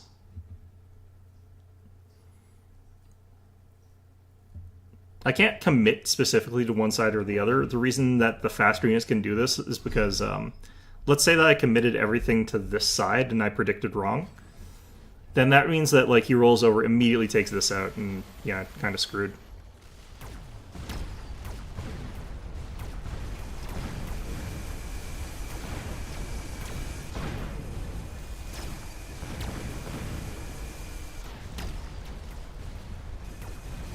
But if you go center and he does it anyway, you're still kind of screwed, but, you know, it's just less so.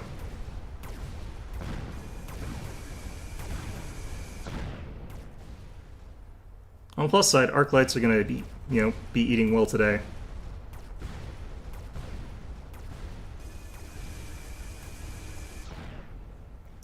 Okay.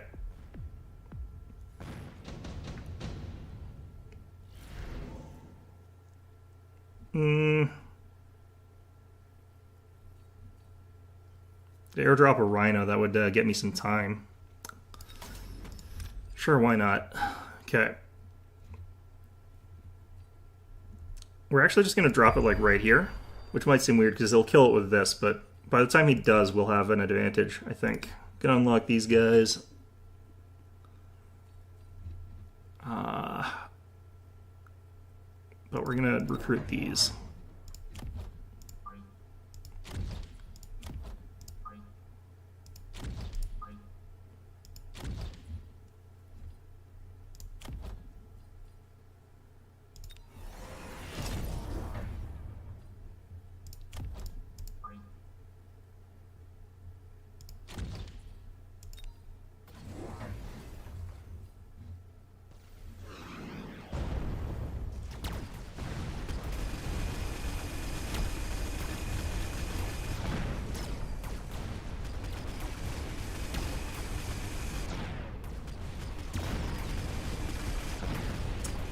Still screwed, but you know what? It's fine.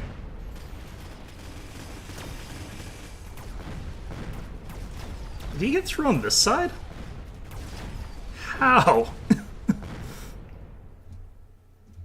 How did... What?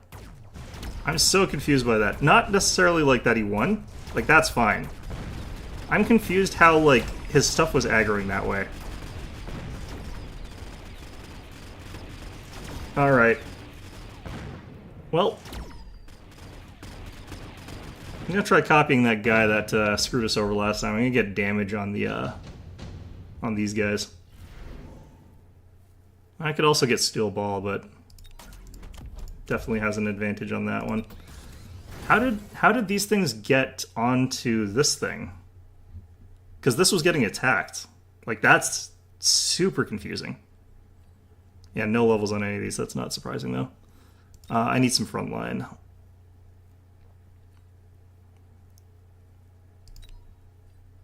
Let's get...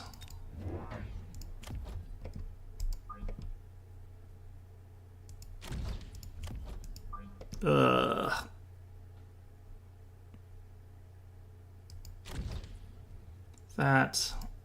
Let's get this. Let's get that. I don't know that this is actually like that useful, honestly. Because like my opponent in that one game just chewed through all my stuff with that, but I get the feeling that's not going to happen for me. Yeah, no.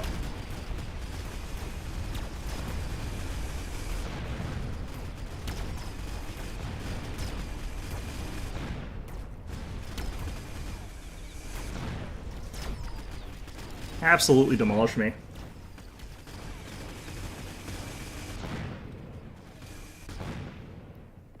Well, gotta keep committing to Fangs, because that is kind of... that's kind of how they work. They keep losing you fights until they don't, which is just weird, but... my opponent goes Acid, I'm gonna be in a lot of trouble. Which he probably will, but let's not dwell on that too much.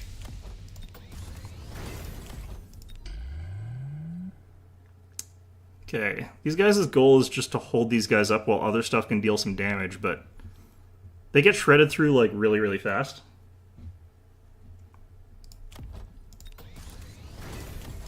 Well, it's not just that, it's, like, compositional, because, like, I came into this and my opponent's got a counter composition against me, and I can't do much about that. Oh man, look at all these units he put over here. Like, these Stormcallers are, like, completely useless. I'm actually gonna start selling them so I can get more other things here.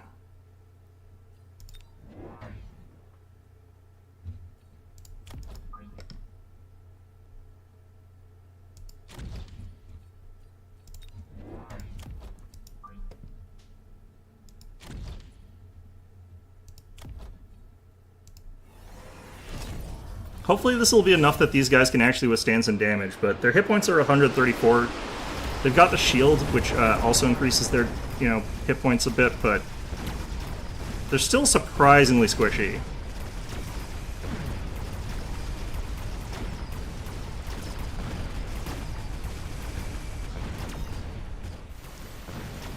Yeah.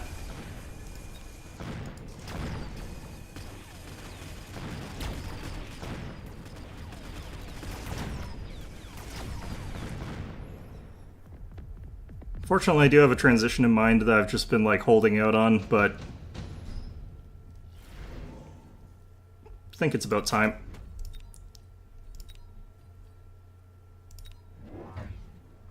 Okay.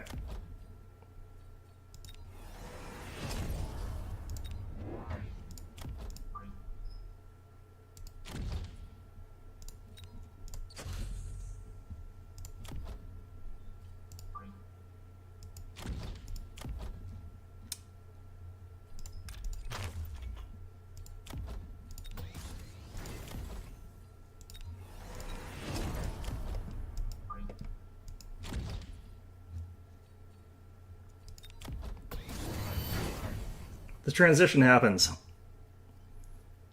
Let's see if it's too late. Probably. Let's be fair, probably.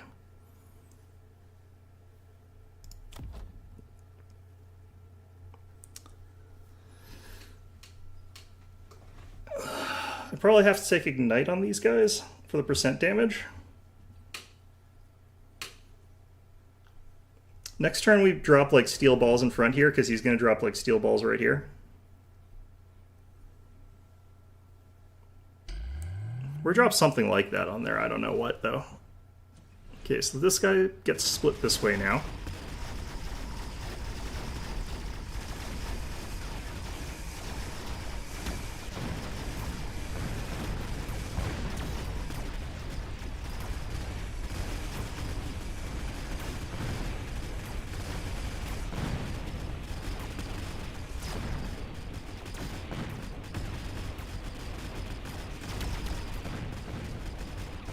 They need to be on the acid just a little bit longer. Nope, there we go. Got it. Thank you for the, like, gigantic swarm of free crawlers, man. Okay.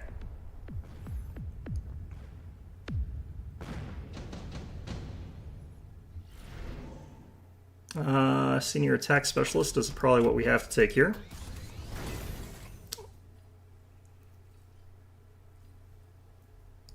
Yeah, that was definitely helpful. By which I mean very not helpful. Gonna drop that there. Going to drop this here, or what do I do here? I can't quite afford the thing that I want there, so what I'm going to do is drop just a shield like right here, so that when he drops like steel balls over there, they're not going to actually do anything. And then we level up a whole bunch of stuff.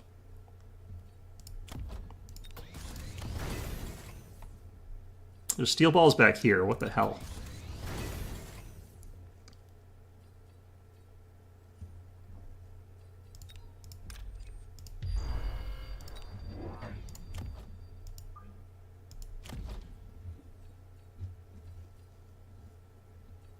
Okay.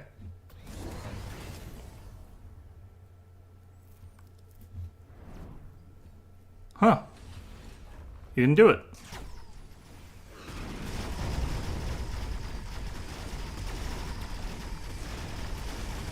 Okay, I need to add more frontline now. Because he's going to mind control this guy, and that's going to be a real pain. Ooh.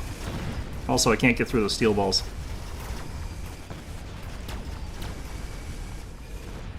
Actually, shield would basically... No, it wouldn't. I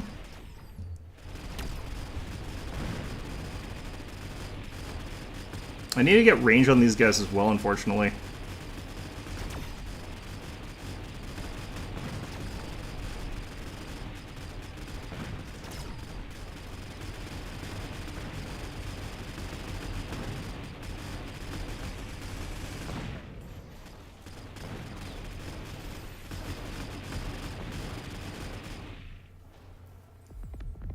Ouch. Okay, I think my opponent's going to win here. I can't really recover off that. Not easily, anyway. That's powerful, technically. Man, I love that shield broke, too. I don't even know if we actually killed these guys. Yeah, we did, because our Rhino came charging around the other side there. Okay, so I just need a whole bunch more chaff up here, which is kind of awkward.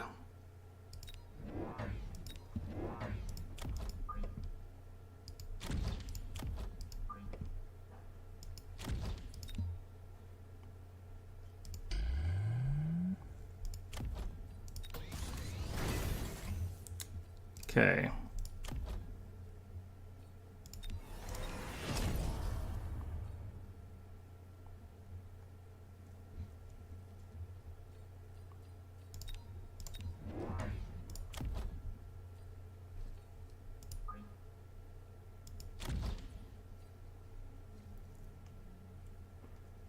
Basically just those guys that are a threat to this.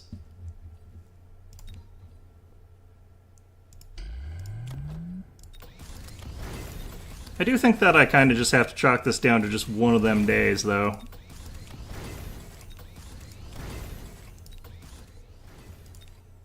where I just cannot catch a break.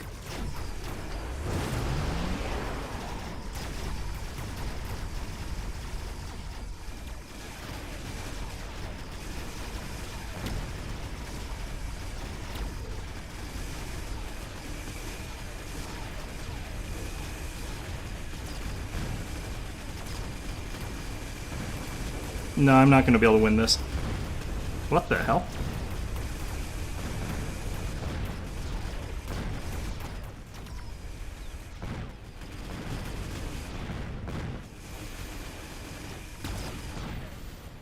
Yep. Nope, that was a good game. Yeah, some days you just can't catch a break. Like I said, if you're against an equally good opponent and your starting position is like you get countered, then your opponent just has to make sure that they never pick something that's going to get beaten by like what you already have on the board. As long as the new thing that they add in counters whatever they think you're going to probably take, then you always win. You just have to keep doing that. And if that's happening to you, it's really hard to tear your way back into the game. Because like everything on your board you already know loses against everything on their board. Like that's sort of a given.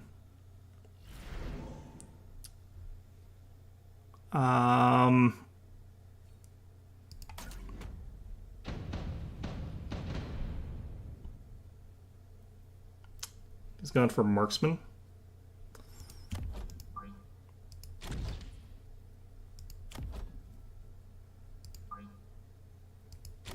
It's not just that, though. Like, it is slightly just my opponents are getting good picks against me. Like, right now, I'm okay against this composition to a certain extent. The hard part, the rough part for this is, like, that I can't deploy 2 units at the start. But that's something that sort of gets filtered back out pretty quickly. So it's not too big a deal.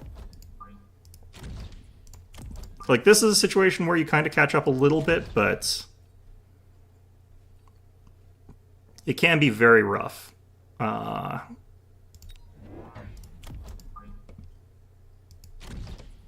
like, this is all I get. Which, you know, my opponent is definitely going to be better off compared to that. Against this stuff, I'm going to go ahead and take the defense specialist. That is a far forward sniper, but you know what? That's probably fine for him.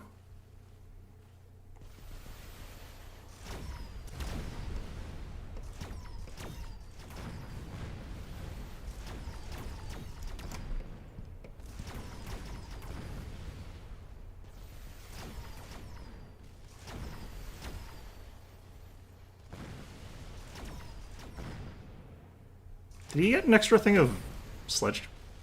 He got an extra thing of artillery. That's interesting.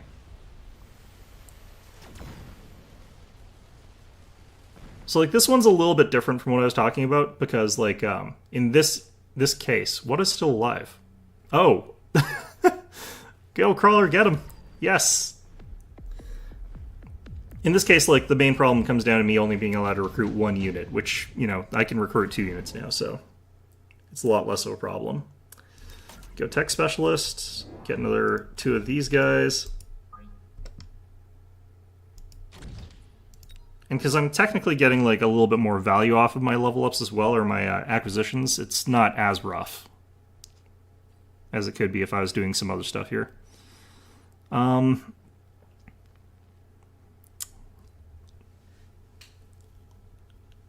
Technically you're paying for a lot, and the opportunity cost on Mustang is actually really bad. I'm going to unlock these guys, but I'm going to get another of these guys.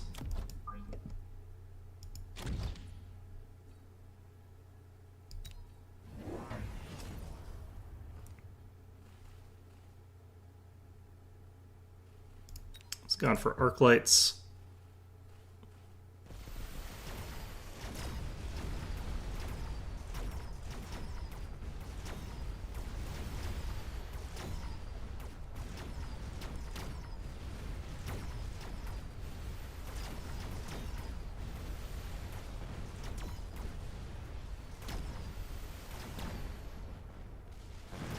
So we're already starting to catch up a little bit. He might still win here, just because, like, RNG, but...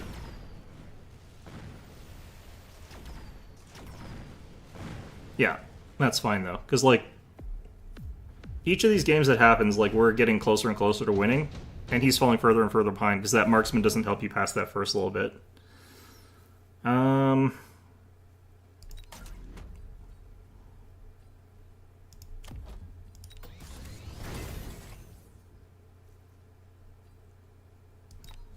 Despite of having picked that up, I'm actually just going to go... I'm going to go heavy tank.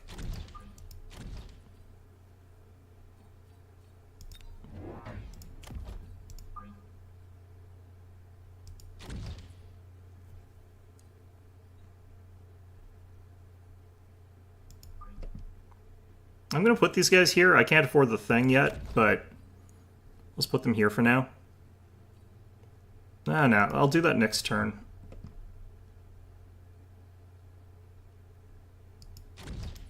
I do need a tough unit to put the repair module on, but I'll put this on the tank for now.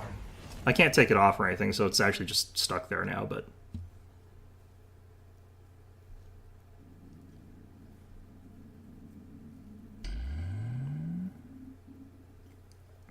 why would he think to do that? What on God's green earth would compel him to think that that is a good thing to do? That's $100 and it only is useful because of what I just deployed. I feel cheated.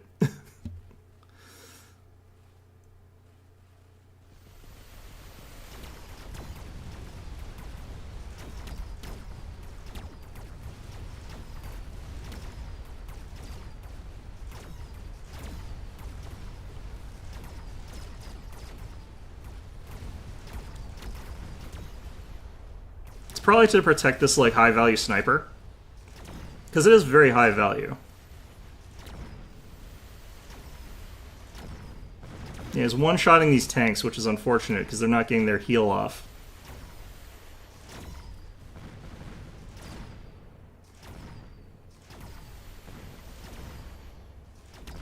Nice. Okay. So he spent 100, lost 100. Won him the round, but that's fine. I'm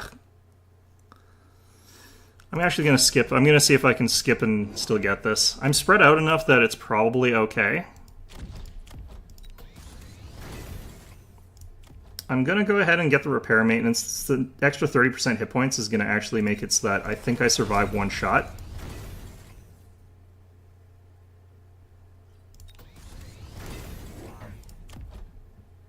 Forgot to do the thing, actually. That's okay, though. This is still a pretty good turn.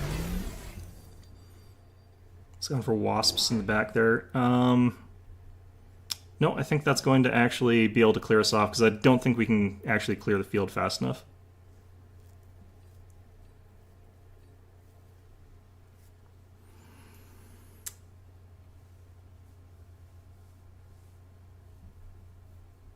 He's going all in on these things.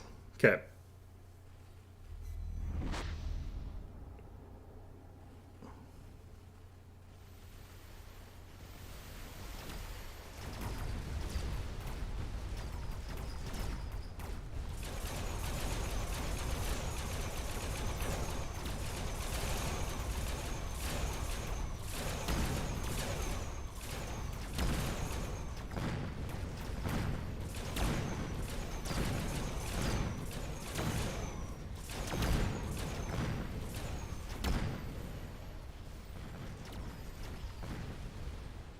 Alright.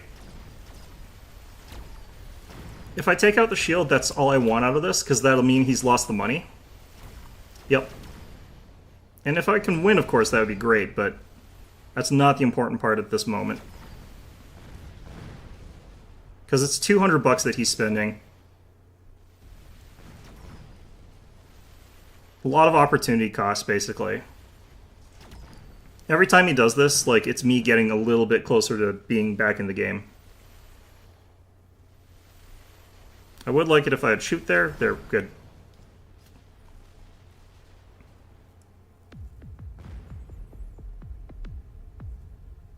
does mean he gets a bunch of experience points that I don't get, but nothing I can really do about that one. I actually really think photon emission could be good here.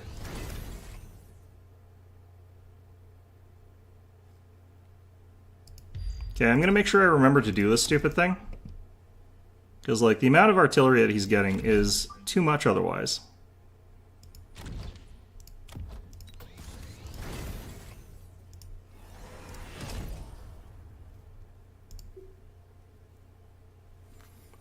So there is actually a valid reason to spend a lot of points on getting, like, a whole bunch of artillery strikes and, like, shields and stuff like that. And it's that if you do that, you can technically get a bit of an advantage. I'm going to drop this guy this side. And I'm going to drop... apparently nothing else. Okay. It lets his units sort of get free, like, levels, because, like, they're not trying to get levels by doing other things, basically. Apparently that actually was only on one side, so I need to... well, I'll win this side really hard anyway, so it's fine. That sniper would have just killed him if I put him on this side, so I can't. I have to put him on the side I put him on.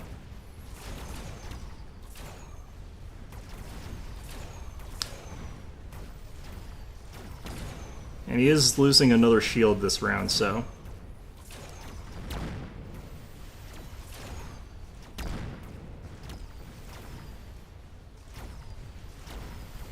lol. He's losing a shield, he's losing the round.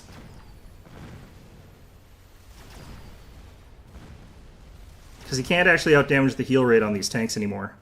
Well, I guess he can. Okay, cool.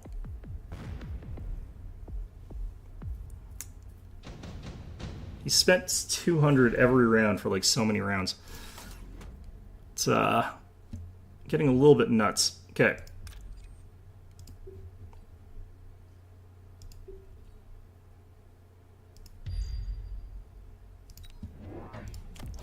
I'm gonna just drop this guy straight over here and just have him run forward. He'll draw some fire from those guys, and that's fine.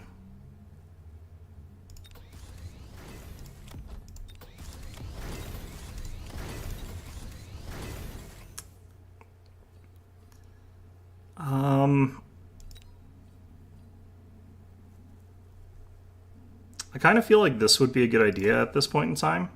I don't think I actually necessarily get it this round. I think I get 2 more tanks. I really wish I could level some of my tanks up more, because these ones are actually enough, like, a lot tougher, so they survive a lot more, but... actually... there. That's the smart move.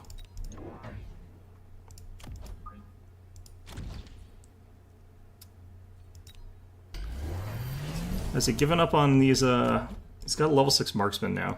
That's not... I don't know if that's the best thing to level up quite that high. It kind of is in some ways, but it kind of isn't.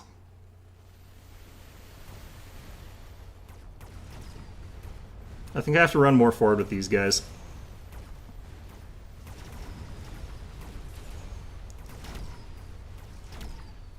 What was on that flank? Well, that's unfortunate. Oh, we got back just in time. Still, they are going to nuke this guy down, that means.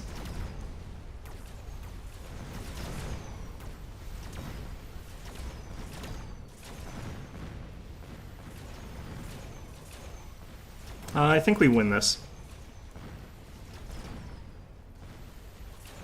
Regenning tanks are just too good in this situation. When it's just like tiny amounts getting cleared out from both sides.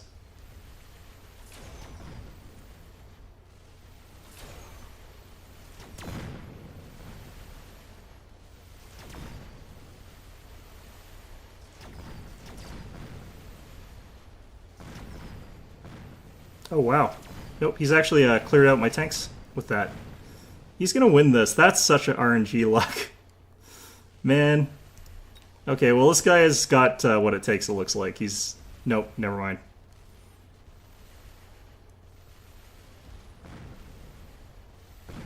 Man.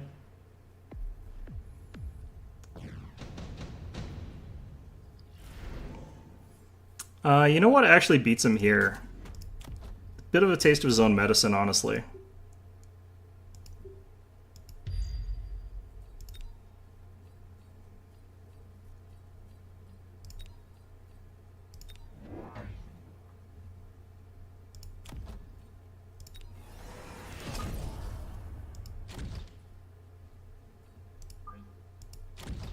Okay, I've seen this do this stupid thing before. Let's see if it happens this time.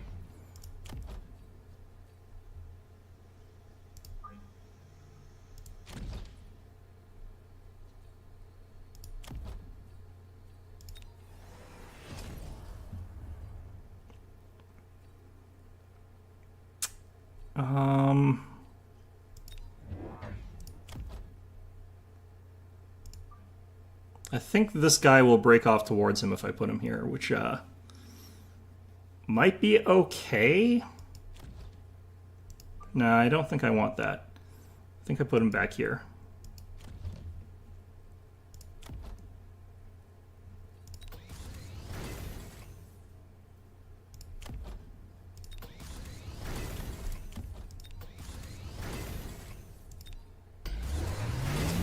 So if we're lucky, this works the way I think it does. Which it sometimes does and sometimes doesn't. Nope.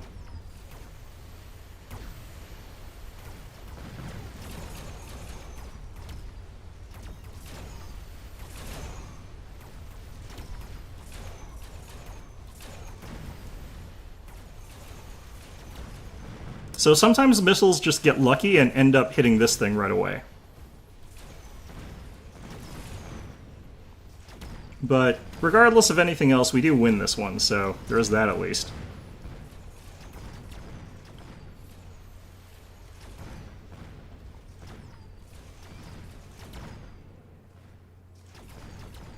I wonder if you get more experience for killing these guys multiple times.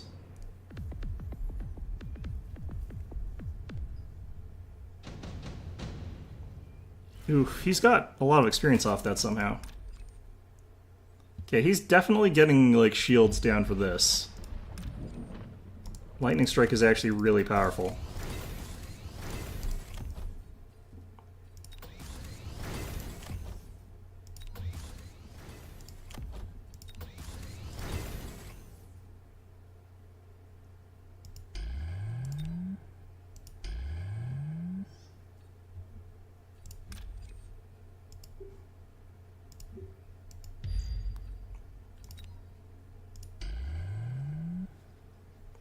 Okay, do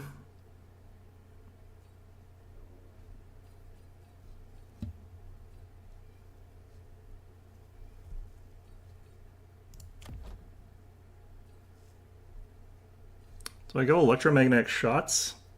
Do I go armor enhancements? Definitely do not damage sharing, that's a trap. Kind of feel like armor enhancement might be good, but...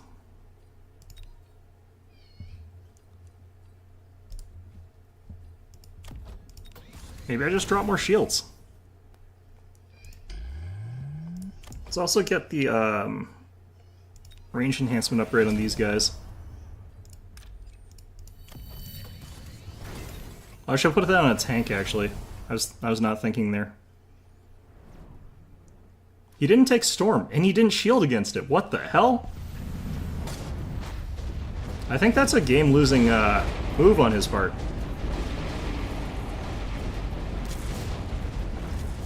I think that's match.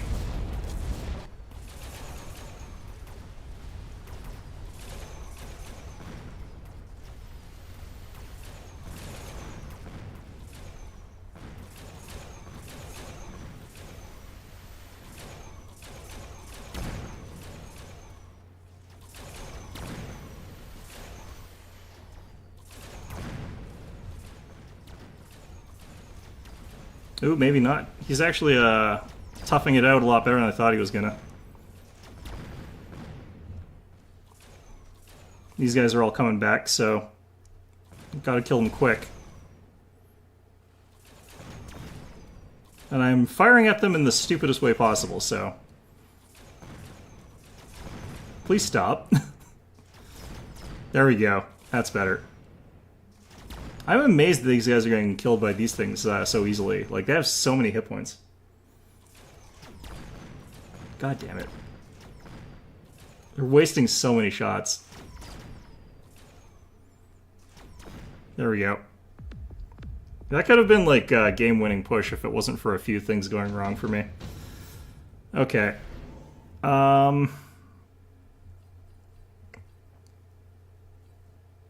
I don't have any giants. I do have one researched at least. How much money do I have? 1850? Okay.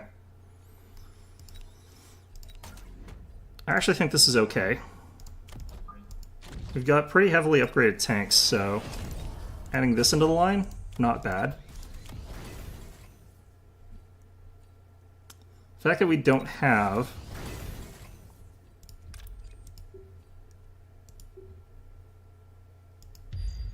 certain things is irritating.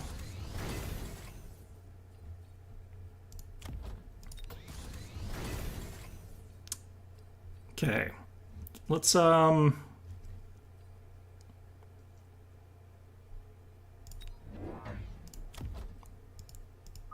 feel like a distraction rhino up here is probably good.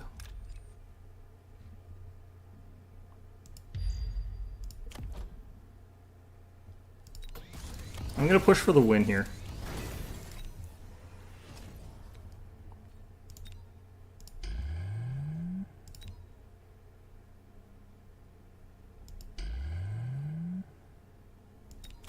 Do I think I can get it? Not really. I think this is gonna...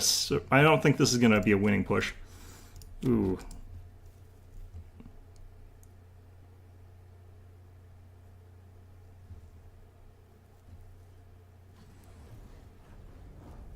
Yeah, like every single shot targeting all the same one every time. Yeah, it wasn't great.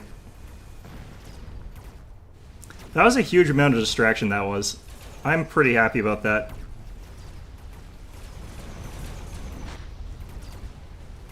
This melting point, absolutely going to trash this guy, but he was already going to get trashed by all those, so it's kind of fine.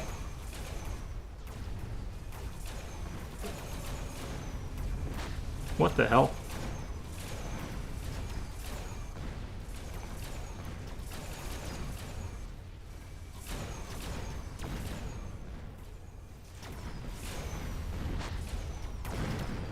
I never get lucky with this. Like, I don't get lucky with the shots to this thing, where this guy's standing, like, right on top of it. The rockets are screaming right onto it, and I never get lucky.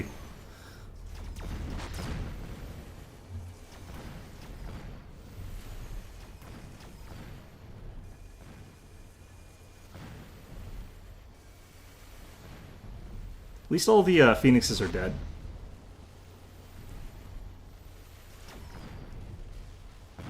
Man, really?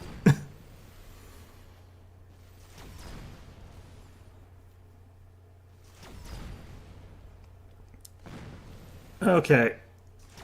Obviously he doesn't want me closing this out. But I do want to really close this out. I don't want to be here forever. Okay. Oh, god damn it. Okay. Absolutely not cool.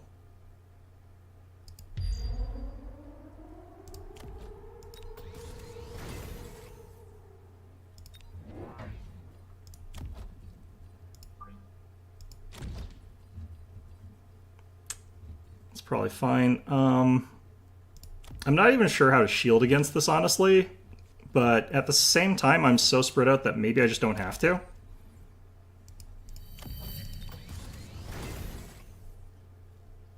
Just a casual level 5 sledgehammer. Like, where would the nuke drop? Also, I have a lot of impetus, so I think I'm moving forward here.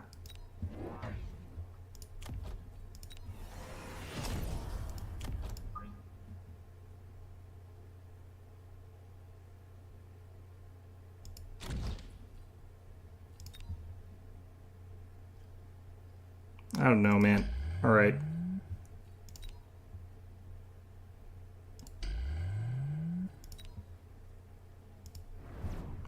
Probably moves those guys, but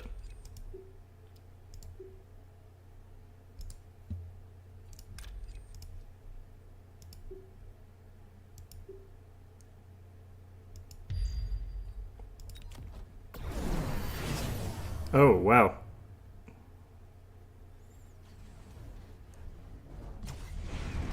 Does he not have the nuke?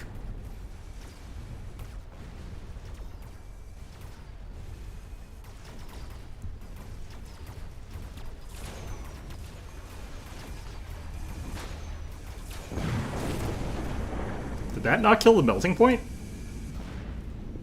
The hell?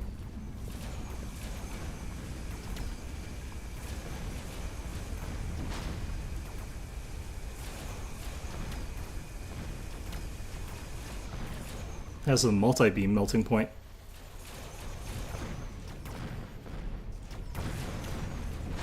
Alright, so now we get into the annoying part.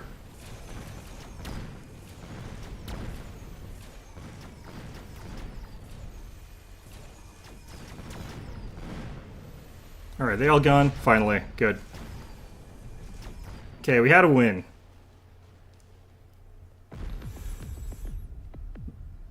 So the difference here is, like, I can recover if I have some sort of scaling advantage, and Elite is one of the few that does actually have a permanent scaling advantage, because you're saving, like, 100 credits every single turn. Kind of. So the fact that I knew I was starting off at a pretty bad disadvantage didn't matter as much there, because I knew I'd be able to recover. But it comes down to whether or not I can make the game sort of last long enough that 100 free gold every turn. Snuck one in, yeah.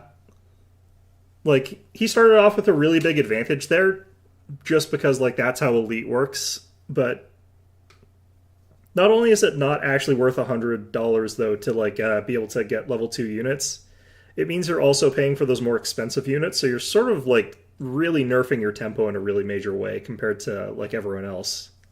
It makes it hard in some ways to play Elite, but it does mean that you will outvalue your opponent really, really badly. The other thing that can happen, though, is, like, because you have that negative tempo, your opponent can actually grind out a lot of really good experience points from you by just, like, sweeping you the first, like, 10 matches or whatever, or more like 5.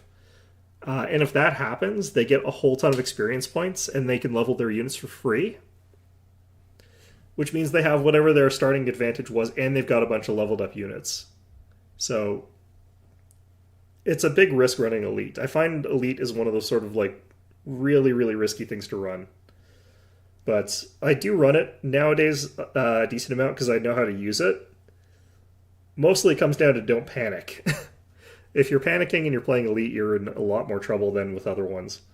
It is 6:30, but you know what? I'm on vacation. I'm going to play one more game. Like, there's no rules right now. I can just, you know, do literally whatever I want. That is not true. Well, actually, no. I can do literally whatever I want. I just might, you know, have really bad financial ramifications, or I might go to jail or something, or I might die, you know. So there's a lot of bad things that could happen if I do what I want, but I can do whatever I want.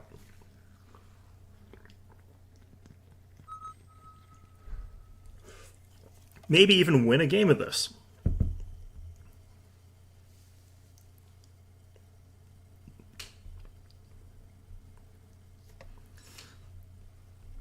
What I have to remember, like, is just lose matches, and it's fine as long as your opponent is doing a bunch of call-ins for that to happen, I think. Kind of like Speed Specialist. I think Heavy Armor has a better combo. Yeah, I took a week. I took a week and 2 days.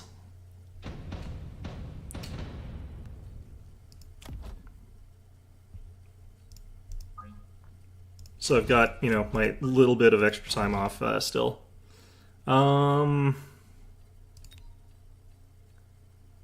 Pretty high chance that he just gets, like, what's it called? I can't remember what they're called. Snipers? Marksman.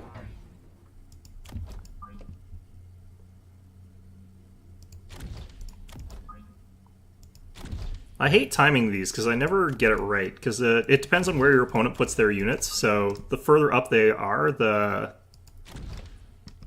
closer up, or the further back these guys have to be. Man, I did not want to change my camera angle.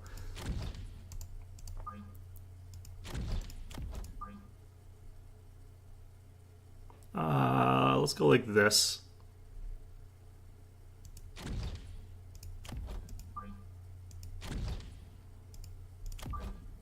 The problem with these guys is they're very slow, so... Yep, marksman.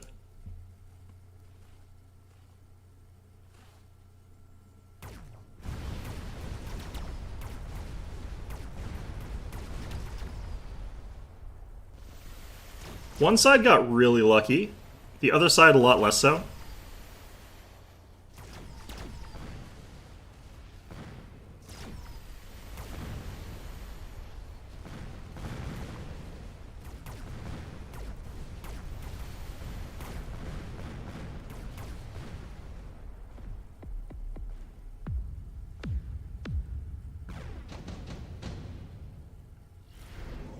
Okay. Right, I don't like taking any of these in particular, so I'm just going to take the missile because it's free. And that'll get me a really big advantage over a couple of this round, so I can just sort of do that and kick back based off that. Yeah, wiped over a squad with this guy, didn't get a level. Only a little bit over half of experience points, so I don't know.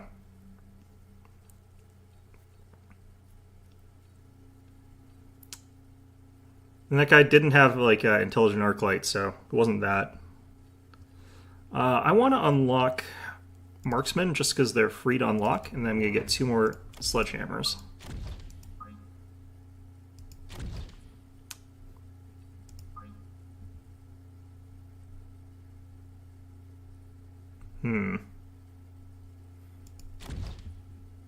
I kind of feel like he's going to try and put something down the center here to sort of block off this thing. Like, could put a sniper there or something. Oh, he's gone for air. So he automatically wins this round, and that's fine. Although I did take out an entire air set, so that's good. These guys are getting upgraded anti-air next turn. These guys are going to be like level 2. That's just the way it is.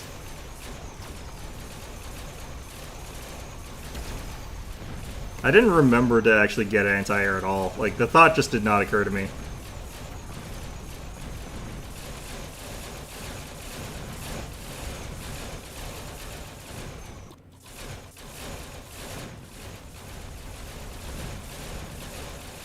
Okay, so these guys are definitely going to level up.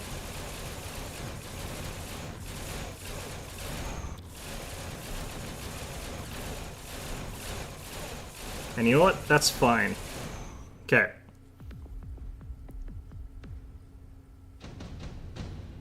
I could also take Mustangs here. I'm going to take Deployment Specialist and...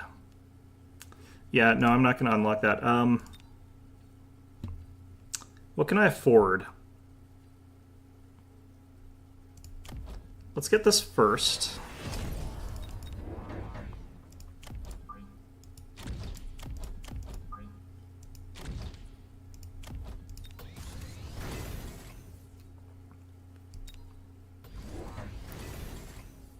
Yeah, those guys. That's not good. He's gonna definitely win this round, that's fine.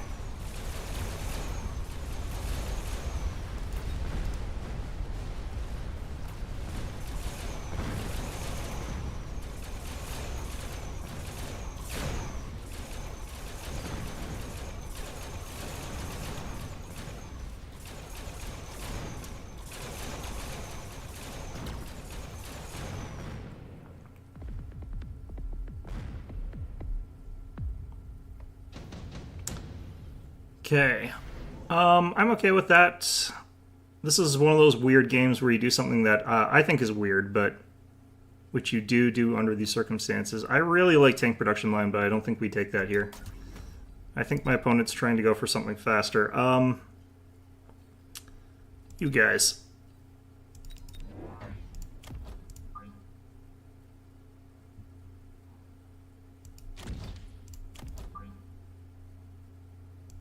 The problem with this is going to be the artillery. If it gets lucky, is going to like land on their heads, and that's going to suck, but...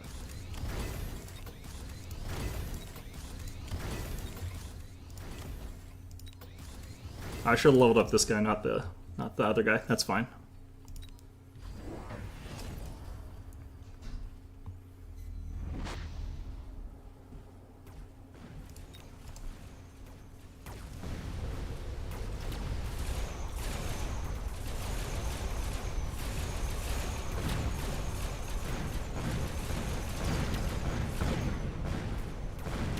God damn it.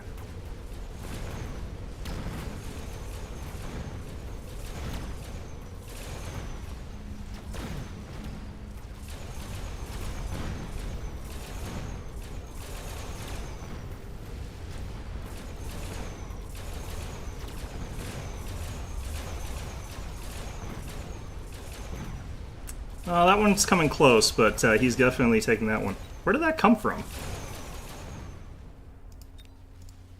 Did he redeploy these guys? Hackers are actually pretty good under certain circumstances. It's just very hard to get those circumstances.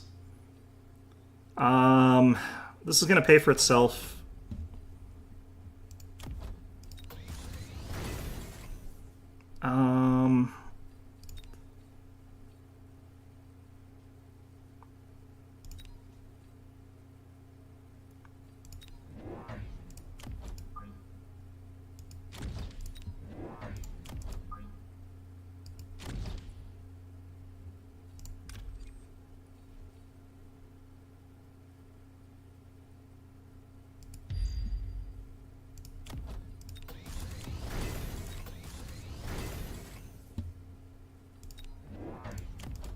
I think we want to stack both hackers onto this guy here. We want the attack boost. We want that. And we might as well take defense boost. Do these guys have, nothing yet. Okay. Nothing yet still.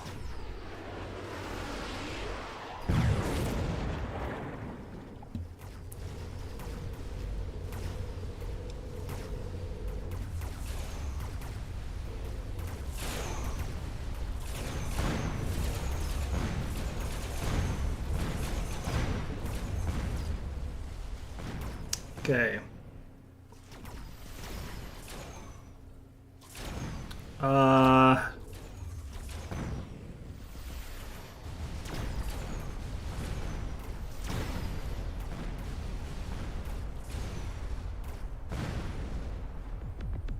was like, did all my anti-air die? It looked like they're still fine. Okay.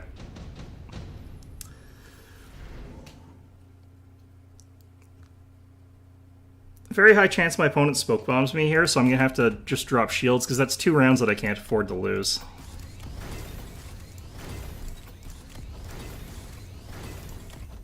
Like, 2 rounds would be a bit too much.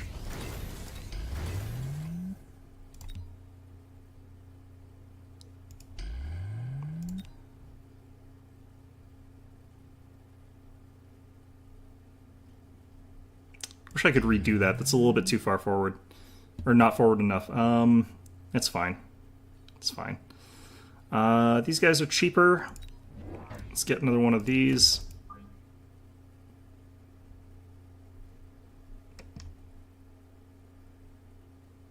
Let's start getting some of them just sort of like, nah, maybe. Just keep them slowed down, delayed. You got the shield on these guys. Okay. Oh, he's gone for wasps on this side. Cheeky, cheeky. But don't think that'll actually avail him here, because this guy's going to wander over and swamp them all. If he can get there. These guys just calmly walk back under their shield. Ah, nope. Can't get them all.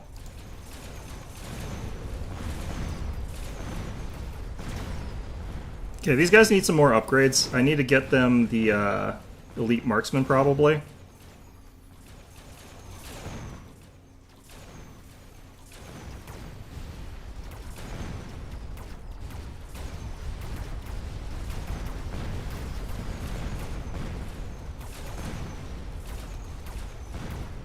Okay, that's kind of stupid. These guys don't actually AoE those guys.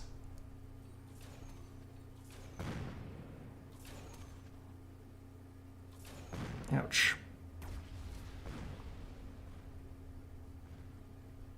Okay, so we got this guy who might be able to pull it off.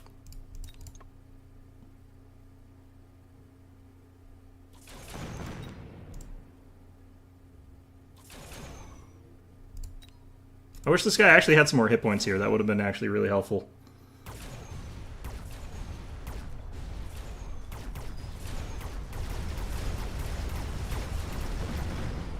Jeez. Okay, there we go. Well, that took a million years. Ironically enough, I think we're actually not in a position to turn that down.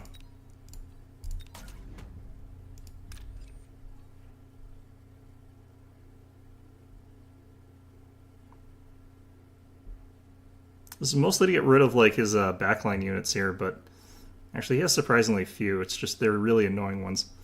All right. Aiming it about here.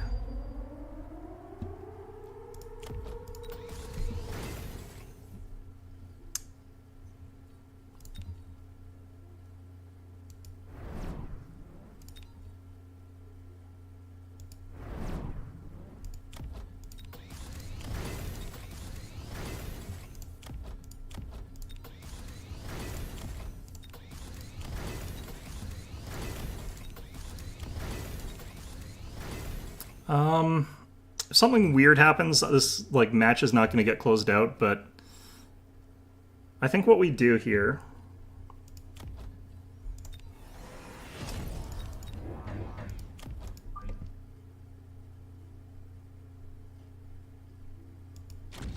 is just try and hold him so that he's stuck here, fighting against these things as they like grind against him there. Technically, these guys are actually more durable than a shield in some ways. Oh, shit.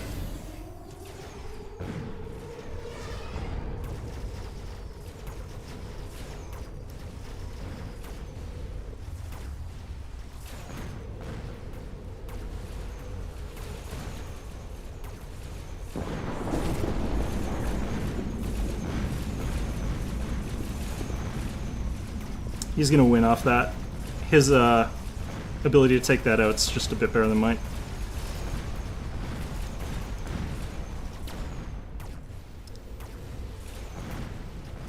Aw, man. That extra Rhino drop, actually, I think is what ended up getting him, clinching him that side. I got that at least. Man. Yeah, I kind of knew my opponent was going to nuke me there, but still. Oh, God. Okay.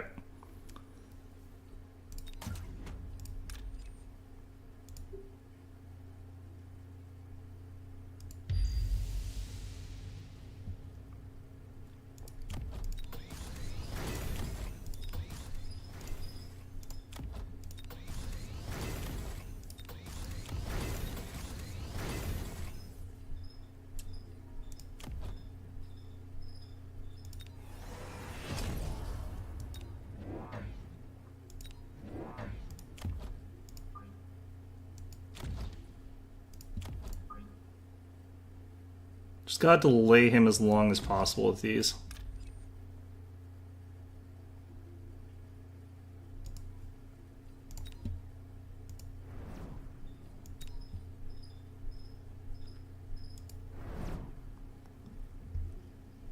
Okay.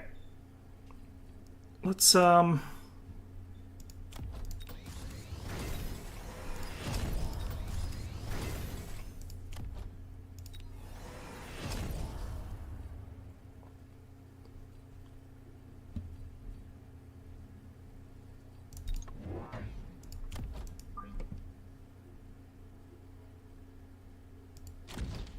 He's probably going to do an area bombard against me. I probably should do this. This side.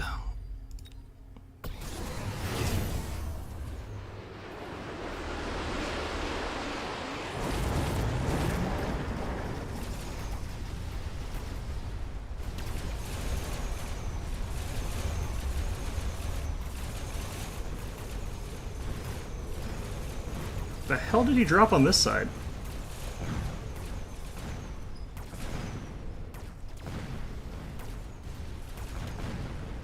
Man, sometimes you commit. Now I'm stuck in this acid that I dropped, so that was my bad.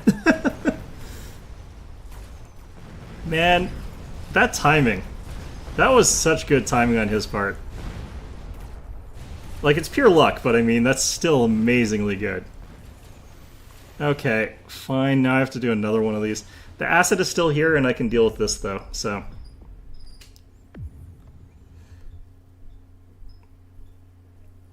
Wait, what? What the hell? My opponent might realize something that I don't, and, yeah, he might actually have lost connection. It might actually be he's rage quitting. The thing is, there are things that at this point, like, kind of just hard counter this flank, and I can win it, but...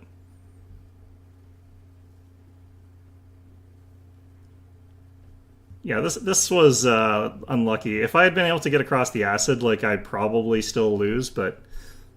Oh, maybe not, actually.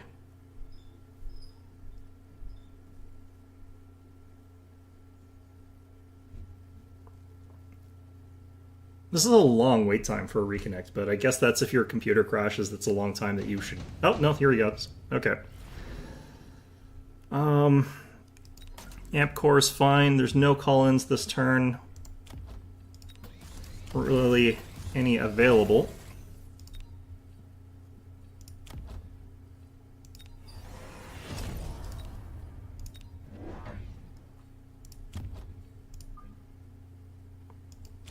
Okay, so I kind of need to have...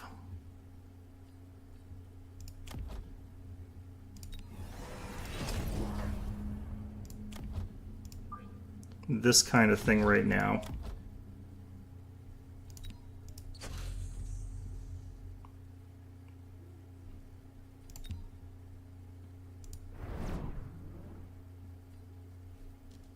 Watch as he like comes across this flank or something like that.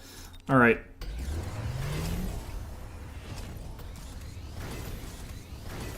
These will probably still get killed by the acid because that's percent health damage, not it's percent health damage and it's minus defense.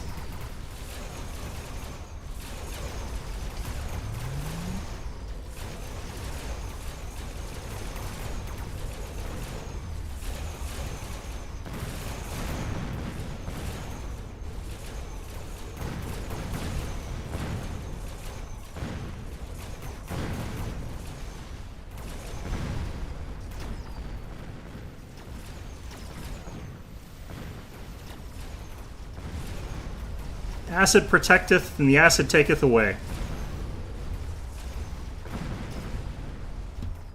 He still got through on this side. What the hell? Man, I'm gonna have to play another round. Because, no, I might be dead here. I might be dead here. Yeah, I think I am, actually, because these are 100 each.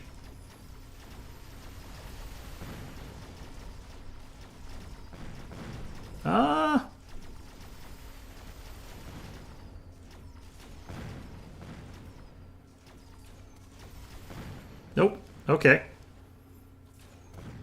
Take 200 damage. Yeah, I don't know. You never know. Okay, we're gonna have to do this.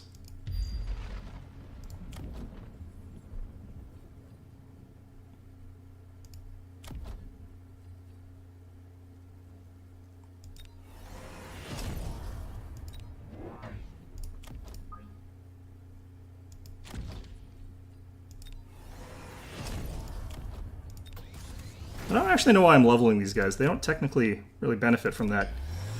Alright. We need shield bubbles.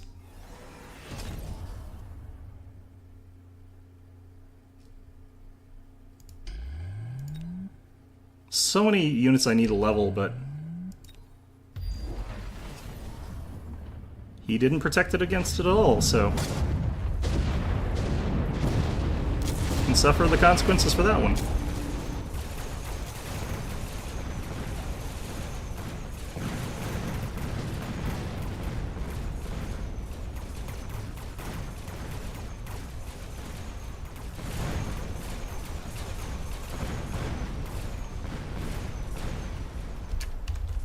He really wanted that flank.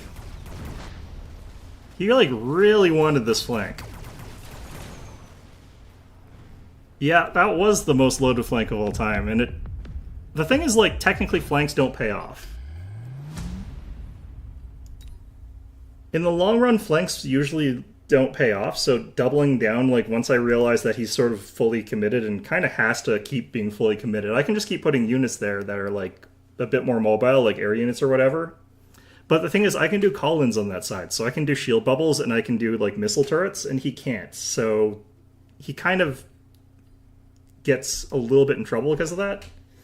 It's a weird situation. I don't know. I don't feel like you can ever, like, go down that deep into a flank and have it really easily work. It's hard.